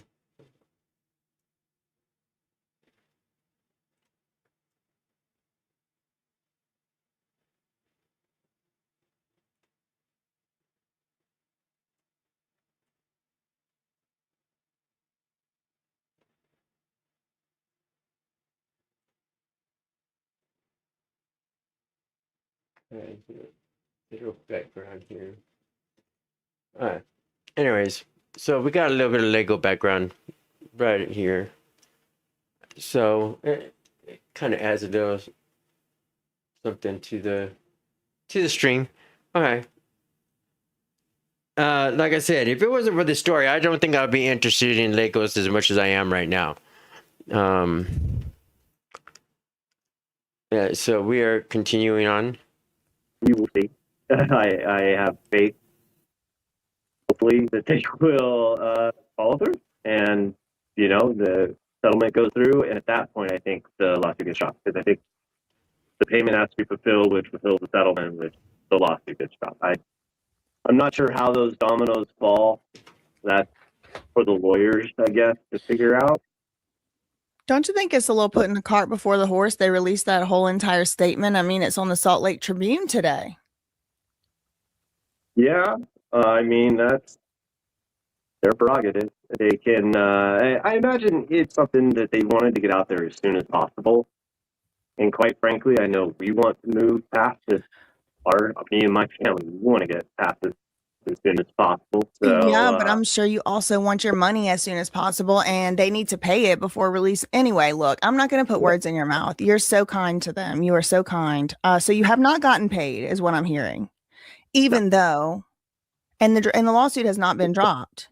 So the lawsuit ain't been dropped. You ain't been paid, but they released. Okay, they released this statement. All right, that's very nice of them. And then they changed that statement all up. You don't have to say it, but I'll say it because I read those different statements, and that joint statement does not line up with that Business Wire statement. I won't get in. Really? They changed it up. Mm-hmm. I know the joint statement that we did. So I'm just, yeah, I was relieved that we got to that point. We all finally agreed. And like I said, I just hope it's the first step to moving forward. Me too. Me too.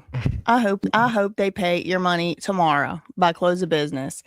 Yeah. I mean, Okay. for reals. Yeah, it's So- legit. That's They were out here saying you have been made whole, but strictly speaking, from where I sit, that you have not. But there's Yeah. a time limit, and we're gonna have faith. yeah. Okay, so that's Dear Mormon Jesus, please let them get the money on time, amen. Because or the whatever it is, the Lego figs or whatever it is. I mean, obviously I'm not privy to the terms. All right, so we have another question. Speaking of people trying to divide people all up. Now, Crystal Law, the former owner of the brick, you know who Crystal. All right, so that's kind of where I was getting at to right there. It was like, okay, well, we have the whole shebang when they weren't really even paid out yet, right? They're still not paid out yet, and it is fine and dandy and all, but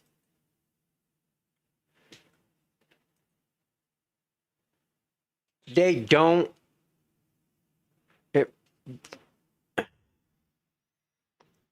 They do not have the right to post that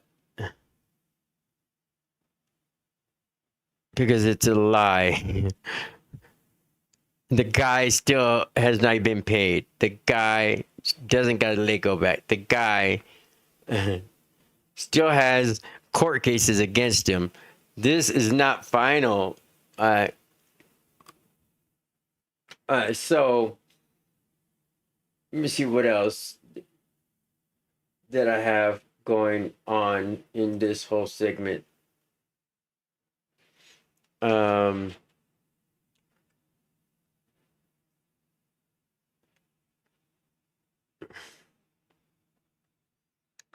So I mean that pretty much leaves us caught up on Bricks and Minifigs so far. I mean, there's more things that I can go and look into, which is fine. I can do just that, but we've been doing here this 4-hour stream, and we've hit up BBQ Counselor, we hit up BJC, lovely, beautiful people. They're both attorneys. They got skills. I still wanted to hit Lus up. The one thing that we have not done, at this particular point is actually going to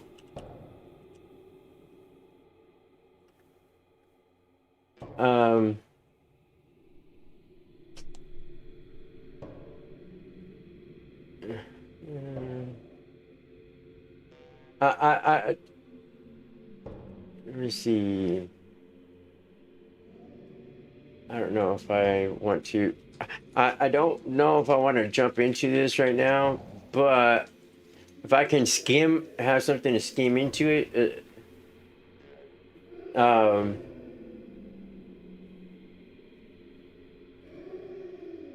yeah, I think we can skim into this. Give me 1 second.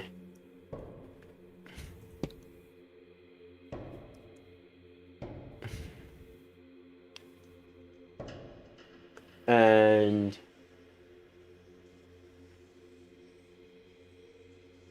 Provo Canyon School is I mean, I don't know. I can't remember if I jumped into this earlier or anything,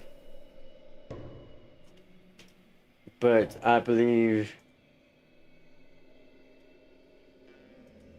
this is where we're at right now with Ben Schneider, the reckless Ben himself.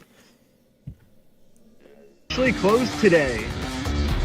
Provo Canyon School just officially closed today, which honestly I don't really know what that means for the rest of the video series. Me and Sheldon thought for sure we were gonna have to go on some like huge journey in order to take this company down, but yeah, they just shut down today. So the only bad news is when I first called Jordan, the fan who told me about this idea, this is what he said to me. What these places do is that they'll have some sort of controversy happen, they will shut down the program, and then they will open up under a new rebranded program. They avoid any sort of accountability by just rebranding and just acting like they did nothing wrong in the first place. It's really crazy. So yeah, I am a little worried that they just closed. And of course, if you don't know who this guy is, this is Reckless Ben. He is currently still in litigation with Bricks and Minifigs and Provo Canyon Police Department and a couple other police departments. Excuse me, American Fork and what's that other place? Other one.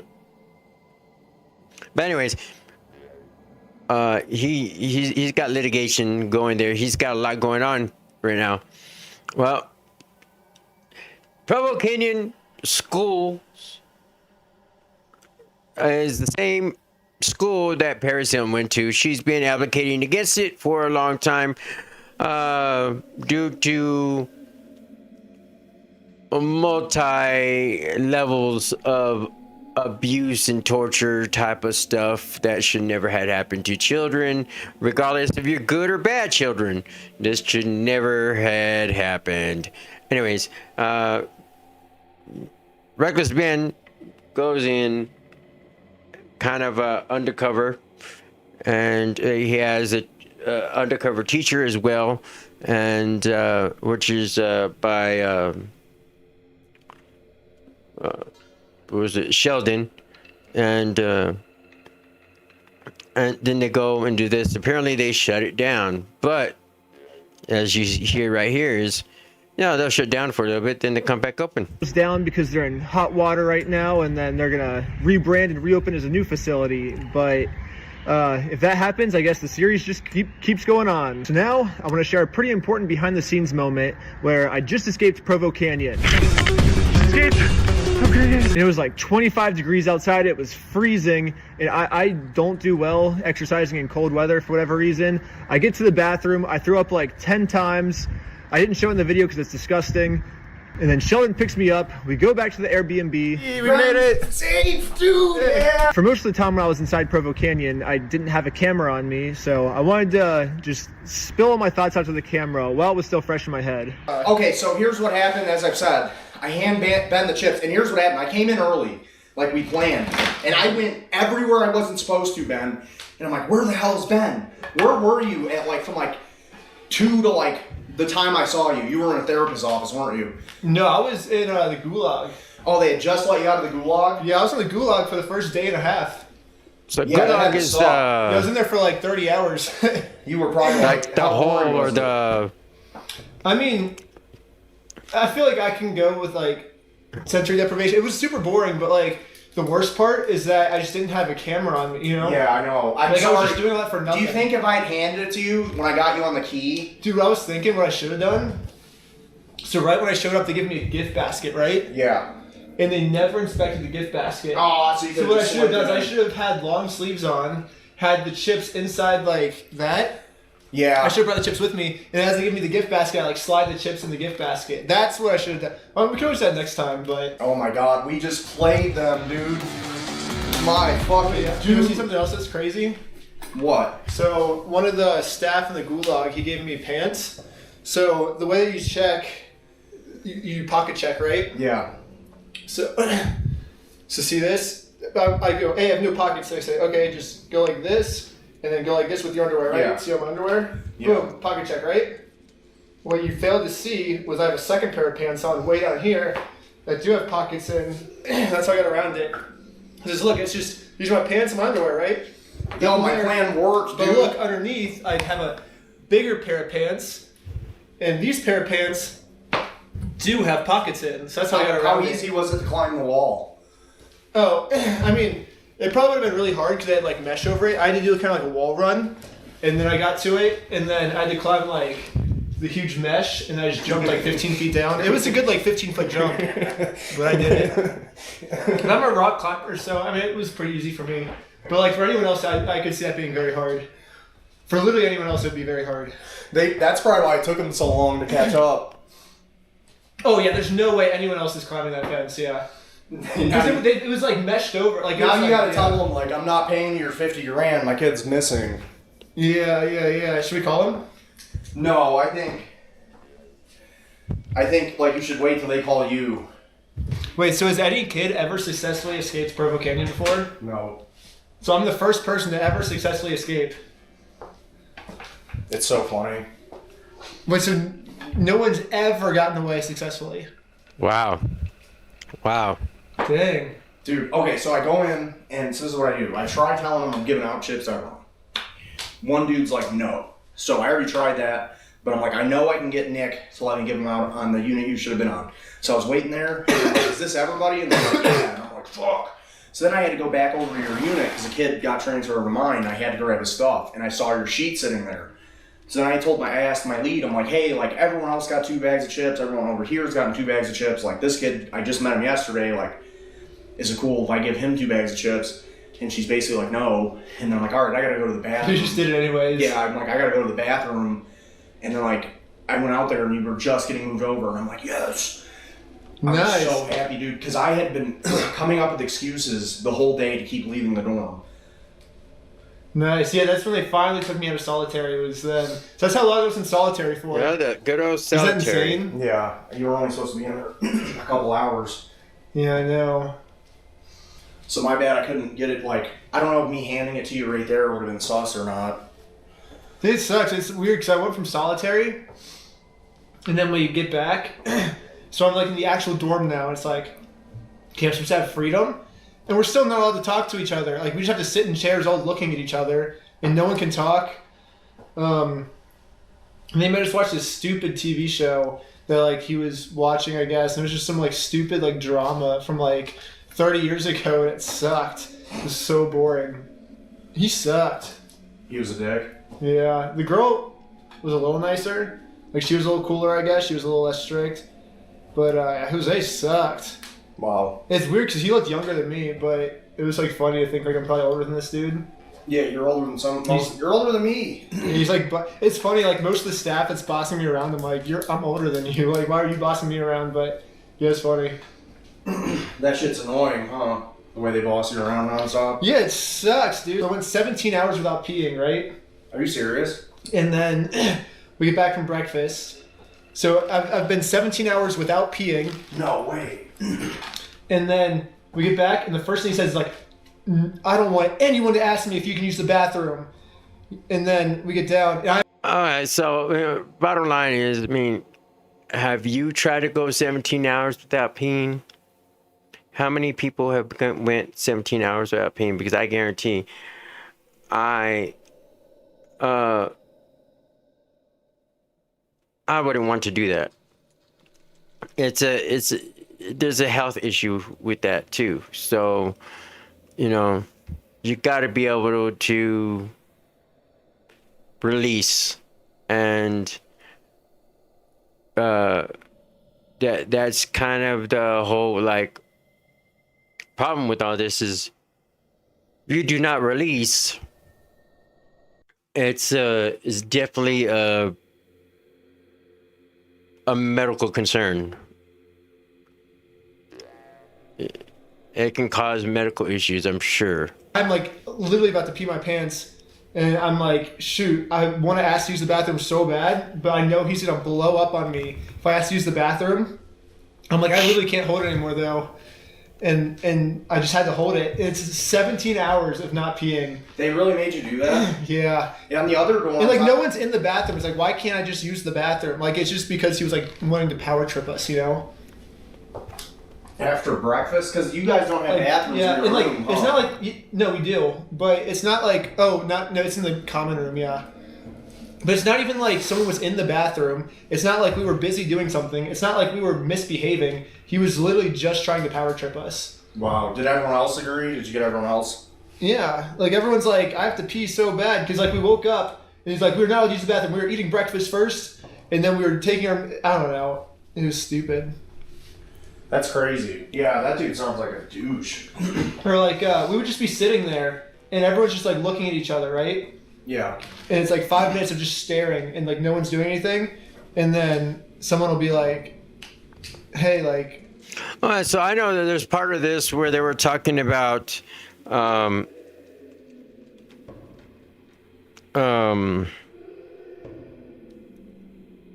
being able to be hands-on and restraints and stuff like that.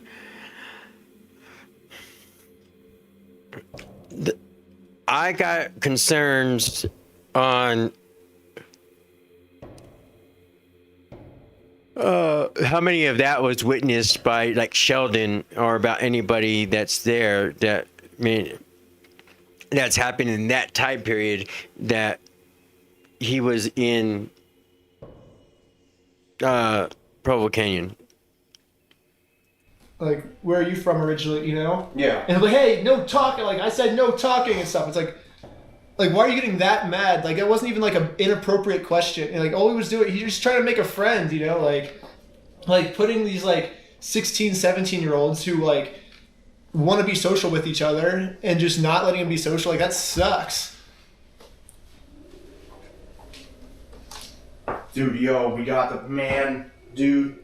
Oh my god, I gotta give you another hug, bro. Like, I'm so glad you're okay, dude. I was so fucking worried about you, dude. Yeah, dude, you don't have to be worried about me. I'm always good. But I thought if you got a call with the cameras, we were fucking screwed. No, I always have. I always have backup plans in case the main plan doesn't work. Because yeah, the main plan didn't work, dude. So, so when I get there, they're like, okay, we have to take all your clothes and stuff for inventory. That way, in case someone steals it. Basically, we just have to put a sticker on it that says your name. That way we know it's yours, right? So you would never have gotten your stuff in time. So I said, okay, how long does it take? 5 minutes?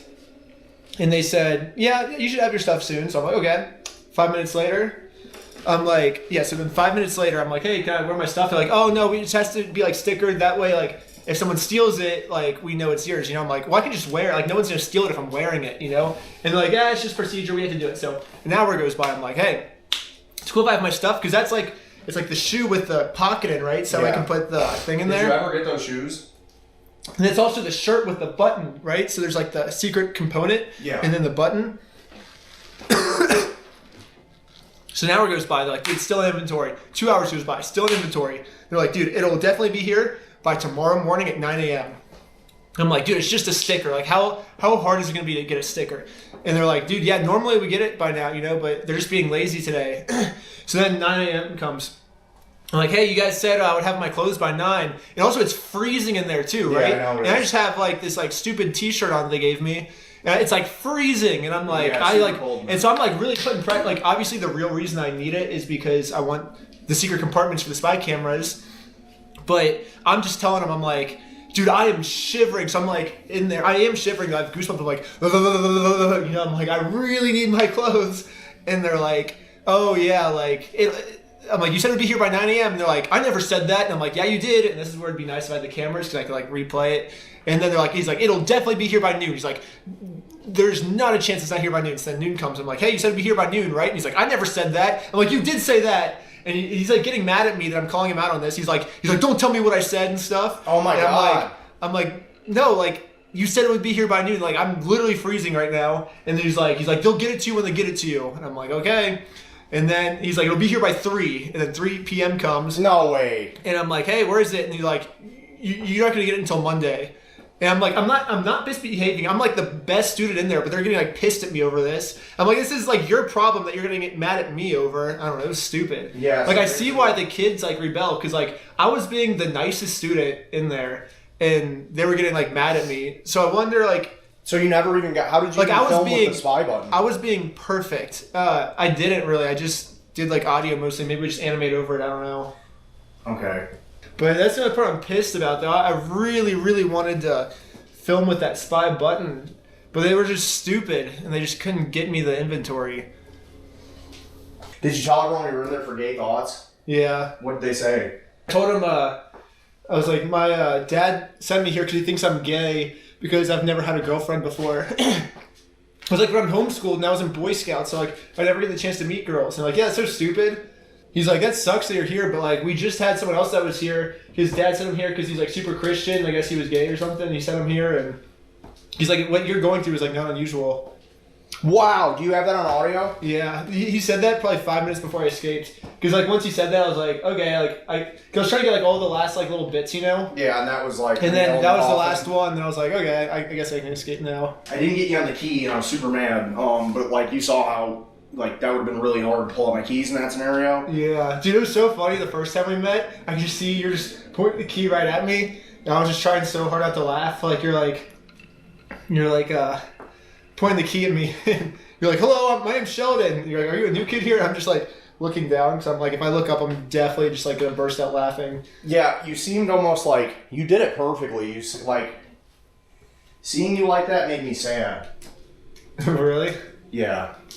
I was just trying as hard as I could not to laugh. So I was just like looking down because I was like, if I look up, I'm just gonna burst out laughing. I was trying to look like as sad as possible. Yeah, I'm still kind of like breathing hard from that run. I until got to the restaurant and I like threw up like 3 times. Cause it's so cold. I don't do well in the cold. I thought you were gonna be mad at me for getting out of there, but I thought we got caught. So like, you can always go back. Oh my god, I'm so happy you're okay, dude. You were worried? Oh, dude, I've never, like, I felt so bad leaving because I thought we got caught. Wow. What wanted level do you think I am right now? I think, like what happens when a kid escapes? The cops are out looking for him. Wait, the cops are looking for me right now? Yeah. Am I like an Amber Alert? Yeah. Wait, really? Should we try an Amber Alert sign and see? Yeah. Well, if you like this behind the scenes moment, you can get tons of more behind the scenes moments just like this by subscribing to Patreon at Reckless Ben. So the biggest question I've been getting on this video is, what the heck happened to Bricks and Minifigs? I think most people are assuming that because I posted a video about Provo Canyon, I've just completely given up on the Bricks and Minifigs thing now. I'm done with that saga and I'm focusing on something else, which is totally false.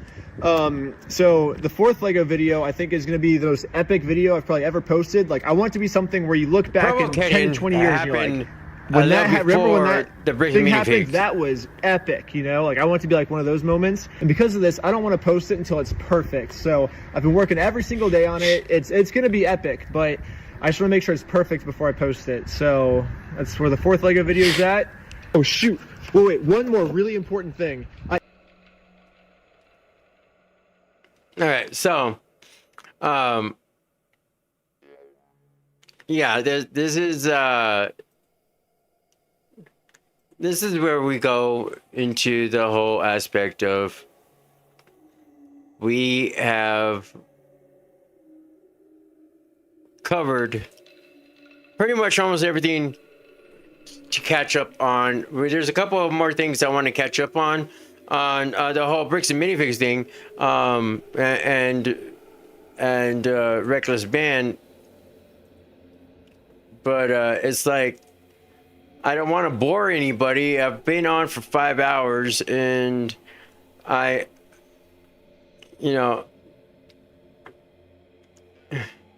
I see that Tyler is gaming.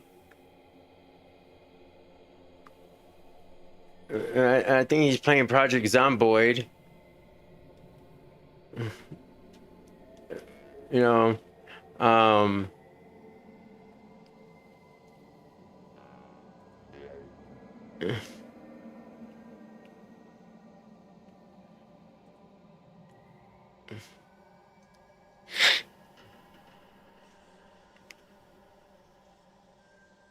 let me see here. I didn't hit apply? What? Oh. Wait, hang on. Options. Audio settings. And then I go to chat, what do I do?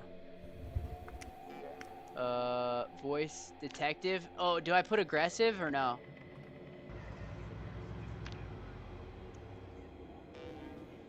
Talk. Oh, signal for microphone? What? Yeah. Yeah, I did. I did. That is so weird. It's on my stream. Chat, am I doing this right? Oh, VIOP? Oh, and then click yes? Yes. And then micro... Wait, can you hear me? Oh my gosh. Oh, E. Okay, can you hear me in the game? No. What? Okay, I'm getting in the house. Oh shoot. All right.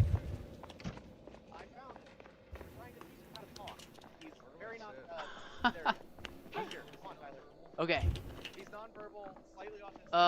Guys, keep in mind this is my first time ever playing a video game on a computer, so I'm very uneducated.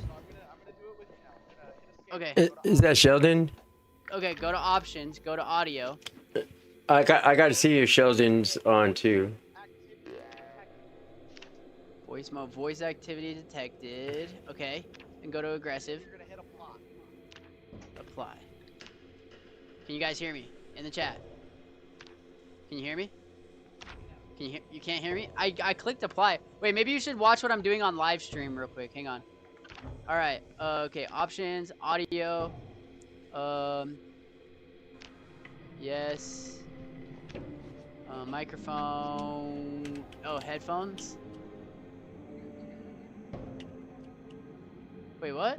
Oh wait, you'll just, my stream's a little bit behind.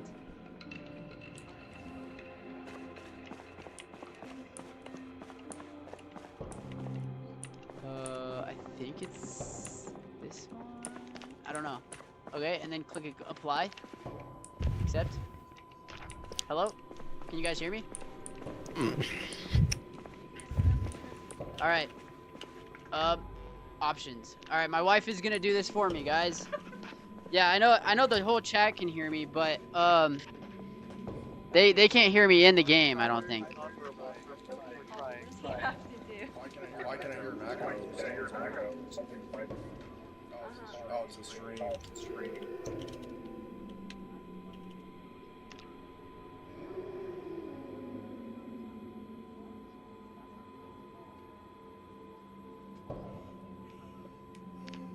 What? Yeah.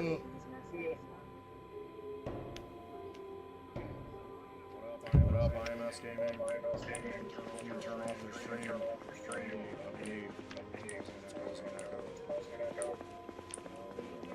Can you hear? Hello? I did. Hello? Echo. Nope, nothing. Alright. This is pretty bad. Hello? Can you hear me? Can you hear me? Oh! What is this? I don't know. It stopped. I don't know. It's definitely turned on because I can hear them a little bit. Really? Okay, now click accept. Who's got my stream on by their mic? Turn off Sheldon's stream? Turn off Sheldon's stream? Are you playing my stream? Oh, I have my own stream on, but. Yeah, turn that off. Oh, I didn't know people could hear me through my stream. No, it is off now. Volume's on. Yeah, it's definitely off now. Okay, you guys can. You guys can. No, I'm good. Yeah, we can. You guys can hear me in the game. In the game. Yes. No way. No way. What's the hit? That's so funny. It's the TV. That's so funny. Oh, it's TV set. I think. I hope.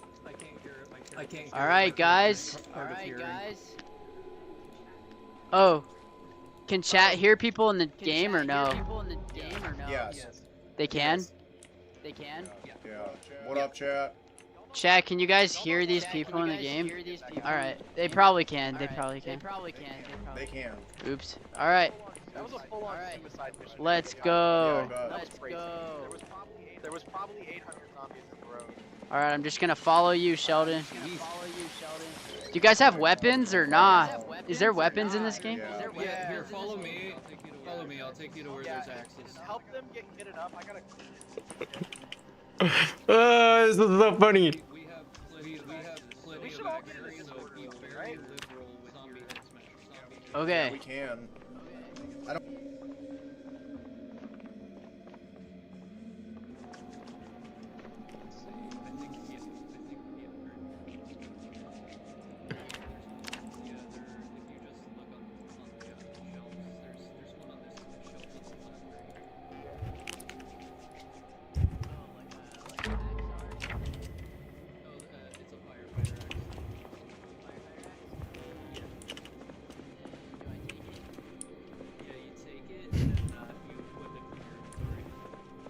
Nice, thanks IMMS Gaming. Yeah, we got this was a terrible game to decide to play for the first time streaming games. I'm not gonna lie. No, it's the perfect game for it because once you remember how hard Owl was at first?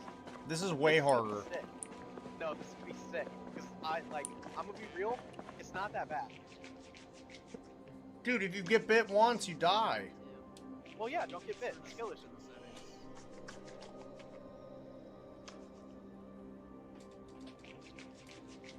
No.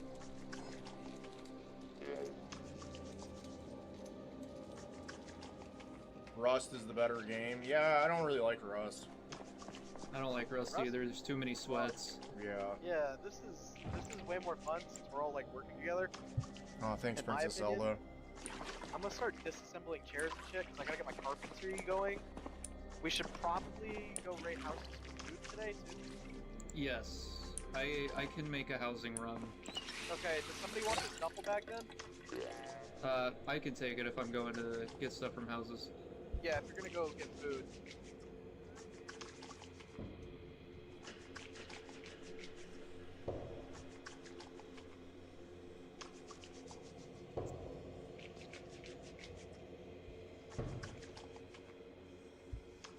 About to hit 21,000 subs, guys. Congrats.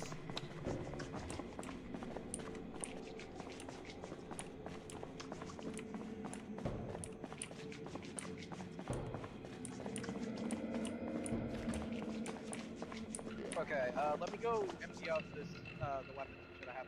Actually, you could probably keep them. I think I have a crowbar and some other stuff in here. Pipe wrench. Okay, worst case scenario, I have a fanny pack as well that I can put some stuff in. Yeah, just take the duffel bag. Because I have a sheet sling that I can wear. Okay. Alright. I will be back with food. Good luck. I can't come with? You can come with if you want. Yay. It's like we just start talking shit about the other guys. Yep, I got a yellow. So funny.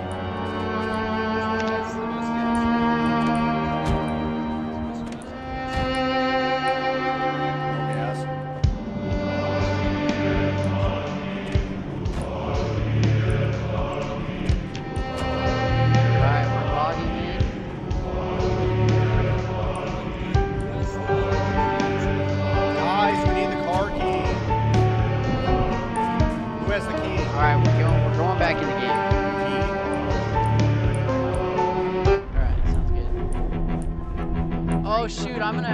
respawned where I was at. Yes, I do. Yes, I do. There you go. Hello? There you go. Thank you. Hello? Thank you. Tyler's just hello. Yo, are you Bye, guys there? Tyler. Bye, Tyler. Yeah, I can hear you guys. Tyler, this way. This way. This way. They said, wait, alright. I'm with them, baby. Alright. I can hear them, yeah. Am I a good passenger, Alright, Princess? I'm coming. My bad, I accidentally exited out of the game. Nice. Wait, where were you guys? You're a very good passenger. Okay, so guys, I'm gonna try to do this. I'm gonna try to get it where you can watch both of these guys at the same time. I love these guys. These guys are trying to do gaming. Mom, Me, I'm on TV. I've been gaming for a minute, so it's Princess Alta did. Mom, I'm on TV. it's The orange squares are oh shit.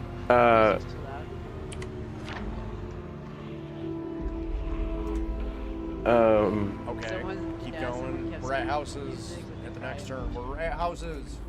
Yeah. All right, so let me try this real quick. All I gotta right, turn so off the car. Yeah. Oh my gosh. Yeah, it's better. Alright, guys. Well, there's a broken. Well, Let me know if it's better in the chat. and then Remove the broken glass. Good to learn something new. Oh yeah, I forgot this. Thanks, I guys. haven't played this game. Okay, I'm going here. Oh shit! Oh shit! No help! No! Gather. It's fine. It's fine. and Tyler, there's good weapons upstairs.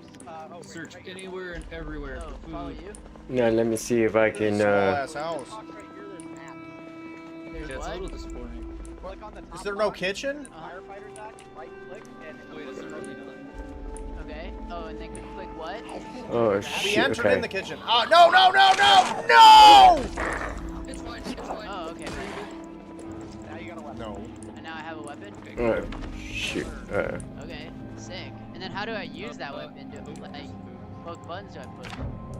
Okay, so right click is how you aim, and then left click is how you swing. Oh, gotcha, Yeah. gotcha. Nice. And then spacebar is how you shove. That's really Ooh. important. Not close. Okay. How do I check if I'm bit? It's gonna take a long time to learn. You have to. But I got this. No, I got it's this. not. It's not where I need to be. No, What up, it's Jammin? not where I Who's in need the to be. chat? It's not where I need to be. Jammin's in the chat, dude. Oh, I actually Let's didn't get go. bit. I This just is my got first time ever last playing a video game. Jammin? Okay, so I was just gonna say I didn't get bit if I did. I'm being honest. There we go. Okay. Someone set the music. I for definitely got everyone. bit the last time. Oh. It's like, so theoretically, and it's like I'm like clearly bit, and then I die like a second later. I just turn it off. Music volume. Oh, we got food. We got. Apply. Alright, Yeah, so I grabbed some. I have some in there if you want to grab those ones. I'm gonna rip up. we got Sheldon. Oh, and you can use them Alright, as I'm following bandages. you. We're gonna go kill a zombie together?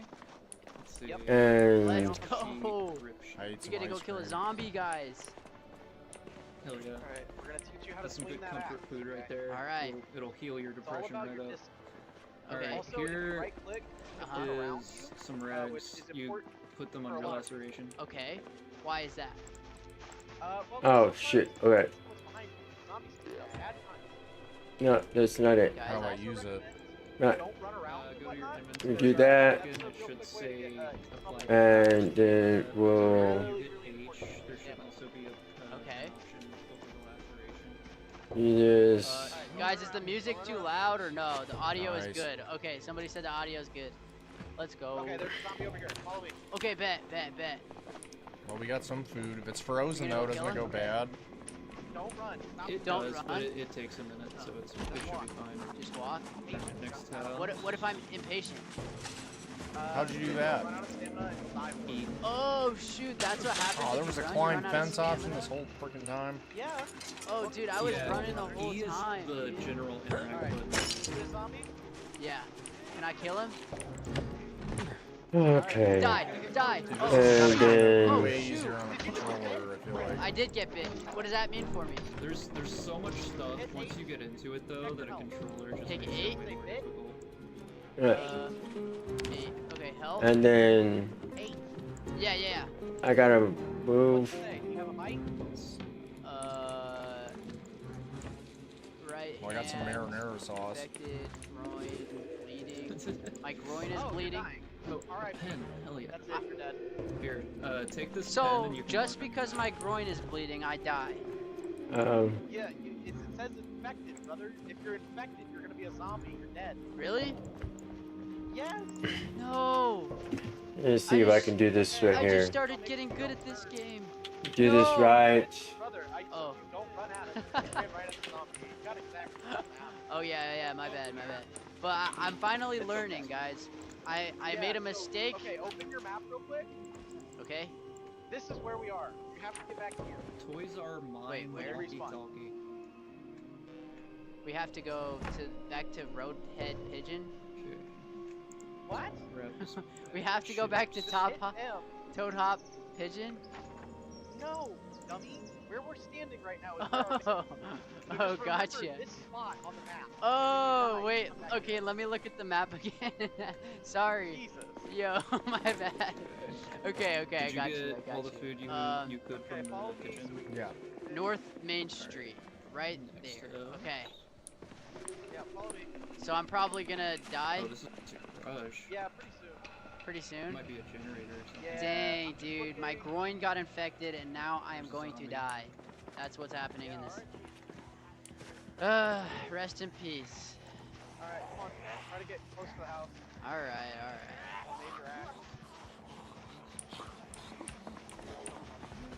Major act. So we got Sheldon. And then we got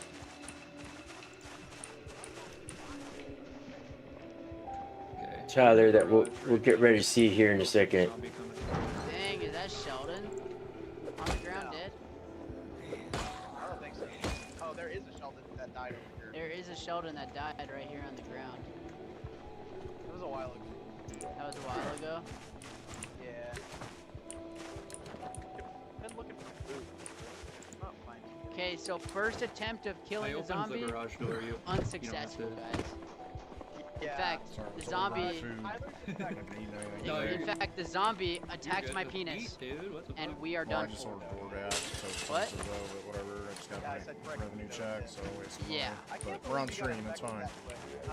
Yeah, that's pretty crazy. All right, so Then I would just right click on my weapon and drop it on the ground, and I would go run to the station.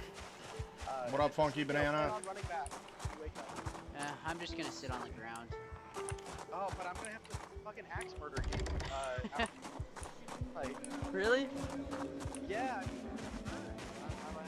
Oh no. all right, make sure I hit the like button here. Wait, am I gonna turn into a zombie then? Leave me alone. Oh shoot. Wait, how do I drop it again? Wait, which buttons? Alright. Oh, there's more. Oh shit. Oh shit, we should get out of here, bro. Yeah, we should run. Shift while you're walking towards the fence, you also vault over it automatically. Yeah, I know. Okay, well, I think we got a good amount of food for now. Yeah. No. Oh. I'm gonna invite you and then join it, and then I'll be in the general chat. Oh, there's a zombie under the car. To a Discord? Yeah. Shit. I'm gonna get in. I really am gonna die. Guys, I think I'm dead. Someone said this is brutal. Rip. Oh man, I'm gonna die. The main character usually never dies, but in this situation, I am dying. So that's really unfortunate. You're not hurt, are you? No, a little bit, but I'm good. Does Just anybody thirsty, nervous, tense, and minor pain. Okay. Definitely didn't get bit. No, I'm just kidding. I really didn't. Thank you, hero.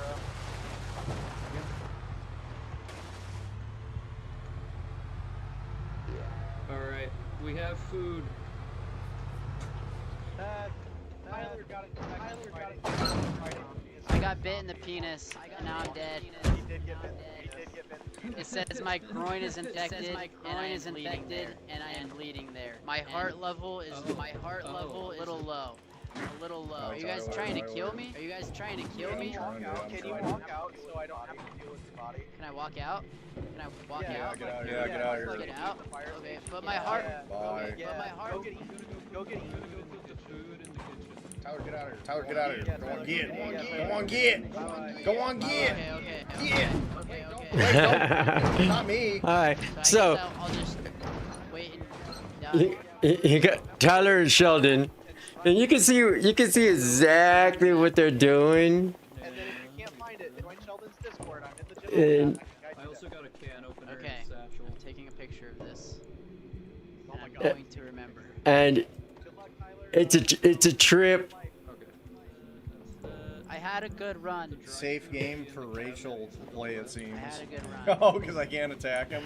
That's so funny, Yeah, this is. Yeah. I think I'm just chilling here with where all the other dead bodies are. And I'll wait until my health goes all the way down. I'm surprised my health isn't like way lower. How do I? Project Zomboid, man, I gotta admit, For more zombies to come get me. Thank you though. Project Zomboid is it can be a fun game. And I will play it on my channel, but I think one good game to play is Mecha Chameleon. They kicked me out of the house and they said you're not welcome here. It was super It's on sad. the ground over here. Alright, I'm gonna go back to disassembling. I don't know. I feel like Alright, I my put all lifespan the food we is got in the fridge and the decently cabinet long. next to it. How the heck, when you get bitten, how the heck do I you like ate all the instantly food I just got. like die?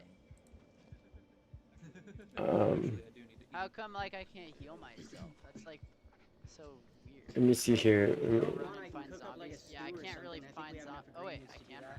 Share. I was like, I can't really run because like it ate my privates. We need to get a farm up and running too at some point. Shouldn't we go get Tyler again? We're gonna have to,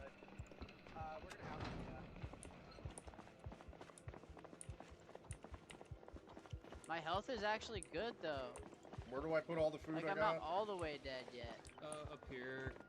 Hey. Hold on. Hey. Oh yeah, this way. Hey. Hey.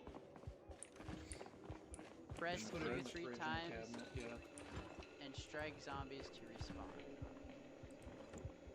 How do I add it? You just drag it from your inventory into the fridge inventory. Gonna find a zombie. I'm gonna take this zombie outside. I don't like I him. can hear Tyler. Is he close? I think so. Oh, there's a zombie. All right. He's got. I'm gonna let him eat me. Tyler? And now I just have unalived myself. How do you say that? And yeah, I mean. Oh, he's still alive, How am I you're not saying? dead yet? Yeah. How is there a zombie? They're really feasting on me, and I'm not dying. I think it was.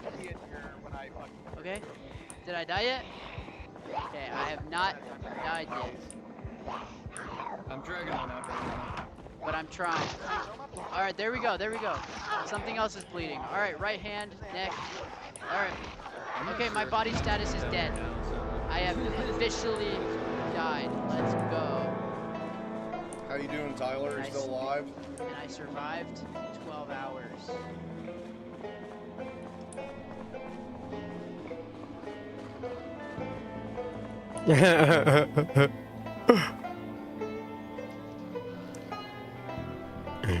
Damn, that intersection doesn't even make sense. South Main, North Main. Get that low key. Okay.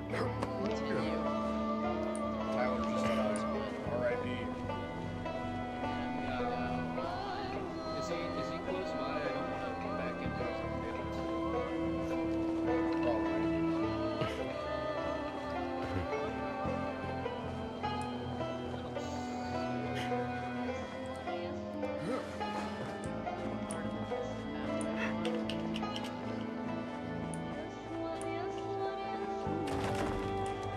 R.I.P. Tyler.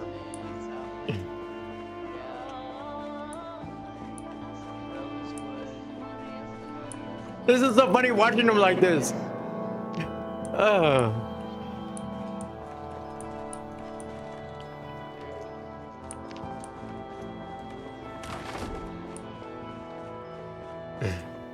Alright, I'm Jorge Velez. Alright. I'm back, guys. Well, not really. I actually died and I have to re-find... So funny watching you all like this. Nice. Thanks, IMMS. I don't really know Gaming. what I'm doing. It's fun. I like it. Or how to get out. How the heck do I get out? I know I'm sure where this is a there really is hard a watch for a garage lot with a of bunch people. of tools and shit in it. Okay, how do I get out? I want to do score rates like okay, perfect. The key is not to panic. Well, it's stressful, dude. So I'm gonna peep out Tyler's stream, see where he's at. Sheldon, what role is your character? How the heck Doctor. do I get out of this house? Go in that first aid cabinet, and there's a book in it. Yeah, read my map. Okay. Well, I'm not that far from How do I, where I what do I needed do to with be. it? I need to be like over in this area. You put it in your inventory, And right now, I'm right-click right it, and then here. you can read it.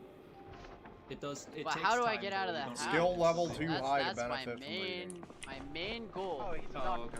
First aid one. Someone says OMG. Yeah, I'm pretty sure this is like got to be the hardest watch for like actual video gamers. So this is my first time.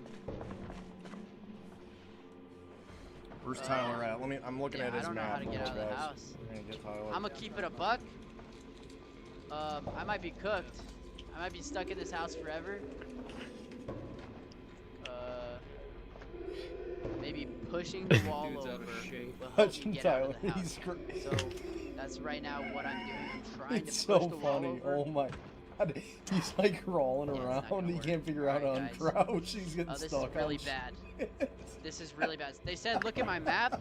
I looked at my map. He's like, and literally, I this couldn't is find Tyler. I don't even know how to anything. crouch, so I'm not I like talking could. shit That's like not that. gonna But help he's me like, find the yeah, next- he's just like this. room He's to just get out of the crouched, and then house. he's like getting stuck on shit. It's so funny. Oh my god. that doesn't He's work. just still in the room. Okay. Yeah, I know. Oh, dude. Dude, this I is told you, like such a it's hard so game. funny. This game is so hard, bro. Like, this is like the worst game for him to start out on. Tyler hit C. Possible. Okay. Oh. Oh, Okay, that should I say? helped me stand up. Thanks. Someone So should now I know how to super stand chat up, that I but I what do soccer not know player how I to like, get and I should out say of the house. Ronaldo, I and am next thing you currently know, trapped in a he's house. super world This famous, feels like a dude. Mr. Beast challenge. Like last to There's a toaster up here. figure out Yeah, how I know to there is. get out of the house or something. I don't Oh, I know, didn't dude. Like realize this you is were crazy. This is like an Yeah. escape room, dude. I'm literally in an escape room, and currently Okay, I is am there trying any to other escape, run that we should but do? I don't know how to escape. Guys, Go get a I Tyler. can't. Go get He's stressing me PewDiePie. out. The internet says PewDiePie, you we're can coming use for an you. axe to break the doors. Do you know where he is? Oh, that's perfect. If I had an axe, but I don't have an axe. No, this guy don't know how to get Okay, out so of the how do house. I Well, this is a get two-seater, an axe if I don't have an Yeah. axe? Yeah. Can you? Do I, What if I jump on it? did I have one? No. I for inventory, That would be hilarious. but I don't have any inventory. We've had Okay. to do that when we were filming Lego stuff. chat, We ran out of car space. You People need ran to on the top. print What yourself is out it a basic control sheet. He doesn't know how to get Oh, out like, of the Like house. print it Oh off on my a printer gosh. and like have it next to me. Hit E on Yeah, the door. That's funny. You guys are funny. I need to eat. Shelves. I'm hungry. Okay. Yeah, IMS Okay, gaming so- is right. This is Doors really exist, funny, I guess. Tyler. Yeah. So right now I am in a house. I'm I'm looking for a watching way to these get guys out of cracking the up, house. I'm laughing. literally trapped inside. I mean, y'all watching what I'm watching. You guys. And I mean, and I was gonna play a game. How do I get in there? You know, I actually was gonna play a game. Tyler, join Sheldon's Discord so I can guide you. I don't. I Nice, don't thanks, have, Jordan. Best. Discord. How'd you forget the plan already? Just make sure you don't okay. need all of it. Use Guys, it like I'm a a little quarter. slow. So then I'm a everybody little can- slow. That's why I forgot the plan. I'll do that. Okay, basically, I can't leave the house. I'm Just stuck. eat it with my bare hands. I'm Yeah, stuck in that's the healthy. house. That's healthy. Primitive, very primitive. We're Nice. echoing again. Eating. Hey eating Sheldon, like you Go to the can window and grab try some of this pressing food that E. I made for everybody if Go you to the want. window. Try Oh, I accidentally placed it on the ground. It's all good. I got one more meal Yo, coming somebody out the just. oven. Yo, I was able to open the window. Okay, now. Oh shoot. Where'd it go? How do I crawl Might be through in the your main window now? inventory. Yo, that was genius. Somebody just While I helped was me looking, it open the just kinda window. disappeared while I was trying to place it. Okay, now how do I crawl through the window? Chat. Oh yeah. Okay. Tell me how to crawl through the window. Somebody said press E. I did that, dude. That was crazy. Just press E on the door. Wait, I can do that. Okay. Okay. Yo, if Where this are the rest works, of the, if this works, yo, if this works, Well, it's fine. I mean, if it's on the floor, it doesn't go bad worse or anything, does it? if this works. No, it doesn't go bad. You're fine. Nice. Whoa. If you, Yo! also, if you like Oh my right-click gosh. an item in your Guys, inventory, I there's just the learned how to place open item a door. button, and you Okay. can place it anywhere on the. Okay, now. Like. Yo. Yeah, yeah. W, sir, guys, go ahead for and tell letting me, me, like, teaching me how to open a door. Okay. All three of them, whatever one you want. Oh my gosh. What does I it matter? am Eat the one on the slowly floor. learning. No, Okay, now no, which one's the door to it's not get like- out of the It's house? not like it matters It has when you more, eat. it You're has on. more flavor. Oh my gosh. Somebody said their It's husband seasoned is with the stressing him blood of out. our enemies. This is so funny. All right, where's Yeah, I bet. This where's game's the hard, door bro. to get out of the house? It's hilarious watching the stream, Chat, though. I can't find the door to get out Yeah, of the house. honestly, it's This so is so much crazy. fun and rewarding once you find out, like, Okay. essentially, like, the basics. If I could even of crawl what to through do the is window, so fucking rewarding. that would be huge and Yeah. W, but I cannot crawl through the window. I don't He's think- still unless it is in the possible. room. If it's possible, He's say it still in chat. the room. Who I start? Okay, this is definitely stressing out a lot of people who actually know how to game, but I do not know how to game. So currently I'm trying to find a door I have 48 that will lead me out of the house. I spent literal I've been days stuck in the playing house this game. for who knows how many minutes. I would call it a I don't even know how many problem if it minutes was, I've like, been having stuck. any negative effects on my life, but yeah, I love this game. Nice. I mean, like, I It's an pushed awesome E on game. this door. Okay. So much replayability. Wait. I think that's what does it for me. Tyler's It's like, just yelling at chat and standing in a room. He says I'm stuck in a house. He won't open any doors. He just keeps saying I'm stuck. you just gotta not be Okay, afraid so of the this just zombies. led me Just run back for it. to. Yeah, you can walk faster than the zombies. Exactly. Cause like the second you start panicking, that's where all players fuck up. Man, I am so just laughing. He's. Okay, there's another door. His wife is screaming at him. Yo. Alright, I'm gonna push E right here. Nope, Brother, that's Tyler, not a door go to get out of the down. house. Down. This is literally the craziest escape room I've ever been a Can't figure part it. of. Nope, he fucking missed it again. Yo, Sheldon Norcross in my chat. Currently, Sheldon, I am trying to get out of this house. It's like a full-blown escape room. Now it's even. I placed all the meals on the I've been stuck in here for a long time. Oh, they're even seasoned. Hold on. I'm watching this. He's trying to get out. It's like. Oh, Colin is Sheldon's over here. He's sitting down. Yeah, walk all over it. You know?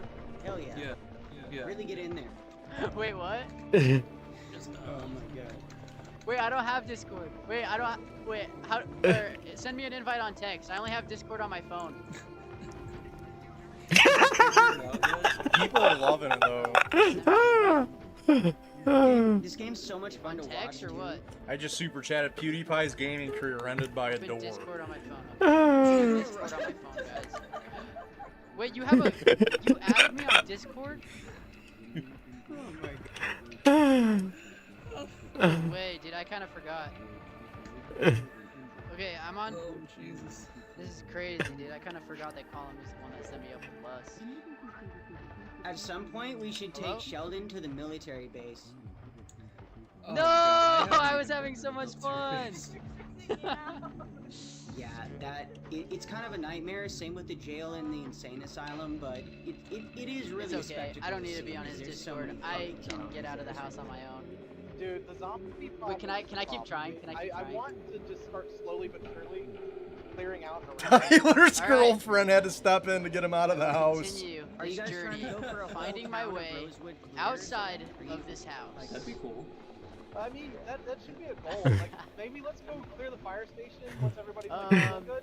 Yeah, who needs Then we Sheldon can, slowly when but I surely, got myself you know, to get out of like, this we can house. You defend know what I'm somebody, saying? or we can just clear. Yeah, who Go needs on my offense. wife There's when four I of us.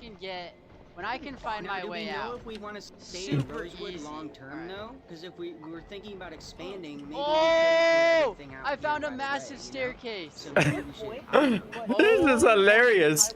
He found a staircase. I just found my way out. Somebody said, "We believe in you, Tyler," and I believed in me too. Who knows? Shit. Who knows? I mean, some people are I quick just learners. You know? okay. He might have the quick Well- learner trait. And you might just like zoom through it. I think Tyler I'm has going the to can't die open now. a door trait. I'm gonna have to continuously juke out this zombie. Oh my god. Wait, there's a streamer watching me and Tyler stream as a stream. I'm dead. This is hilarious. You know what? This is so hilarious. At least I found my way out of the house. I'm supposed to be gaming. For a few seconds. I was supposed to be getting into my game. Alive. And now he's getting eaten up by a damn zombie. And he's looking at the damn screen. What the hell? Someone said, This well, guy that is was streaming, fun. us streaming. This What? is now I'm watching you, IMS. You see that? Huh? Yeah. Okay. Subscriber only mode, I see. Alright, so hear me out, right? We all fucking Yep. Alright, I'm gonna try again. I'm gonna try one more time. Oh, yeah. Try with the new character. I think it was the character. I just think the fact that, like, I mean, the worst is I don't there's like know. 1,000 zombies. I think this inside, character but looks a pretty good lot. settings. This is funny. To find her way out of a house. So I think Watching Tyler, watching Sheldon, I'll change to a male. watching them game, and I'm supposed to be gaming. So To be named. I did my whole thing about the whole Bricks and Minifigs, did the catch up with the Provo Canyon, did the whole thing with the Tupac trial. I'm done with that. I wanted to come game, and then I come I'm going to be finding my way and I out check of up this on these house. guys because they're streaming, right? And I noticed they're playing a game. How far? I saw Tyler saying, "My first time gaming," so I thought I'd come check in. I game. That's what I do. I'm a gamer. Safe word is banana bread. Whoa, that was scary. Am I on a completely different? But I come and I look at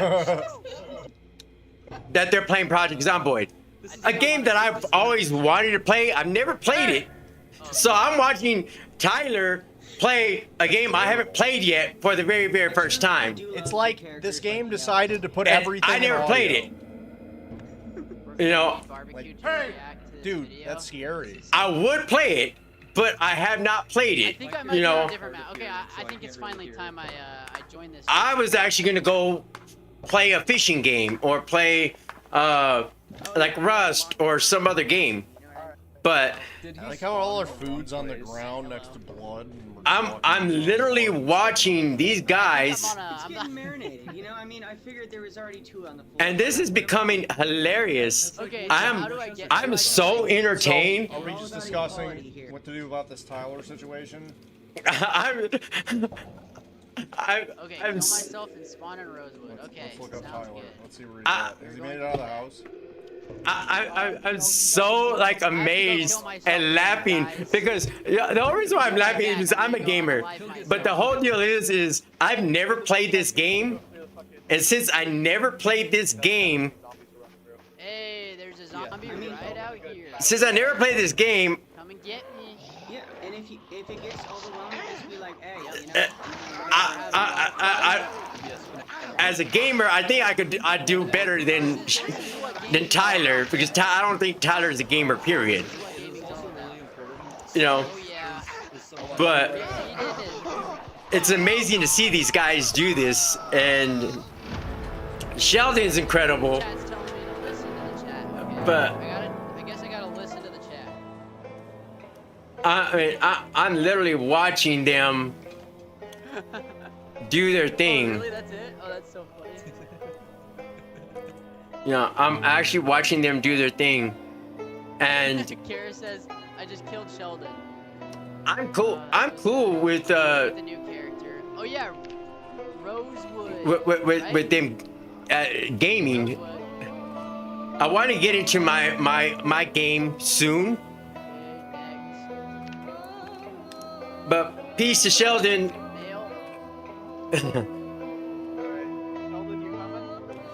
I think he's AFK for a second. Don't forget to fill your water bottles up. Yes. These look like Sheldon, guys. Oh, not this again. Okay, I'm gonna find my way. Just ended Tyler is left Tyler, the Discord music, saying he's music. gonna find his People way. are saying the I don't music's too believe loud. him, Okay. but I believe he'll try. Options. He'll do his best. What his best is, I don't know. Volume. I'm just gonna turn the music Yeah. all the way off. Well, I guess while we're here, Sound volume. I don't know. Apply. Okay. Accept. Burpees. Resume. Pass the time. Okay. So hopefully the 30 music minutes is of better burpees now. should be fine. Get your fitness up, boys. Explore the house for a weapon. Okay. I'm gonna do Somebody some says sit-ups. explore the Oh, house no, burpees for are a weapon. the method. Oh, are they? All right. Yeah. I'll. All right. Oops. I'm yelling for zombies when I should not be. That's not good. I Explore the personally house only for work a out weapon, in leather somebody jacket. says. Yeah, it really helps you. Sound volume down too? You know. Goddamn right. Options. I love the idea that Sheldon's gonna come back and just Sound dealing volume. with fucking burpees. And then what's gonna be great is all of it's gonna be tired. Oh wait, I already got you in it again? Wait. Let's do a burpee circle around him. That's okay. Fuck. Alright. Well. The burpee triangle of justice. Yes. Okay, this is Get your ankles alright. up against mine. Continue with Your the new head up around character. my ankles, it'll be fine. We're gonna keep going, guys. We're gonna keep this up. That looks a lot more like Sheldon, so I'm gonna Oh, no. actually title him Sheldon. This is perfect. Dude, I've killed Oh, Sheldon right. now multiple times on this game. This guy is hilarious. All in unison now. We're all working out over here. Wait, I'm gonna have to quit. Two of us I think this I is do my too. sign. we lost the burpee, brother. Oh no, I'm moist. I gotta go put my clothes in the dryer after this. I think this is my sign Oh god. to give up the game because this is bad. I Always have do burpees. completely Alright, failed actually, multiple I'm done with times. burpees. I'm high exertion. I'm gonna go watch TV like a good fat ass. Alright, eat me up. Eat me up, baby. Alright, I gotta go back It's to a really Rosewood. healthy after-workout And I'm routine. not in Rosewood right now, so I might as well unalive myself. This is I'm so gonna stare funny. at the wall for a couple I'll do hours. no, we love this. Okay, I guess I'll stay in the game. Alright, I gotta unalive myself this one last time, and then I'm going right back to Rosewood. We're doing this. We're doing this, guys. He's One more, panicking someone too says, much. yeah. Someone said they would have stopped watching me a long time ago if I actually knew how to play this game. That's Oh, kind now I'm of a funny overexerted. comment. Thanks for the support. Okay, so. Okay. Oh my god. Sheldon. Sheldon Weber. Alright. He looks like a Sheldon Weber. I am now in Rosewood, and we are going to get out of here. Okay. To open. Dang, So what none of those lonely. doors get me out of the house. No way. Oh, wait, that's not a door. Nice. Sorry, chat. Here's what we're gonna do. All of us, we're gonna get. How come it's so fucking hard to up, find a get door ready. that actually We're gonna go leads me fucking out of the race house? station, No way. do a lot of zombies. Nice. Success, dude. I'm out of the house. And get fucking ready for that First for, time so- successfully getting out of a house. Okay, I think I'm safe. There's no zombies in the area. So I'm gonna look at the map. We're gonna have a sight to see. Okay, I'm slowly Yeah, learning. we were doing burpees. Yeah, we was doing them in And unison. I need to get to this spot, right? What do they do for the game? Main. What do you mean? Exercise? I'm right here. I need to go out here. It levels up your strength and fitness. Okay, so I think I don't really know where I'm going, to be honest. We're gonna figure this out. You know, we're gonna randomly get around the there. house, you know, in the Let's hallway, go. just do some burpees. There's all right, chat. We're going. We're Yeah, doing exactly. this. Yes. I think they're downstairs. There's a zombie. I'm gonna juke him out. Excellent. Juke this guy out. Ooh. Oh wait, they said don't run because then it'll exert my energy. They said. Why is Tyler not searching the cars? Okay, so don't run. That's the name of the game. He's just trying to find y'all. Turn around and go down the street. Tyler's on the road. Right. He's on the road. Okay, so Is he turn on right. the same road? Yeah, that I believe is right. Let's check his I chat. think I'm going the right way, but I'm currently unsure.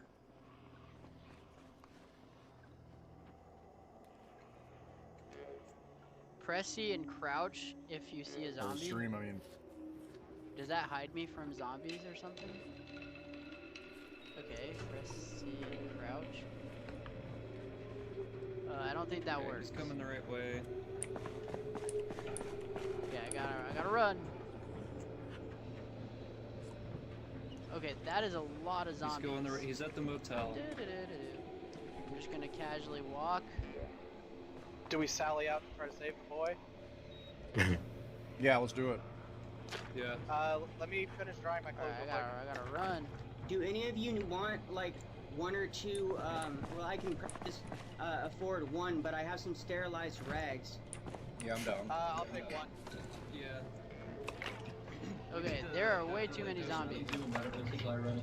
Yeah, Sheldon, I'm gonna give you two. Yeah, I genuinely, I think I might be lost. Newer to the game. Yeah, that makes sense. And essentially, you can just put these on with the disinfecting thing, so you don't need. You just need to put them on, and they will keep your wound from getting infected. Nice. Someone said keep going straight. My wife says keep going straight. Alright, let's save him. But I want to find Colin and them. Yep, he's always Okay, never mind. I dropped him on the ground. Find them. Oh. Hey! First video game stream. Guys, this will probably be my last video game stream. I'm gonna be honest. I might do one more, because I've got a buddy that wants to start a YouTube channel. And then I'm going back to investigative videos. So stay tuned. I investigated a crazy cult. Yeah, the video is like almost done. Super hype. I'm so excited. Run the opposite way down the road. Yeah, Moist Critical Gaming is live now. But there's zombies Yeah, he's over totally gonna join my chat, guys, for sure. No! Oh, I almost got yeeted. Okay, you know what? I'm gonna run You can ride a little with me. bit further. Nice. And then I'm gonna go look on the maps finally. So am I following you guys? Wait, is it possible to get in one of these cars and just start driving away? Okay. I'm gonna go close the door. No way. Wait, I'm in a car. Okay, now how, guys? Wait, how do you I just drive the car? You just disappeared. Maybe I can't drive the car. Yo, can you hear me? AFPD is a crazy cult. Bro, investigating cults is fantastic too. Thanks, guys. I'm stuck in a car actually. I think I'm gonna get out and I'm gonna go run away. Were we not going to Yeah, the I mean police station? Utah Where did those is guys go? full of crazy cults, guys. Are we out of gas? So there's No, I have a plenty full to tank of gas, investigate but here. their car just And disappeared. I literally joined a cult, and it took me. Do you know I've where been they were making the gonna video go? since February. No. So I started the filming process of this cult video back in Bro, their car February, just disappeared. Did you see and that too? I am No, I finally was finishing up my editing. Wow, I don't okay. think I really have much left. Well, yeah, we were in the film. parking lot. We were about I'm to just take off, finishing and up the then editing So- process. their car just vanished. Super Now they're exciting not stuff. responding, So Yeah, I I was like a member of this cult for a minute, dude. This is all fun. Yeah, it's like a real cult. It's like really dangerous. People claim like that I was gonna like get hurt, like But gonna hunt me down and stuff like that. And I made it out. I'm gonna have to say bye. And yeah, so basically right now I don't know really where I'm at on this game, so I'm gonna look on the maps. Oh, I'm very far away. So I'm going back. Oh, there's a lot of zombies. Okay. Oh. I have no idea. They said get in? Get in the fucking car. Oh, okay. Alright, bet. Wait. I'm pushing you. Did they respond? I'm pushing you! I'm pushing you! No! No! He's leaving me! That's super weird. I went to go shut the doors and then I got back in the car, and when I turned the car on, like the fucking vehicle just vanished. Oh, yo! Dude, how'd you find me, bro? How did you... But I wonder where they are, you know? Oh, shit! Come on, fuck ass. Oh, shit! Get in front of my bitch. In front? I'm trying. Okay, wait, no! Yeah, I don't see them on the map either. They don't appear on the map. Follow the car. I'm trying. Oh my god. If you're admin, they do, but you're right, they don't appear. This is... Okay, hang on. We were going to Ah, save, how do I... Weren't we going to save, fucking, I'm blanking on his name right now. Tyler. I wish I knew how to... I wish I knew the controls, man. I wish I knew the controls of this game. But they went... I am so bad at this. Did they use 2 cars? Alright, wait, stay. I gotta get in the car. I gotta but if get in there's the 2 car, people on dude. 2-seater, how are they going to save Tyler? No. I can't get in the car. Yeah, you're right. It's only a 2-seater? But no, I mean, we can go... I'm gonna all drive right. over to the police station and see if they're How do I like, go? either at the police All right, I'm station. going. do that. All right. No! Oh my gosh! This is the scariest moment of my life. Woo! Woo! Straight down this way, Tyler. Yo, this is crazy. This is crazy. Oh my gosh. Oh my gosh. Yo. I had to use both hands to control myself. Yeah, real Oh gamer my setup. gosh. No, I ordered Chili's. I got soup and wings. Yo, this... Yeah, this is a real gamer setup now. I usually don't eat No here, way. but Oh! I spent all this money on the server, so we're streaming tonight. This is so scary. No way. Oh. Have a Wait, good I one, can IMMS get in? Gaming. Oh, keep I running. don't see him anywhere, dude. This is No. weird. Oh my god. Let me look at Tyler's stream and see what's going on with it. Holy. Run! Just run! Don't stop for the car! Oh, they're there. I won't stop. They're at Tyler. I'm gonna keep going. Oh shit! I'm cooked. I'm running. Where's that at? I don't know. Stop zigzagging. They I'm did bring trying. 2 people to go get Tyler, though. Just go back to base. Go back to base. Oh. Oh. Yo, I think I made it. No, I did not make it. Oh shit! No! No! Did I get eaten? No way! Yo! This is so crazy. Oh, wow. Yo. Super chat? No way. Oh. Oh, I should have been in the car. You guys know I See what can't we got. do this Sorry, game. chat. Holy. Oh, thanks to the $1 IMMS Gaming. Dude, how did I not die, dude? That was the craziest moment. Come on. Holy. If you're God, does that make me Jesus? Yes, you're Jesus. Messiah. Come on, Tyler. Did I die, chat? Chat, did I get... Oh my god. You died a lot, yeah. Get the fucking house. That was crazy. I can hear them. Yo. I was about to say. I can hear it. That was so crazy. Tyler's back. Yo, what's good? I wonder Tyler. if I got bit. I'm thinking I got bit again. Oh no, I didn't. Hit H. Yeah, I did not get bit. Let's go, dude. I somehow made it. Turn off the car. Whoever's watching my stream too, or their stream, turn it off. Okay. Did you guys? Your car literally just vanished. I literally went to go close the door. All right, so And then I went hop back in my car, and then I'm watching them. Tyler made it. Thumbs up for Tyler. Much love. That was so sketchy. So sketchy. Oh my god. Next time, run down the road, turn around, okay? Opposite way.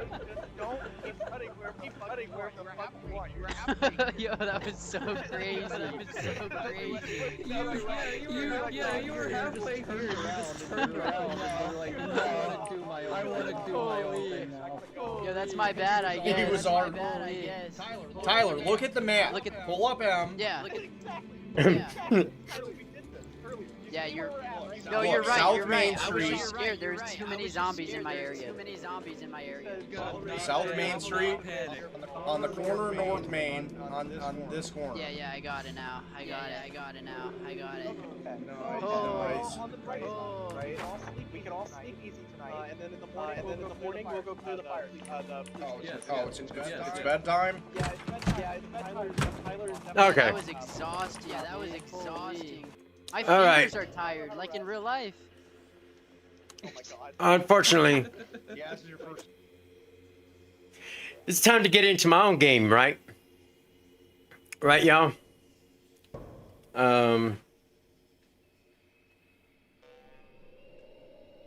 Now, unfortunately, it's subscribers only. I apologize. It's just subscriber mode. I keep the subscriber mode on. My bad. Well, not my bad, but it's just because there's haters, man. There's haters. Now, when there's haters,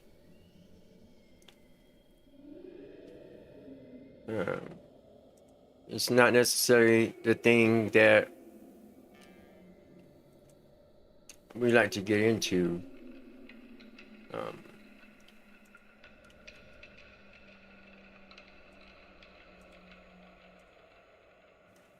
And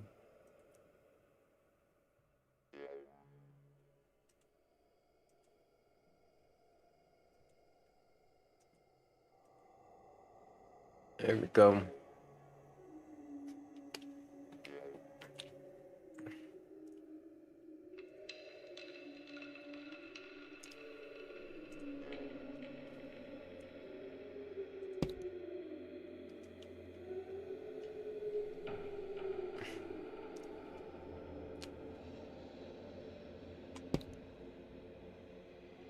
I'm gonna go ahead and join the public and see what we got going on here, you know what I mean? I'm gonna go fishing for a minute.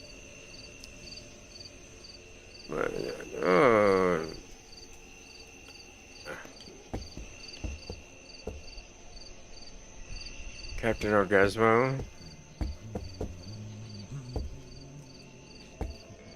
What the hell?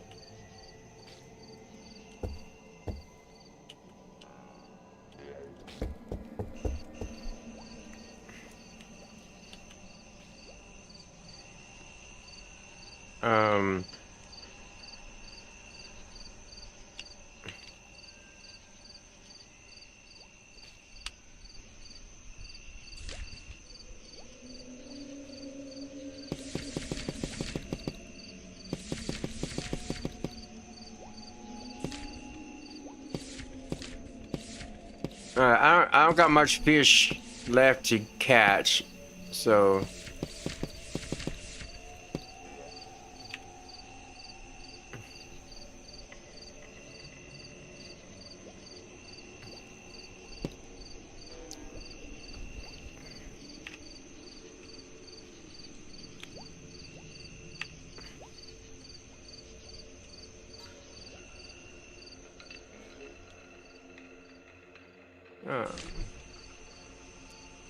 okay.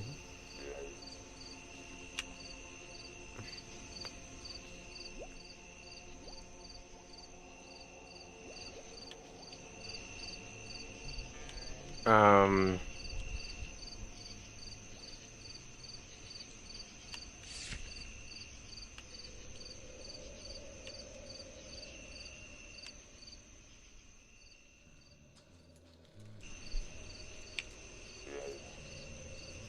I gotta see what everything means. That's that. This for the map.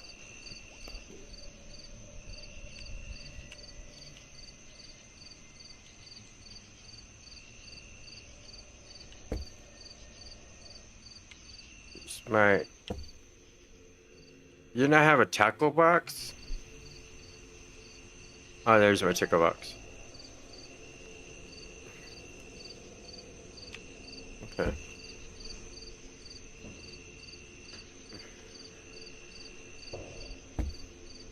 How do I drop it?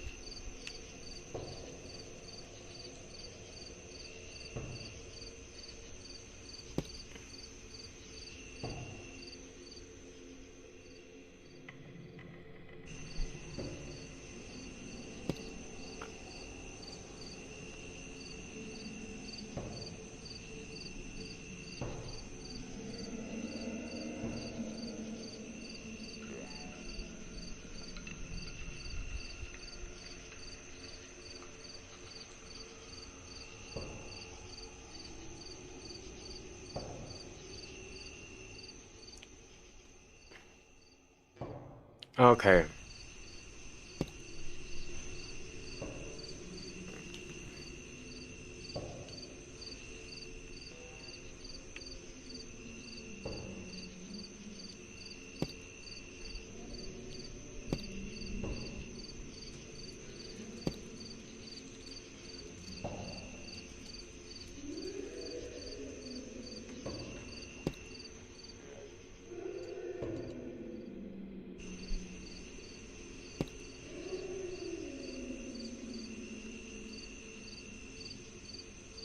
Oh.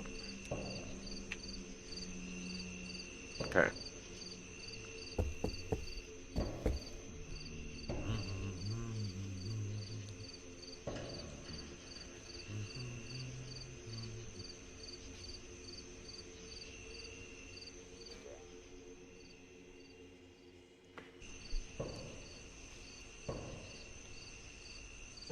There's one thing I do gotta check here.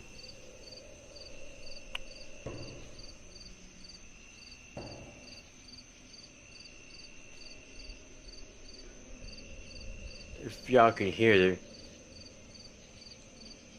Okay, y'all can hear it.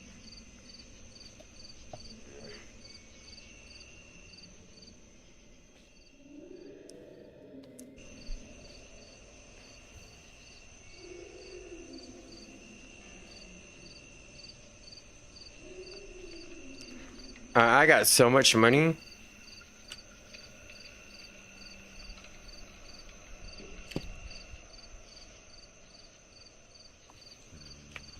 And there's nobody in that lobby. So I gotta find a better lobby where people are actually around.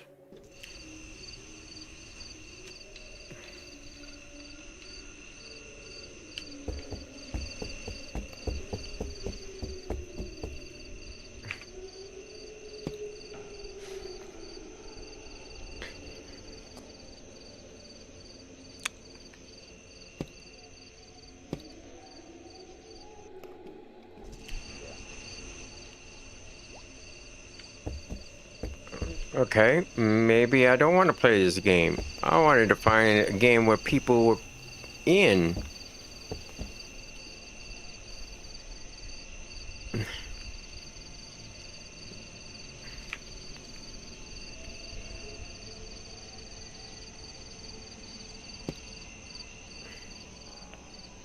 Yeah, I've been at it for almost 6.5 hours, and I want to see if I can get in maybe a couple of matches of this.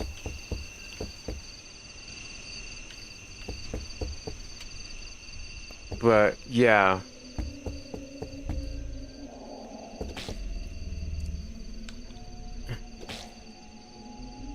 Salty Schnook, Spanish Bluetooth,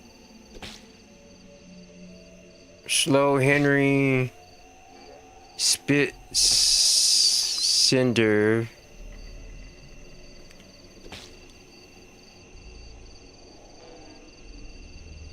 so if I look up the journal and look up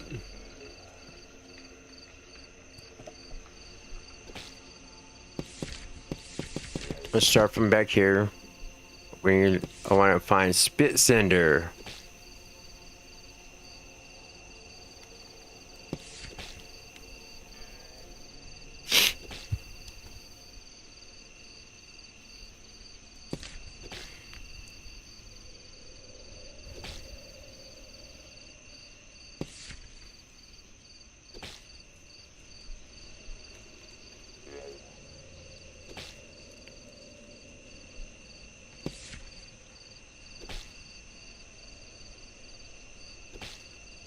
It's this one. I haven't caught it. Okay, so it likes woody trees, driftwood, float sim, whiskey, and Red Bull. Okay. And it likes sweet, salty, and juicy. Okay.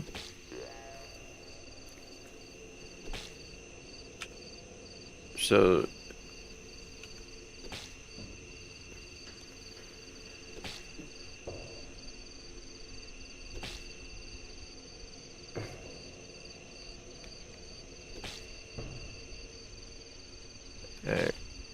sweet, salty.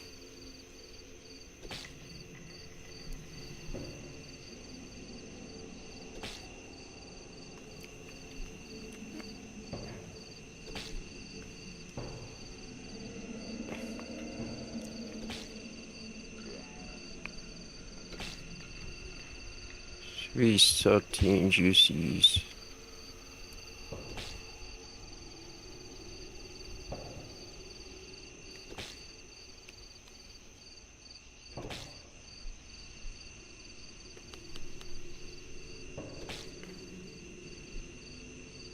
I think that might be it.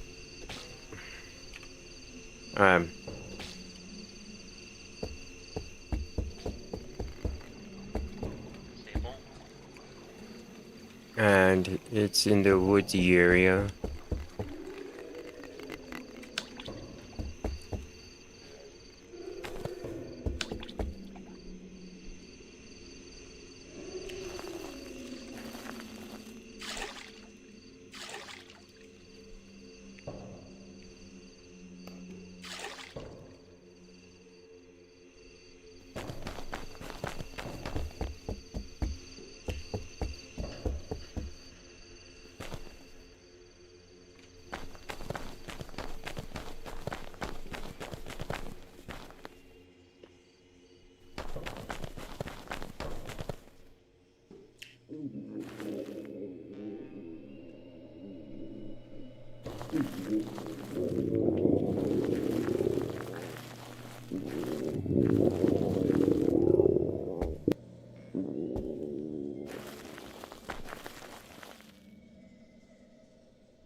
Okay.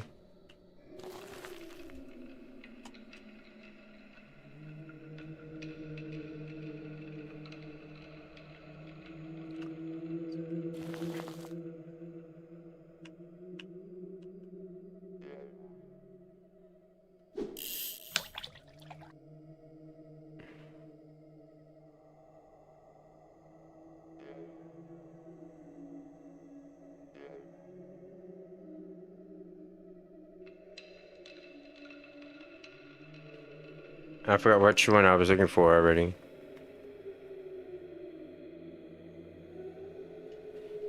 Some cinder.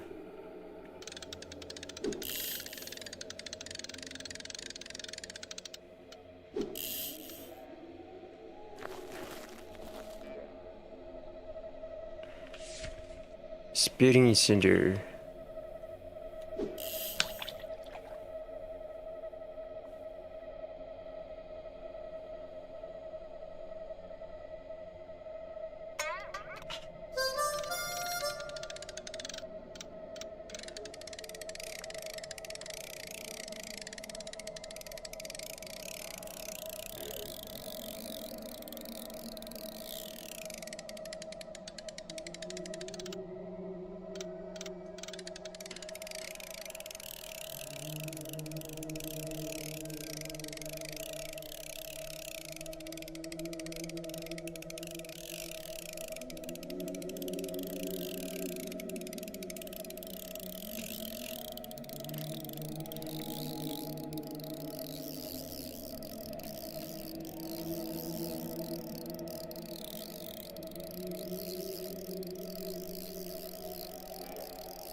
I'm getting them. I'm getting them. I'm getting them.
Got a killer koi.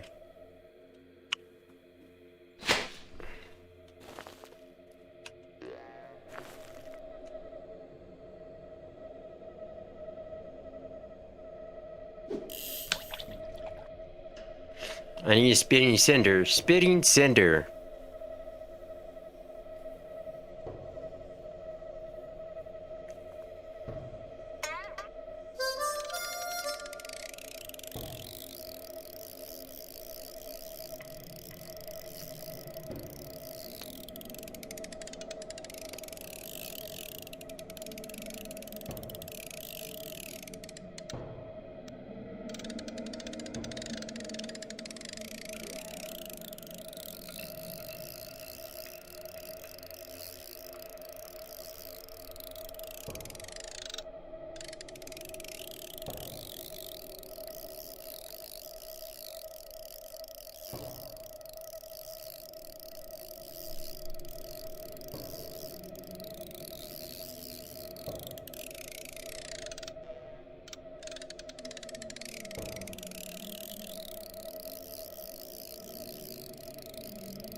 Another killer koi.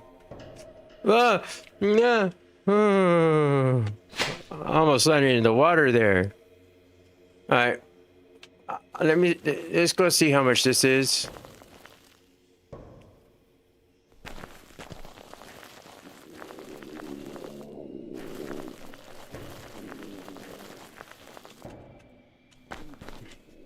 Let's see how much this is. Go from there.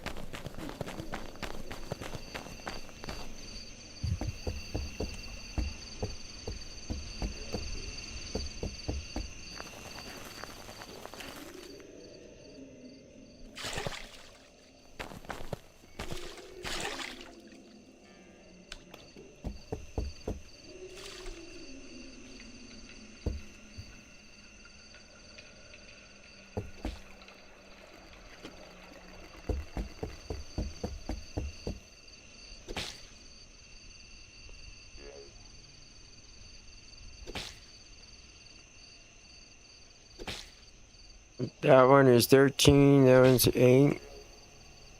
I get $22 for 2 fish. Guys, just a reminder.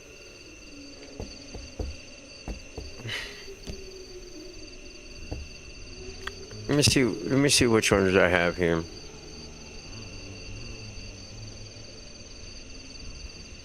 The cheap rod, bamboozler, deep water 5000,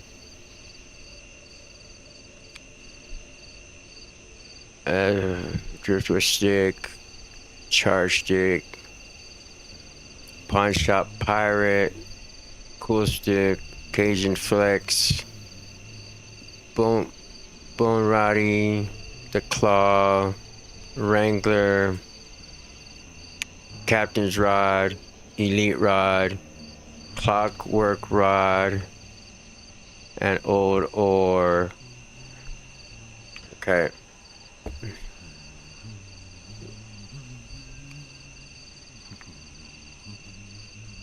Another clockwork rod.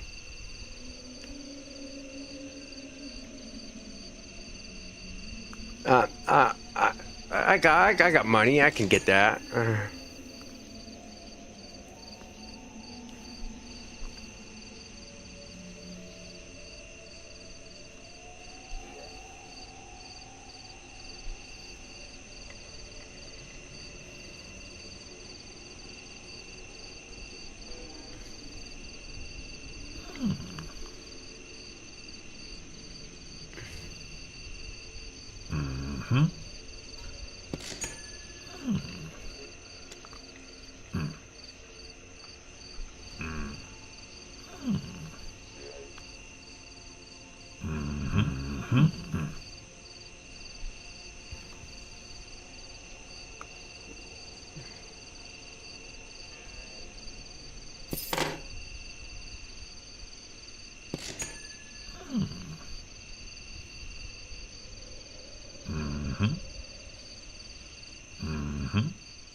Okie dokie.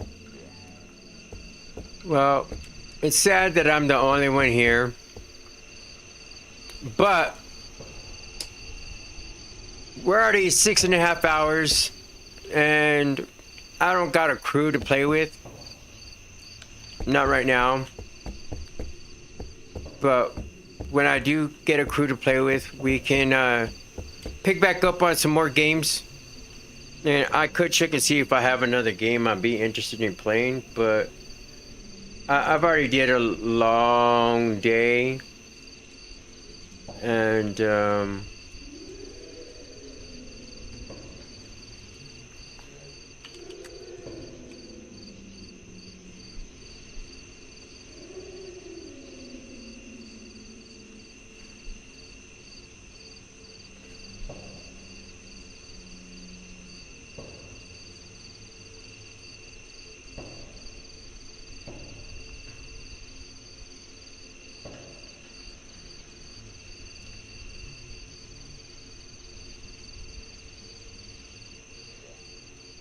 of course, you know, the last thing I could say is, you know, P Diddy's been mentioned in the Tupac trial several times.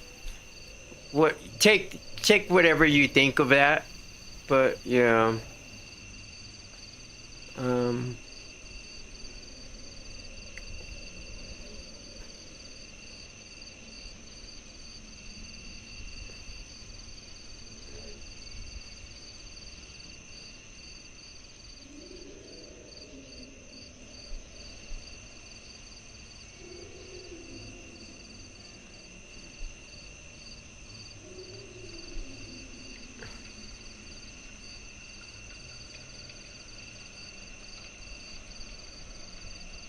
But